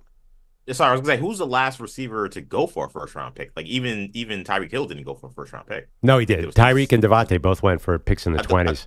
Yeah. You can double-check that. I thought it was 2 seconds. Almost sure it was low first. Diggs wasn't a first-round pick. Diggs was not for a first-round pick. Yeah, actually, there might be somebody else in that mix. We'll check that. We'll have to check that out. Peter, who else? Let's go to baseball. We'll start in L.A. Giants and Dodgers tied at 2 in the 8th. 2 balls, 2 strikes. 2 on, 2 out. Game tied at 2. The pitch. Hernandez with another base hit into center field. Teo, time and again, comes through in the clutch. The Dodgers lead 3-2. Call on Dodgers radio. Dodgers win their 4th in a row, beat the Giants 3-2. Just wanted to quickly also mention Kobe Bryant's locker at Staples Center from 2003 to 2016 being put up for auction by Sotheby's, and that is going to be on display at Sotheby's New York Galleries from July 26th to the 30th, and the locker will be on public view. Oh, that'd be awesome. I don't know if we can afford that. That will go great in our little right in the studio corner here. There's way too much Bills crap in here. Thank you, Peter. It would be a big upgrade over the Carson Wentz poster we had. That would really, cleanse us from that. At least that was I mean, Maggie has a Fred Jackson Bills 22 here. Nobody even knows who that is, except for Maggie and her relatives, Uncle Wayne. And Fred Jackson. And Fred Jackson. Even Fred Jackson's confused. It's the only national radio show with a Fred Jackson jersey. There's Michael Jackson stuff, and there's Jimmy Jackson stuff, but no other Fred Jackson. Thanks to Andrew Brandt. Thanks to Diana Rossini. Thanks to Big Zoo helping out Bellotti over there. Pete Bellotti, Peter Schwartz, Andrew Bogish. We might have a Jordan Love contract tomorrow. We also have conference media days. I'm so excited. Football is here. Let's go. Maggie and Perloff Show. Thanks for listening.